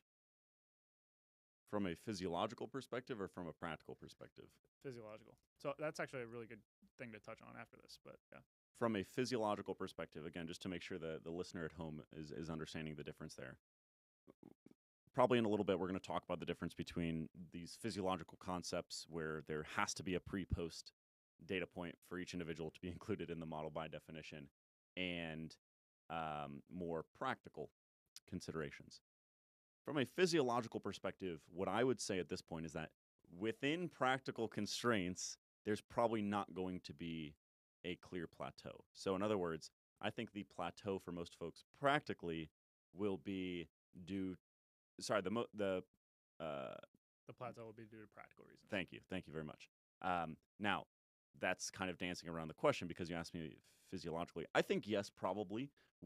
We've seen in some extreme cases that, again, things more along the lines of muscle injury from very extreme eccentric-based lengthened training in novel or in untrained folks can lead to atrophy. That has been documented before. So therefore, it stands to reason that there is a physiological inverted U to some degree. So at some point, additional training stress will lead to worse muscle growth and potentially even atrophy. So therefore, there would have to be a plateau. But again, I think within most reasonable training programs, that's going to be unlikely. But physiologically, yes, I do think there would be a plateau. Practically, I think that plateau is going to be informed by practical things. Yeah, so like in practice, absolutely a plateau. It's likely due to logistical factors that we'll touch on here in a second. Something I want you to throw up here, Zach, is another thing I want to make it clear that we are not saying, we as the authors of the paper, and also we right now kind of with our practitioner hat on a little bit more, we have a figure kind of showing the individual study slopes that effectively inform the model. So these are before you have any shrinkage or any of the random effects that we discussed earlier in the podcast. So something we are not saying is that no study in the future will show a benefit to lower volumes. There very well could be studies that come out that show no beneficial effect of higher volumes in the future. There very well could be a study that comes out in the future that shows, hey, lower volumes were even a little bit better. And in fact, some of the individual study slopes here are negative, right? So it makes total sense that some studies are going to show a very clear, crisp dose-response relationship. Some are going to show no benefit. Some are even going to show a negative dose response. So lower volumes might be nominally a little bit better, or maybe significantly a little bit better. There are so many reasons that that could be the case that I don't think should change your mind necessarily until you kind of re-meta-analyze it. It's very common for studies to differ in their findings. That's why I think you just need to be quite critical when you're consuming information. And, when there's a new study come out, there's going to be tons of content on it, especially like a kind of exciting intervention study, whether it's volume or range of motion or rest periods, whatever the case may be. But it's totally normal for things to differ, and for reasons beyond the underlying physiological effect. And I think this visual is really helpful to nail that home, that, hey, we're not saying every single study shows a benefit of additional volume, but when you model it all together, the most likely underlying physiological concept is a dose-response relationship. Yeah, I would generally agree with that. I think the other thing just to keep in mind is, like, I think the biggest thing that happens when people kind of talk about new studies that come out and everything is just kind of like a vote counting approach. Mm-hmm. And the biggest issue with that is, like, there's just, first and foremost, like you said, there's 100 different reasons that an individual study could lean away from what we would consider the most probable kind of, mean effect for whatever we're talking about. But the other thing that just doesn't take into account is, like, weighting the certainty of the individual study in relative to everything else. Like, Yep. it's you can see somebody say, oh, this had a moderate sample size, or this had a low sample size, or this had high variance, or had low Or variance. it measured the quads. Yeah, or all these little things. But, like, until you actually get down to the weeds of it and start to calculate things and all those kind of things, you just have no idea how much that really should shift your understanding of something. Mm-hmm. And so I think that's where vote counting can be, it's the simplest way to kind of evaluate a study. And I think it's intuitive for people to say, like, oh, this study leaned in favor of this study leaned in favor of this. When we tally them all up, this is kind of how the evidence leans. But that can be deceptive for a lot of different reasons, particularly when you layer in the effect of, like, these variables that do have true systematic effects across interventions. So, like, just a very basic one that I think is helpful to consider is, like, the effect of intervention duration. Mm-hmm. So I don't think people really think about that all too much. So, like, just as a basic example, some studies come out that are 8 weeks, some studies that come out that are 16 weeks. That could, for the same, like, true difference or whatever between conditions, could have more time for it to diverge or whatever. Mm-hmm. So it's just, these factors aren't considered when you're looking at something between studies. Yeah. And I think, again, this is just where formally going through these things and really trying to answer the question the best you can is really, really helpful. And as you said, I don't think any one individual study coming forward, barring some major, 1,000 participant study or something to that effect, probably shouldn't largely shift your beliefs. Given that all those factors are pretty hard to do just informally looking at something. So Yeah. I want to keep moving along here, but if someone's interested in just a really, we mentioned sampling variance earlier in the podcast. We mentioned some other reasons that studies might differ in their results. If you want a very nice introduction to sampling variance, I'd recommend an article from James Krieger. It's titled "Why Do Resistance Training Studies Differ in Their Findings? A Lesson in Sampling Variance."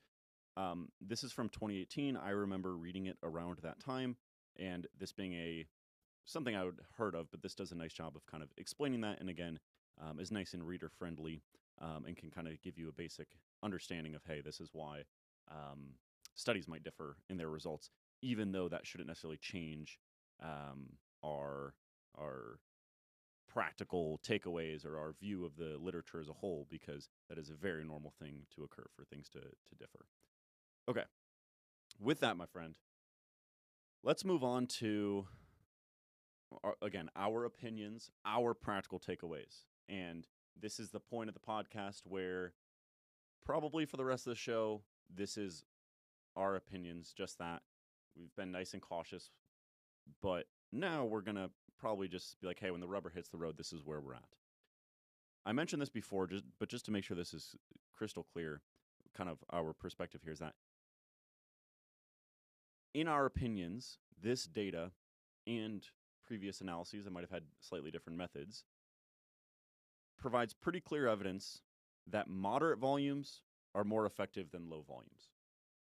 I think I feel pretty comfortable at this point saying that moderate volumes are going to be better than low volumes. Where exactly we categorize those is hard to say, but maybe like less than 8 fractional sets versus more than 8 fractional sets. Again, that's kind of just an arbitrary cutoff, or 10. You could say 10. Point being is I think moderate is pretty clearly better than low volumes.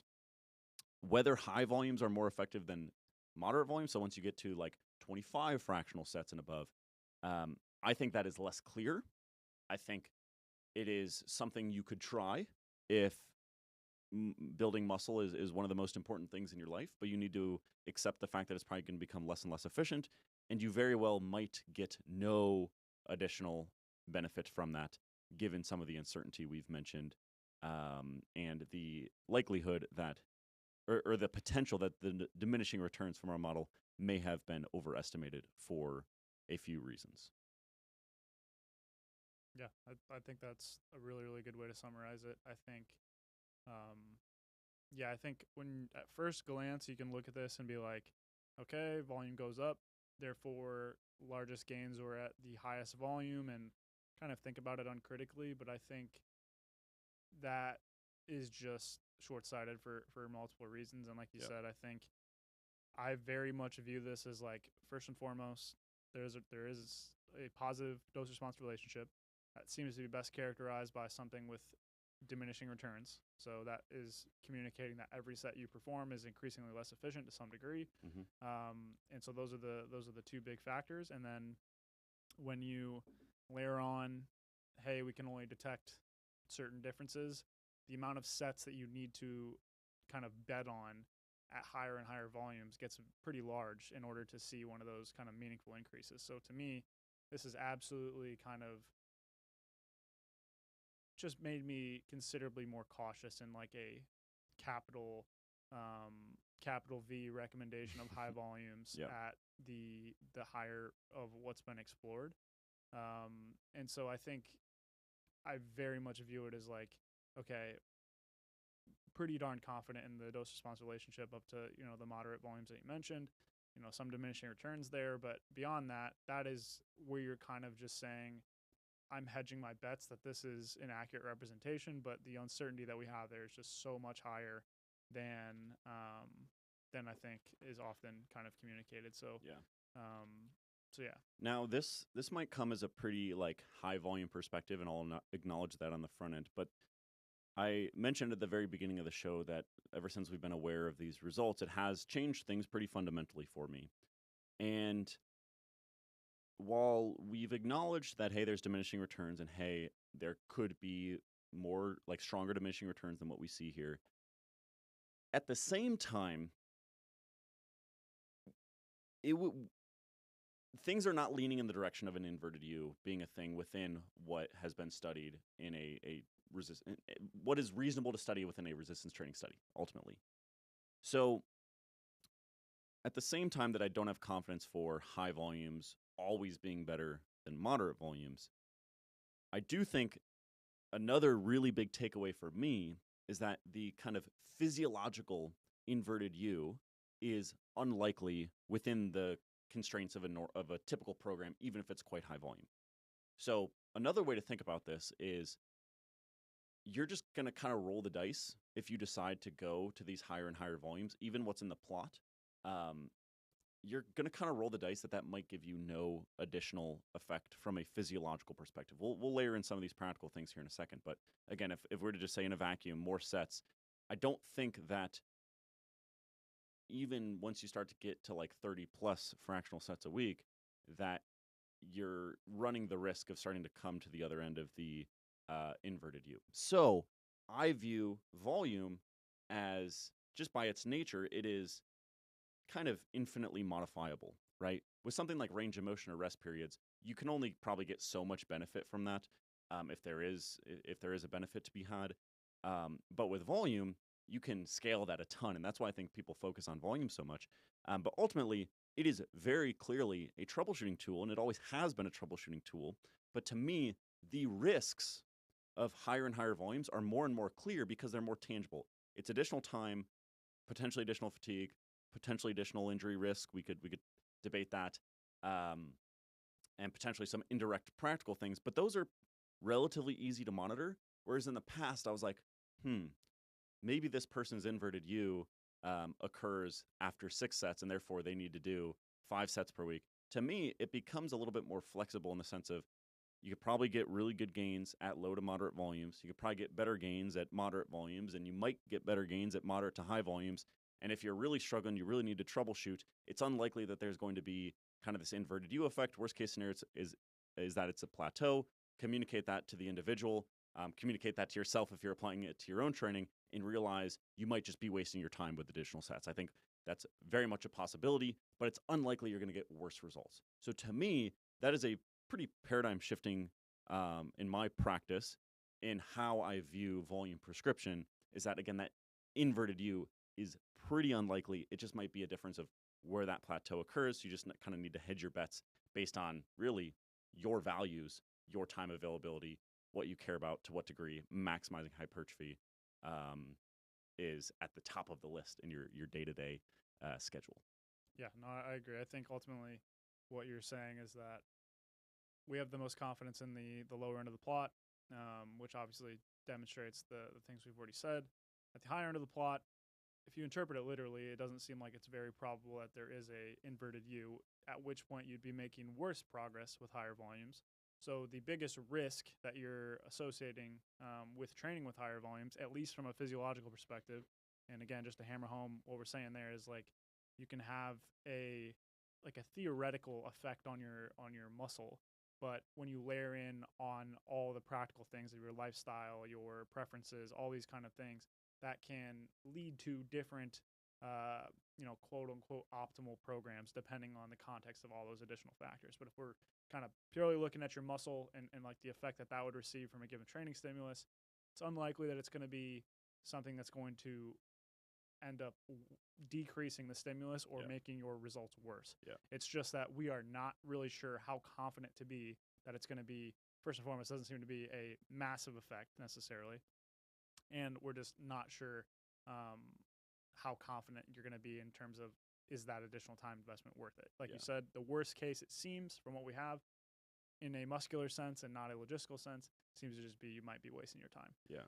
So I think it is, if you spin it from the positive perspective, like it seems like it's a valid troubleshooting tool in terms that, if all the other variables in terms of training quality are checked off, the directional troubleshooting tool here would be to increase the volume if you believe you would be more satisfied with the rate of progress you'd be making if you were to increase the volume. So I think I agree from that perspective. It's important to kind of paint both those sides of the picture, in the sense that we are saying there are diminishing returns. We are saying that the sets become less efficient, but at the same time, if you're somebody who's really trying to eke out every single thing you can and bet on all the kind of neutral to positive effects that we think may exist, increasing volumes to those higher ends of things could be potentially indicated if your kind of logistical situation allows that to be recovered from and tolerated, and ultimately fits into your schedule and things like that.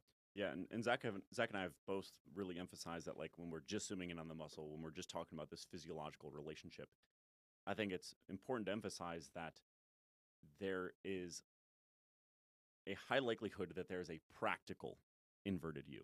So what do I mean by a practical inverted U? Is, again, think about all the limitations we've talked about. Potential selection bias of the participants that complete high volume studies. The fact that they're only 10.5 weeks long, maybe training status as well, just because they're lifting lower loads, and maybe that has effects on the fatigue experience from training or injury risk, whatever the case may be.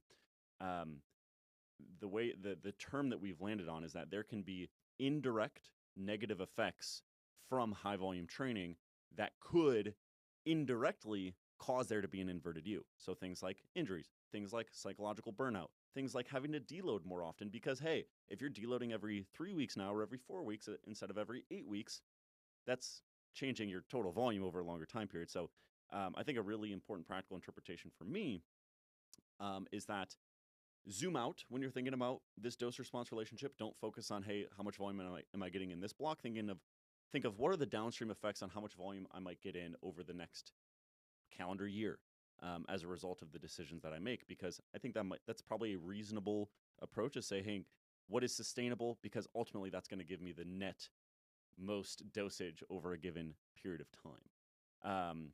And I think this training skill just becomes more and more important. And in our coaching practice, an emphasis on training skill becomes more and more important, and monitoring these sorts of things and helping with these more practical things from an objective viewpoint has become, again, more and more important. Whereas before, I might have been a little bit more focused on exactly how much volume are you doing for your pecs or your quads or whatever. Now it's more so monitoring to say, hey, how can we balance these potential physiological benefits while minimizing the practical downsides that higher volumes might impose? This is just something I'm thought about based on what you said, but I would be very interested to see kind of calculating someone's volume per year from kind of some of the different camps that exist. Like, you just got me thinking about that. That's an interesting way to think about it in terms of like the people that are performing the lowest volumes probably deload the least and are able to kind of keep that up for more weeks out of the year. People that have moderate volumes, maybe somewhere in the middle. And people with the high volumes are probably deloading the most and maybe also have the most fluctuation in their volumes too. If you go down a calendar year, it might end up being a range that's like a little bit more reasonable in terms of, just like what you would expect in terms of these kind of things, especially when you're translating what I think people think of in the trenches in terms of almost counting direct sets. Yeah. Whereas if you translate that to fractional, I think now I don't know. I just think that kind of ties together nicely if you think about it that way. Yeah. And I think things get a little bit less extreme, and ultimately it's just you have more options to kind of look at things there. I think a cool takeaway is that, at least from the participants studied here, which more than half were trained participants, meaningful detectable muscle growth can definitely occur with low volumes, right? Like, and in a lot of ways, if as a coach I see detectable hypertrophy, which might be a little bit harder to detect via the means you have in a coaching relationship compared to in a laboratory, but nonetheless, you kind of catch my drift here. Hey, if things are moving in the right direction, I'm typically happy as a coach, and we don't see that you need these super high volumes for things to just move in the right direction, you know? Now, if I were to use like an investing analogy, if you can save X amount per year or invest X amount per year versus investor save 2X per year, obviously you want to invest or save 2X per year. But, hey, at least being in the positive direction in the context of lifting, it's pretty nice. And as a coach, you're pretty pleased if you can detect that in a reasonable amount of time. So with that, I'm going to move on to kind of a recap of some physiological, technical, and practical reasons that the diminishing returns from our model might be a little bit overestimated. And I'll try to make this quick because we've really touched on all of them, but I think it's worth taking a couple minutes to go through these all at once. So from a technical perspective, swelling and other unknowns when measuring muscle hypertrophy should just add some caution. We also have a lack of control effects. So, if we had more control effects, and also if we would have included control effects in previously trained people, that might kind of change the way that you think about it as well, because you would actually expect to lose muscle. So again, there's some decisions we had to make specifically around control effects that might have led to us slightly overestimating the diminishing returns. Actually, sorry, underestimating the diminishing returns. I always get that mixed up, but you get the idea. Another one is selection bias, right? Participants that won't handle high volumes may not finish or even start a study. Now moving on to physiological things. There is unknowns as to whether quote-unquote optimized training changes things. We talked for a good bit about the potential interaction effect of rest periods. So if you were to grant the assumption that, hey, higher rest or longer rest periods are going to enhance the effects of a given set, it's unclear how things like rest period or other variables like proximity to failure might impact the dose response relationship. So I don't know if I'm not necessarily making a claim one way or the other, but instead just, again, adding some uncertainty. Another thing that might be interesting to consider at the very end of the show here is potential ceiling effects. This ties into this more quote unquote optimized sort of training. So if you have more optimized training and there are ceiling effects, so in other words, there's only so much muscle you can grow in a given period of time. If you can get closer to that ceiling quicker because you have more optimized training, maybe you have really good training skill, your exercise selection is on point, your proximity to failure is on point, maybe the dose response relationship is not quite as strong because you're just getting to the ceiling a little bit quicker, and now there's really not as much to gain, so therefore you kind of hit that ceiling. That is a super interesting topic that we don't see show up quite as much in the research as you might expect. So I think but just something to kind of add some uncertainty. And lastly, our practical reasons. We talked about things like sustainability, burnout, potentially deloading more often. And then also we alluded to the fact that if you are using a balanced program where you're trying to grow everything, a lot of logistical things come into account, whether it's exercise order, total training time. Kind of related to both of those is, am I doing leg press 5th in a session or am I doing it 1st in a session?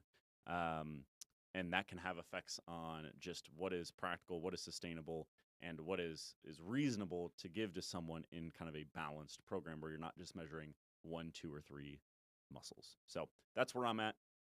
I think there's a dose-response relationship here. I think, if anything, the diminishing returns might be a little bit stronger, but that's just my guess for the aforementioned reasons, whether that's from a technical perspective or from more of the practical/physiological perspective. Yeah, I wasn't going to add too much more. The only thing I was going to say, I don't know how much we discussed the kind of how things would be different if you did this for every muscle in your body versus a specialization program. I know you touched on that, but maybe worth reiterating that for just a few more minutes here, just to touch on that, because I know that's a large consideration about, like, okay, to set the stage is what I'm saying is, we do a study looking at training volume, and we're going to measure the biceps. So the training program is for the biceps and the back musculature, but the rest of the training either isn't included, the participants don't do it, are given a training program to do on their own that may or may not be completed, or maybe they're left to their own devices.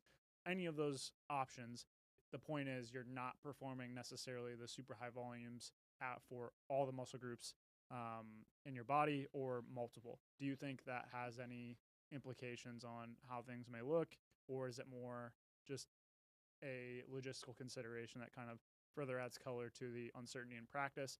But again, research is maybe a little bit more focused on the muscular effects. What do you think there? Yeah, I think the practical implications here are quite clear for anyone that's coached for any amount of time. Is like, that there are negative consequences to really specializing something, right? If I'm measuring my biceps and therefore really prioritizing them 3 times a week, doing them first in the session, whatever the case may be, doing high volumes, things are going to suffer. I think that's pretty apparent from a practical perspective. Now, from a physiological perspective, that gets really tricky to tease out. I know there's not super strong evidence for like exercise order negatively impacting hypertrophy outcomes. So if you were to do an exercise later in a session compared to earlier, I have a very hard time buying that, at least in a quote unquote real life setting. I think that's like a very clear negative consequence of higher volumes. Is it's just hard to prioritize a lot of things within a point in your session where you have a decent bit of, even if it's just psychological energy and motivation at that point in the session. Now, from a physiological perspective, I think that ultimately gets to kind of this concept of ceiling effects, or this concept of like an adaptation capacity. So I've heard it proposed before, and I'm very interested in this concept, is, hey, there's only so much our body can adapt to at once, right? So in other words, let's just assume our dose response relationship is perfect. It's all knowing, which obviously isn't true. But let's just say at 40 fractional sets, you're going to get really good growth. And now let's apply that to every single muscle. So delts, pecs, and hey, let alone different like regions, if you will, of all of these muscles.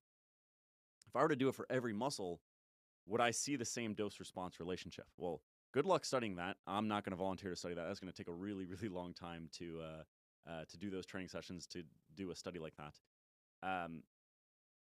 I don't know. I think intuitively in an adaptation capacity or these sorts of ceiling effects make intuitive sense, but I think finding evidence for them is hard. Has been my experience with it. For example, you would kind of expect that, okay, I have an untrained person in just any given resistance training study. Even if they go into the group that does quote unquote worse training, you might expect them to still get maximal results because they have such a strong ability to adapt. Whereas the untrained person going into the quote unquote better training program, they might not get the benefits of the better training program because they can only adapt so much in a given period of time. But we see differences in better and worse programs in untrained individuals all the time. And then we also see that, hey, there isn't like a clear plateau in the dose response relationship, at least up to this point with the way we modeled things. So I think practically there has to be kind of this adaptation capacity. Physiologically, I think it makes sense, but it's hard to find evidence for it. And I'm really interested in this concept. But I'm sure you have some 2 cents as well. Yeah, I think ultimately it's just the way that I view it is like I like to think about a lot of these questions as kind of like if-then statements. Mm-hmm. To me, this is another one that's like if performing the desired volumes for multiple muscle groups in your body compromises some aspect of your training quality, it probably, or then it will probably have negative implications on the return on your investment, essentially. But if you find that that's not happening, then, like you said, I haven't seen super strong evidence of that kind of an effect occurring. I guess to some degree that the fact that there is diminishing returns maybe suggests that sort of kind of in a way. But again, we don't know the source of that. And maybe all of the additional hypertrophy past a certain point is swelling, and there is just this adaptation capacity. Like, again, that's totally possible. Yeah, it's definitely possible, and we're not entirely sure. So yeah, I think it's just, again, it's another layer of caution at the upper end of the volume when you kind of multiply that by the number of muscle groups that you're going to try this approach on. So a low volume approach for multiple muscle groups, probably pretty safe in assuming that you're going to get growth pretty much across the board. You know, you go further up on the volume spectrum or you introduce more muscle groups into that equation, I think you get less and less certain ultimately is kind of where you're working at. But again, based on the reasons we said here, I don't see a super strong reason to think that that's going to like fundamentally alter things in the sense that, okay, if I'm trying this on my quads, my pecs, and my biceps, one of those muscle groups is going to shrink. I don't think that's the case. It's just that the return on the investment, you know, may have some sort of limit that maybe makes that volume point that is theoretically beneficial maybe is decreasing. So I think that's totally reasonable. I think that fits within the realm of the fact that the diminishing returns may be potentially understated a little bit, but we don't know. And that's another really interesting study would be, you know, doing one of these dose response studies in multiple muscle groups, but on one side of the body doing it in both, and on the other side of the body only doing it in one. And just, but wouldn't it kind of be a global thing? That's part I don't know. I mean, muscle growth in general, it seems to be a pretty local process, but maybe this is a systemic effect of it that maybe like something that might come to mind for the listener is being in a deficit. I think I'm trying to remember. I think I did a YouTube video that kind of talked about this, or at least would have. Yeah, like atrophy of untrained muscles. That study. Yeah, it was within participant design, and one of the limbs. I can't remember now, but it's gonna haunt me. I had a good example. It's gonna come to you as soon as we finish recording. But nonetheless, these are just remaining research questions we don't have clear answers to. I mentioned that one of the reasons people suspect an inverted U, or have suspected an inverted U in the past, or maybe still do, or at least suspect a strong plateau, is because of muscle damage with higher and higher volumes. Again, just based on the fact that we do see this dose-response relationship without a clear plateau up to this point. To me, it's not like that would be like indirect evidence that the muscle damage at least is not having a overwhelming effect and therefore changing the outcomes within the constraints of a reasonable training program. But I am curious, does muscle damage ever kind of cause an inverted U with extreme volumes? Is there a point? Does that point exist? Or could it even just counteract? So maybe there is no ceiling effect. Maybe it is just all a linear dose-response relationship, but muscle damage is just kind of taken away from that. I don't know. These are all things that will be, hopefully we'll get some insight in, and hopefully this paper can play a small role in kicking off some additional research questions. But I know we've said it multiple times, but that is the question I'm most interested in is like, how does the efficiency of the dosage, exercise selection, proximity to failure, maybe rest periods, how does that influence the dose-response relationship? And again, that's related to kind of this adaptation capacity. That is the number one question in my mind. I think from a practical perspective, given higher volumes, for the most part, are going to increase training time, all things held equally. Obviously, you could do things like drop sets, antagonist paired sets, but let's assume you're doing that already if time is an issue. Changing the efficiency of the dosage, for the most part, is going to have less of a time effect, right? So to me, given these results, in a lot of ways, I'm like, man, let's really make sure that efficiency is as high as possible for each individual site that you're doing. Let's have really good exercise selection. Let's be smart about proximity to failure, which will probably mean training close or very or all the way to failure. Let's have solid rest periods. And then from there, let's kind of titrate the dosage within what's reasonable given the potential cost-benefit analysis from both a physiological and a practical perspective for that individual. That might mean person A is doing about 5 fractional sets per week. That might mean person B is doing 45 fractional sets a week. And that's not for us to decide. Ooh, I like that. Sweet. Awesome. Okay, so to end off here, we've just spent, I think, a collective 4.5 hours going through this with hopefully an appreciated amount of nuance and caution. But I'm going to make you not do that here. Good luck. The reality is, when it comes to communicating science, people don't, and I learned this the hard way very much with the proximity to failure one, is they ultimately are going to simplify the results to an extent that people start to play a game of telephone and you've completely lost control of ultimately the narrative that is propagated from this project. So something that I think is useful is, once again, on the back half of 4.5 hours of discussion, nuance, context, limitations, etc.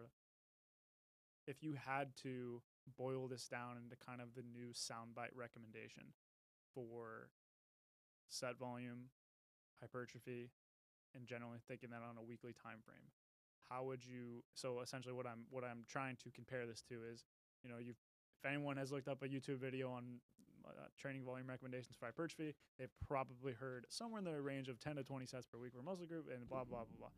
You're almost certainly have heard that soundbite. And again, that's probably from the collective results of the Schoenfeld meta-analysis and the Boswell meta-analysis, kind of collecting those together to create that general recommendation. The same thing went for RAR, for 0 to 4 RAR. That's the magic RAR range that I'm sure you've heard when describing what's hard enough for a set for it to count.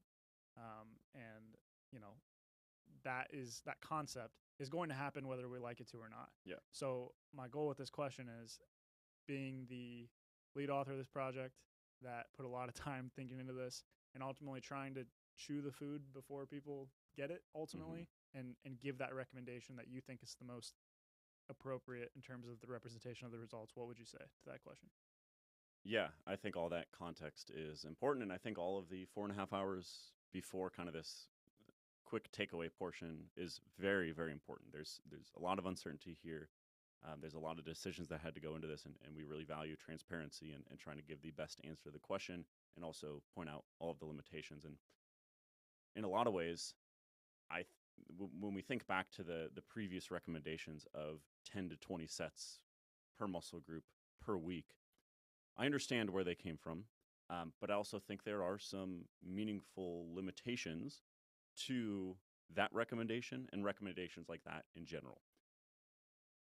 For example, previously the questions have been more along the lines of, on the front end, let's take kind of a nice round number like 10, and let's determine if less than that or more than that is better.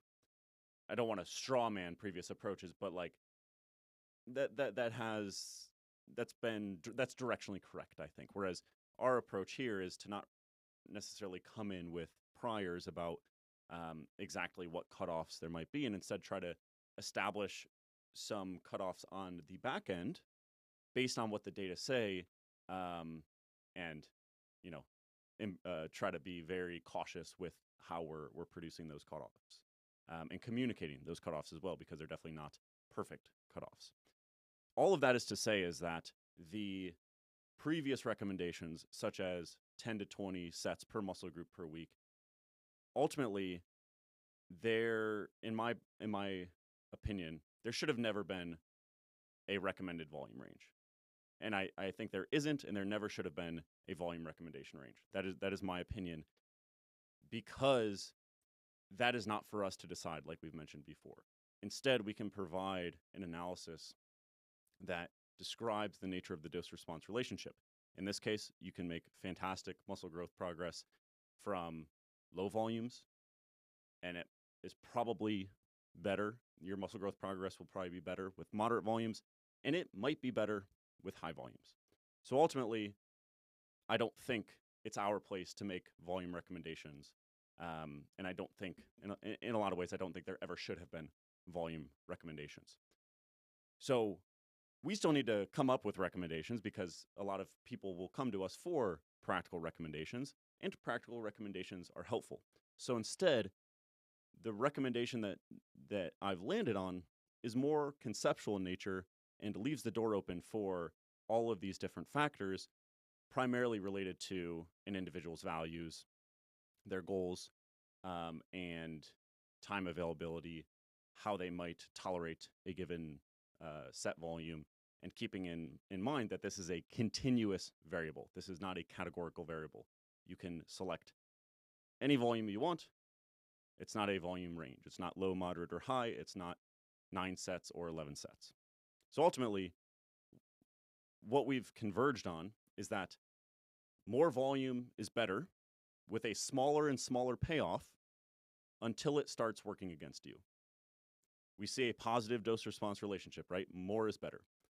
But we see diminishing returns, so there's a smaller and smaller payoff. But we also acknowledge that, hey, a lot of these studies might not perfectly represent how someone trains in practice. They are short-term, and there are a lot of other considerations when it comes to recommending volume or prescribing volume for a client or choosing a volume for yourself.